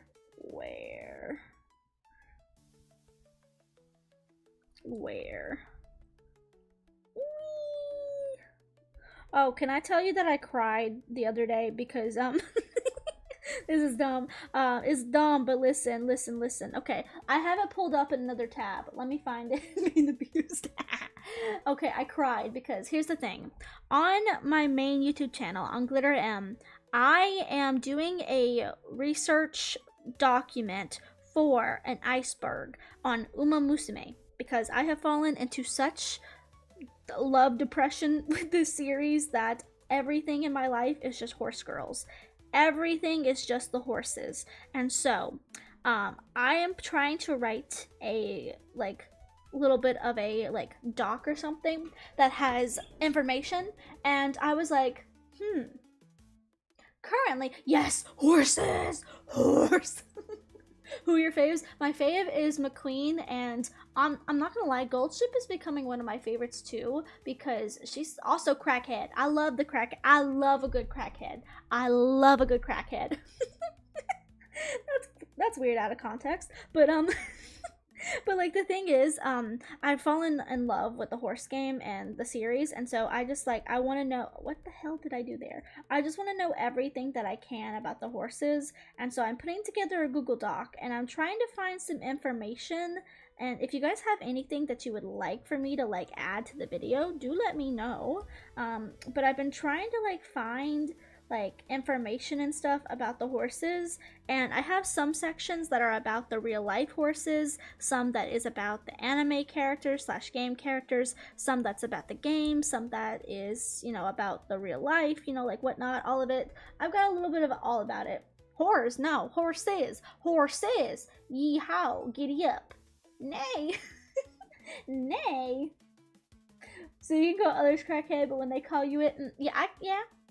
Listen, we all a little crackhead. You know, everybody has moments where they're a crackhead. It is what it is. Everybody can be a crackhead if they really believe. If you believe hard enough, your dreams can become true. You can be true. You can be a true crackhead. Let's be crackheads together. It's the meme for the ibuprofen. Let's take ibuprofen together, but it's let's be crackheads together. Again, don't take this out of context. But Goldship is a crackhead. It's true. It's so true. Like, have you seen this horse? Crackhead. Real life crackhead. Game, anime, crackhead. It's the facts. It is such a fact. She is. I love her song where she's like, ma ma ma ma ma, ma ma ma ma. It's almost like they're at like a festival and they're like waving flags. And there's drums. I love it. But anyway, I cried the other day writing this document because I found out. Hi Suki, welcome. How are you doing? We're talking about crackheads. Yeah. We're talking about crackheads. We're talking more so about Uma Musume and how Goldship is a crackhead and I'm a crackhead because one of my YouTube viewers called me a crackhead, and so I'm embracing it. Embrace the crackhead. Embrace. Well, actually, don't go up to your local crackhead and embrace them, even though they might enjoy it. Just don't. But I cried writing the document because the horse, Admire Vega, from Uma Musume, she actually had a twin sister horse, but the horse died. What was it? It said, let me read it real quick. It said, this is the thing that I have wrote down from Google. There is one confirmed case of a real-life horse with a twin that is relevant to Uma Musume Pretty Derby franchise. Admire Vega's story in the Road to the Top anime features her with a deceased twin sister who died before birth, a detail that is incorporated into her character and motivation according to TV tropes. The real-life connection is that the real horse, the real racehorse, Admire Vega, had a twin sister in the womb, but since twin horses are often thought to not do well in racing, one fetus was terminated to ensure the other's success.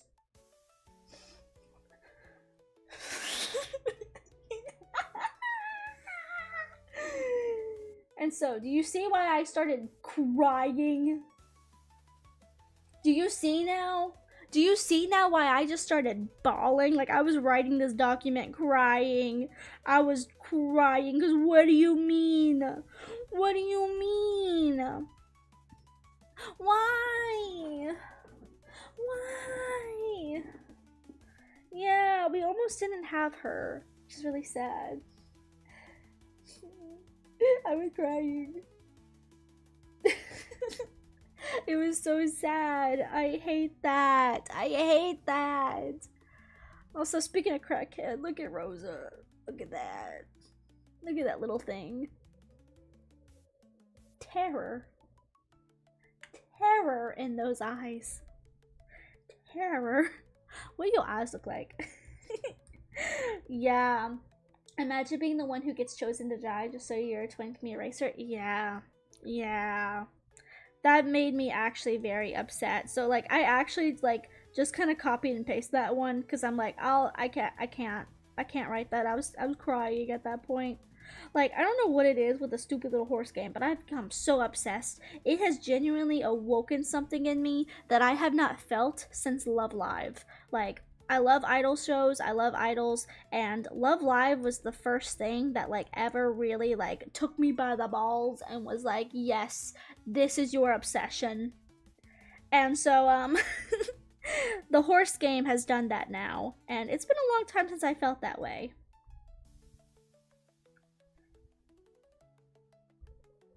No, that doesn't work with the way your stars are.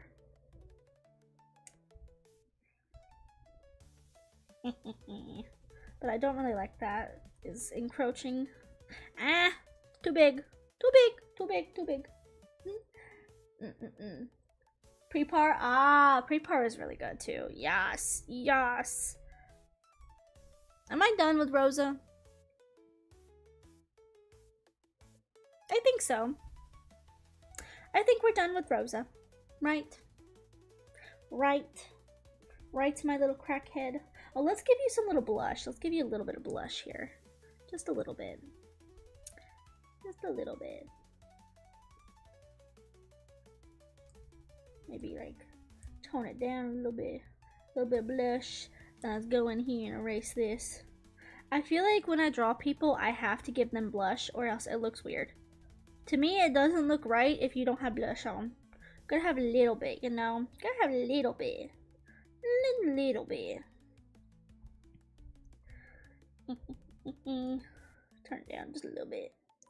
Yeah! There's my crackhead.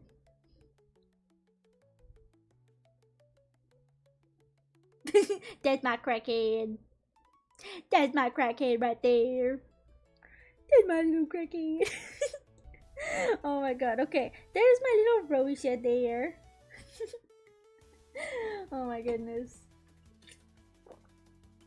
Nom nom. Okay. Ah! Rosa crackhead, here we go. Okay, chat. Do it look? Starries, do it look? Do it look similar? Where'd my image? Oh, it was the frog. Do it look similar?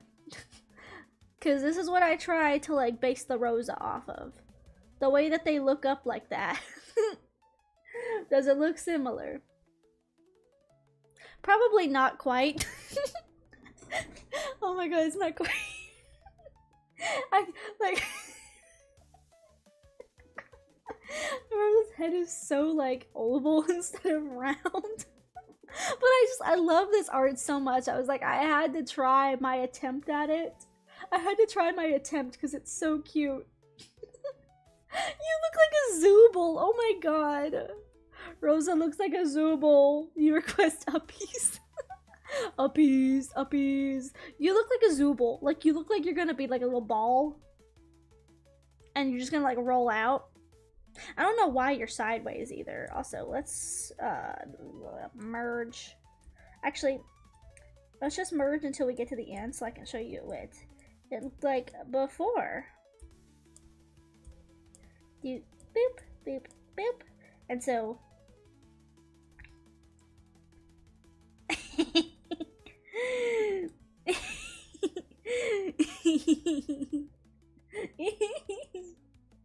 Autobots roll out. Honestly, you look like a little Autobot. Thank you for the stretch and the drinks. By the way, Suki, if I didn't do that yet, let me. Oh, my neck was cracking. Ooh. Ooh. Ooh. Ooh. Ooh. Ooh. I say ooh. Okay, I think I can get rid of that now. And so now I'm gonna reposition you to not be like that. I'm just trying to see if there's anything else I can do, because like I feel like the eyes could use a little bit more work, because I tend to overdo it with the eyes. But this was supposed to be like a little crackhead drawing, and then I got too deep into it. I got too deep into the crackhead. Oh. Pause. Back up. That sounded whack.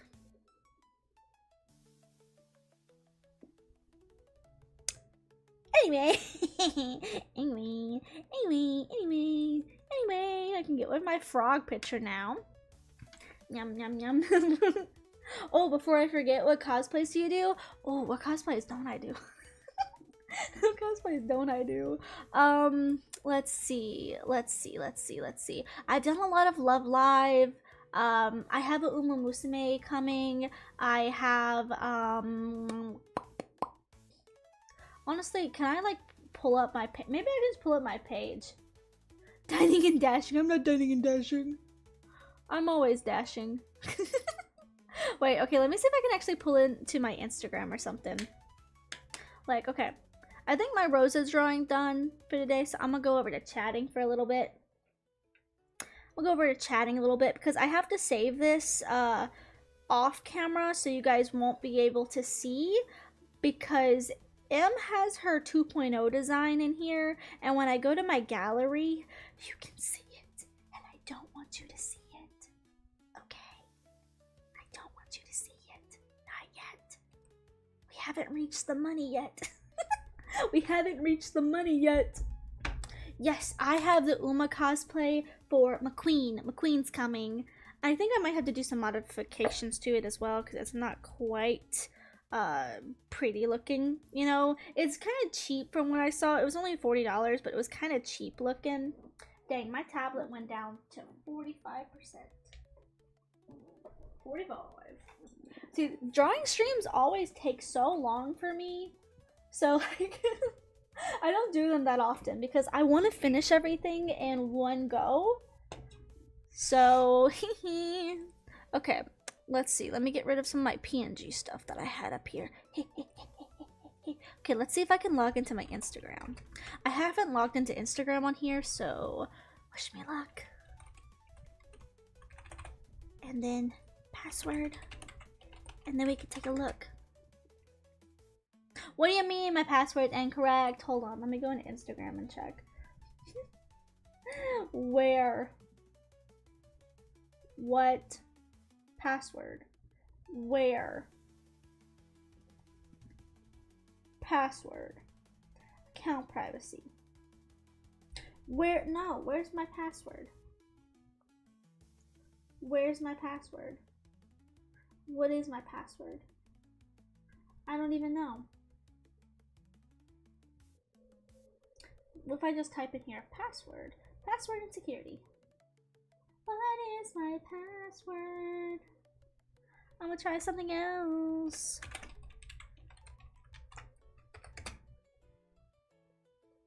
Ew. Ew. Oh no. Oh no, what is my password? What's my password? I don't know. Oh no, what is my password? Oh, this is not good.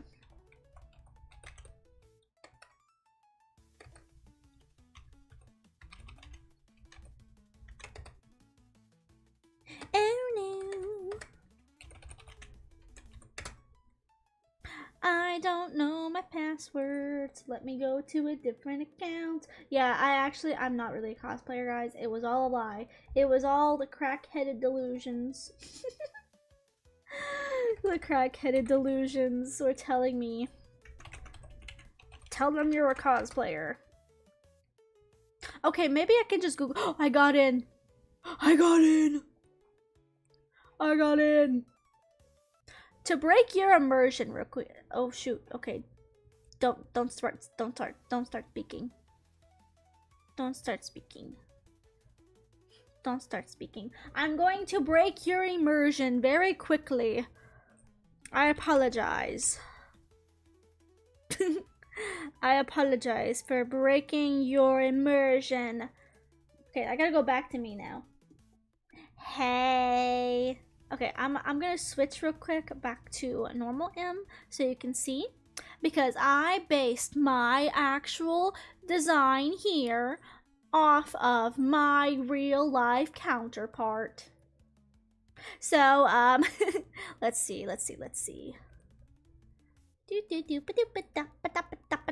How do I do this? How do I add this? Window capture. Actually, why don't we go over here? Let's go. Real life counterparts, which I don't really mind if you guys know what I look like IRL. Because you're gonna know what the flesh tuber looks like if you've been following me for a while. Like, you know, I don't really mind if people know what I look like, so, you know. This is me. This is me. Dang, this is big. This is big. This is big. Oh my god. This is me. This is actual M. This is what I actually look like. When I tell you that I color selected my hair, I wasn't joking. I wasn't joking when I said I color selected my hair and sent it to my VTuber model, mama. I was like, here, this, use it. Oh my god. But yeah, anyway, this is my main page that I use. This is my main Instagram that I actually use, that I actually like post stuff on. So recent cosplays, I've done Ayaka over here. Yeah, we're so serious. Hours. Yeah, my Instagram, this is the one that I actually use. This one is glitter EMMM with 3 M's because somebody took glitter M. And I'm gonna find you. I'm gonna eat you. Flesh! I did Ayaka recently as a cosplay, which I don't actually really like my Ayaka cosplay. I don't like wearing blue, so I didn't feel good in that one. I did do a Yoshiko cosplay. This was an older one, but I posted it because Aqua disbanded and I was crying. No, don't hit that create button. I'm not gonna click on them.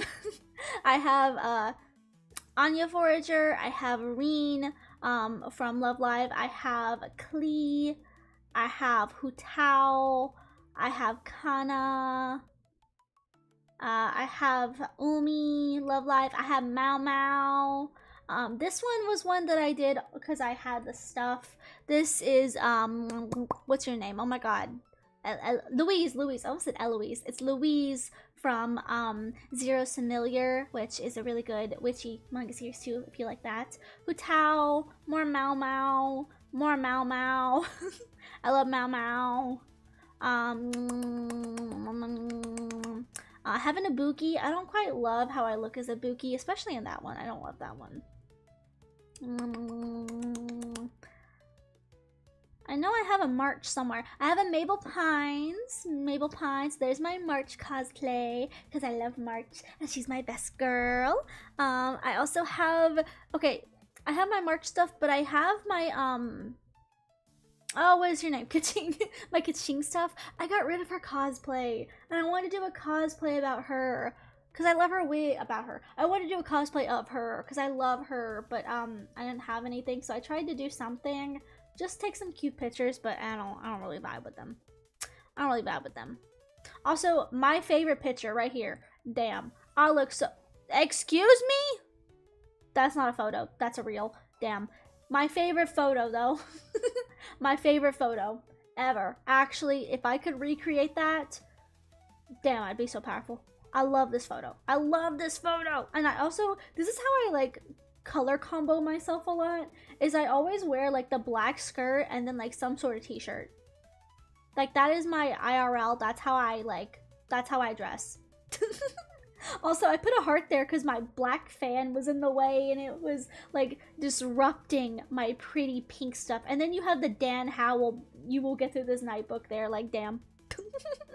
Also my Usagi cosplay. I love Usagi, but I'm not gonna lie, the sailor costumes make me a little uncomfortable because they're very short skirted and the sleeves are very short, and I don't like to wear nothing with like sleeves. So eventually I want to do Eternal Sailor Moon because I'm a very big Moonie. I also did a like, this isn't quite cosplay, this is like a put together cosplay version of Amu, and I have more cosplays on here. I know I do.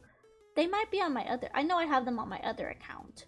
Oh, I did this one time where I was in a group. We did a huge like Sailor Moon collab. That was really fun. That was really nice too. That was a good collab. More March. That one was kind of busted though. More Klee. More Klee.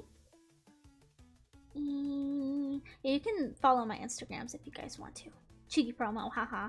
Yeah. I don't really care if people know what I look like as a VTuber versus real life, because you're gonna know anyway. I have 13k subs on my main channel. Like, you're gonna know regardless. So it's like, why try to hide it?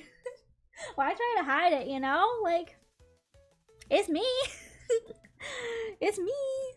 Oh, there's my Amori Aubrey cosplay. That one I actually want to like do better about and make an actual cosplay for. That's also my Kyriel cosplay.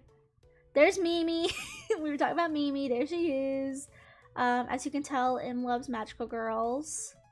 That also is a really good photo. Like, I wish I could copy that one.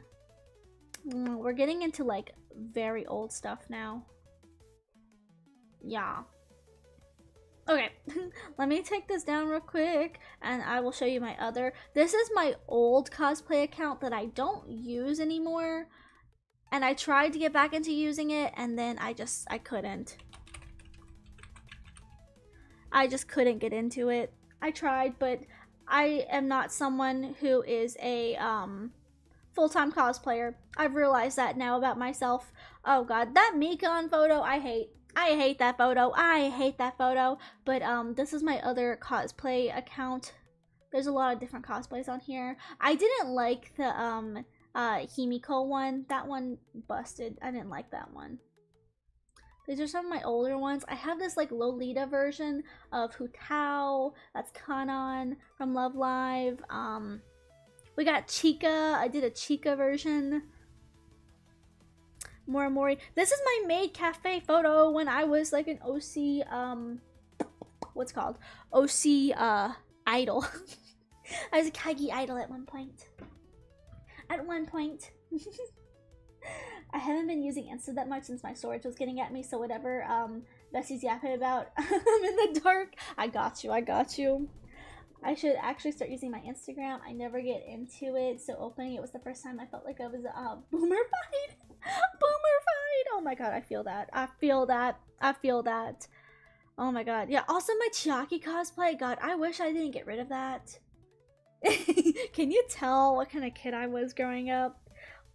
Can you tell? We got the Danganronpa, we got the cosplay, Freddy, we got it all. We got the Gravity Falls, we got the Genshin, we got everything. This Miku is busted. She's so busted. I hate that. I wish I looked better as Miku. I just don't think I look good blue-headed. I also really like my cosplay of Honoka. This is like one of my favorites. I actually don't know what Homestruck is, to be fair. I've heard of it, but I haven't got into it. Miraculous Ladybug. A lot of Love Live stuff. I'm just gonna do a quick scroll. Yeah, I mean, you can check it out if you would like. It's Glitter M Cause. That was one of the biggest ones that I did. This is actually, where's it at? This one has the most likes I have ever got before, which I don't know why. I mean, it is cute, actually. I do know why.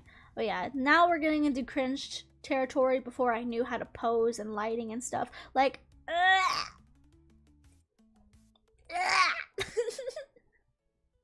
the blue spink, what? The blue pink split haired character is actually my OC. So actually, if I didn't decide to quit being an idol, I was actually gonna make her into my VTuber model. So you almost saw that. You almost saw that. You almost saw that. You almost got that version of me. You almost got that version of me. But you didn't. I survived. I wouldn't even say, but yeah. Oh, I see. Homestruck. Actually, I don't know what that is. So I'll have to look it up. I've seen like people like talk about it before, but I actually don't know what that is. But anywho. I am probably gonna have to go because I do have that family thing that I had to do this stream earlier for. That's why I was streaming so early. Let me just check real quick, make sure, see if there's anybody. No, there is none of my friends. Nobody is streaming. Great, love that. Okay, well, I am gonna call this one here. Pretty long stream, and I gotta pee. Just so you guys know.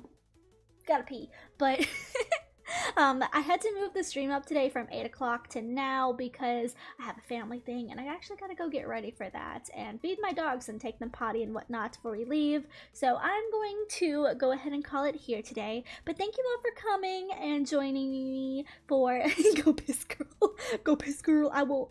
I promise you. I will.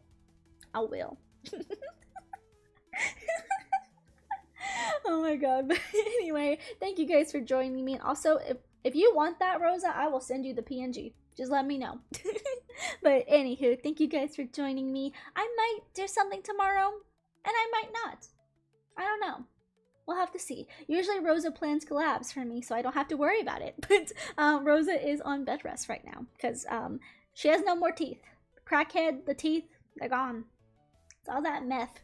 Anyway. Anyway, I will see you guys later. Bye bye. Bye bye bye bye bye bye.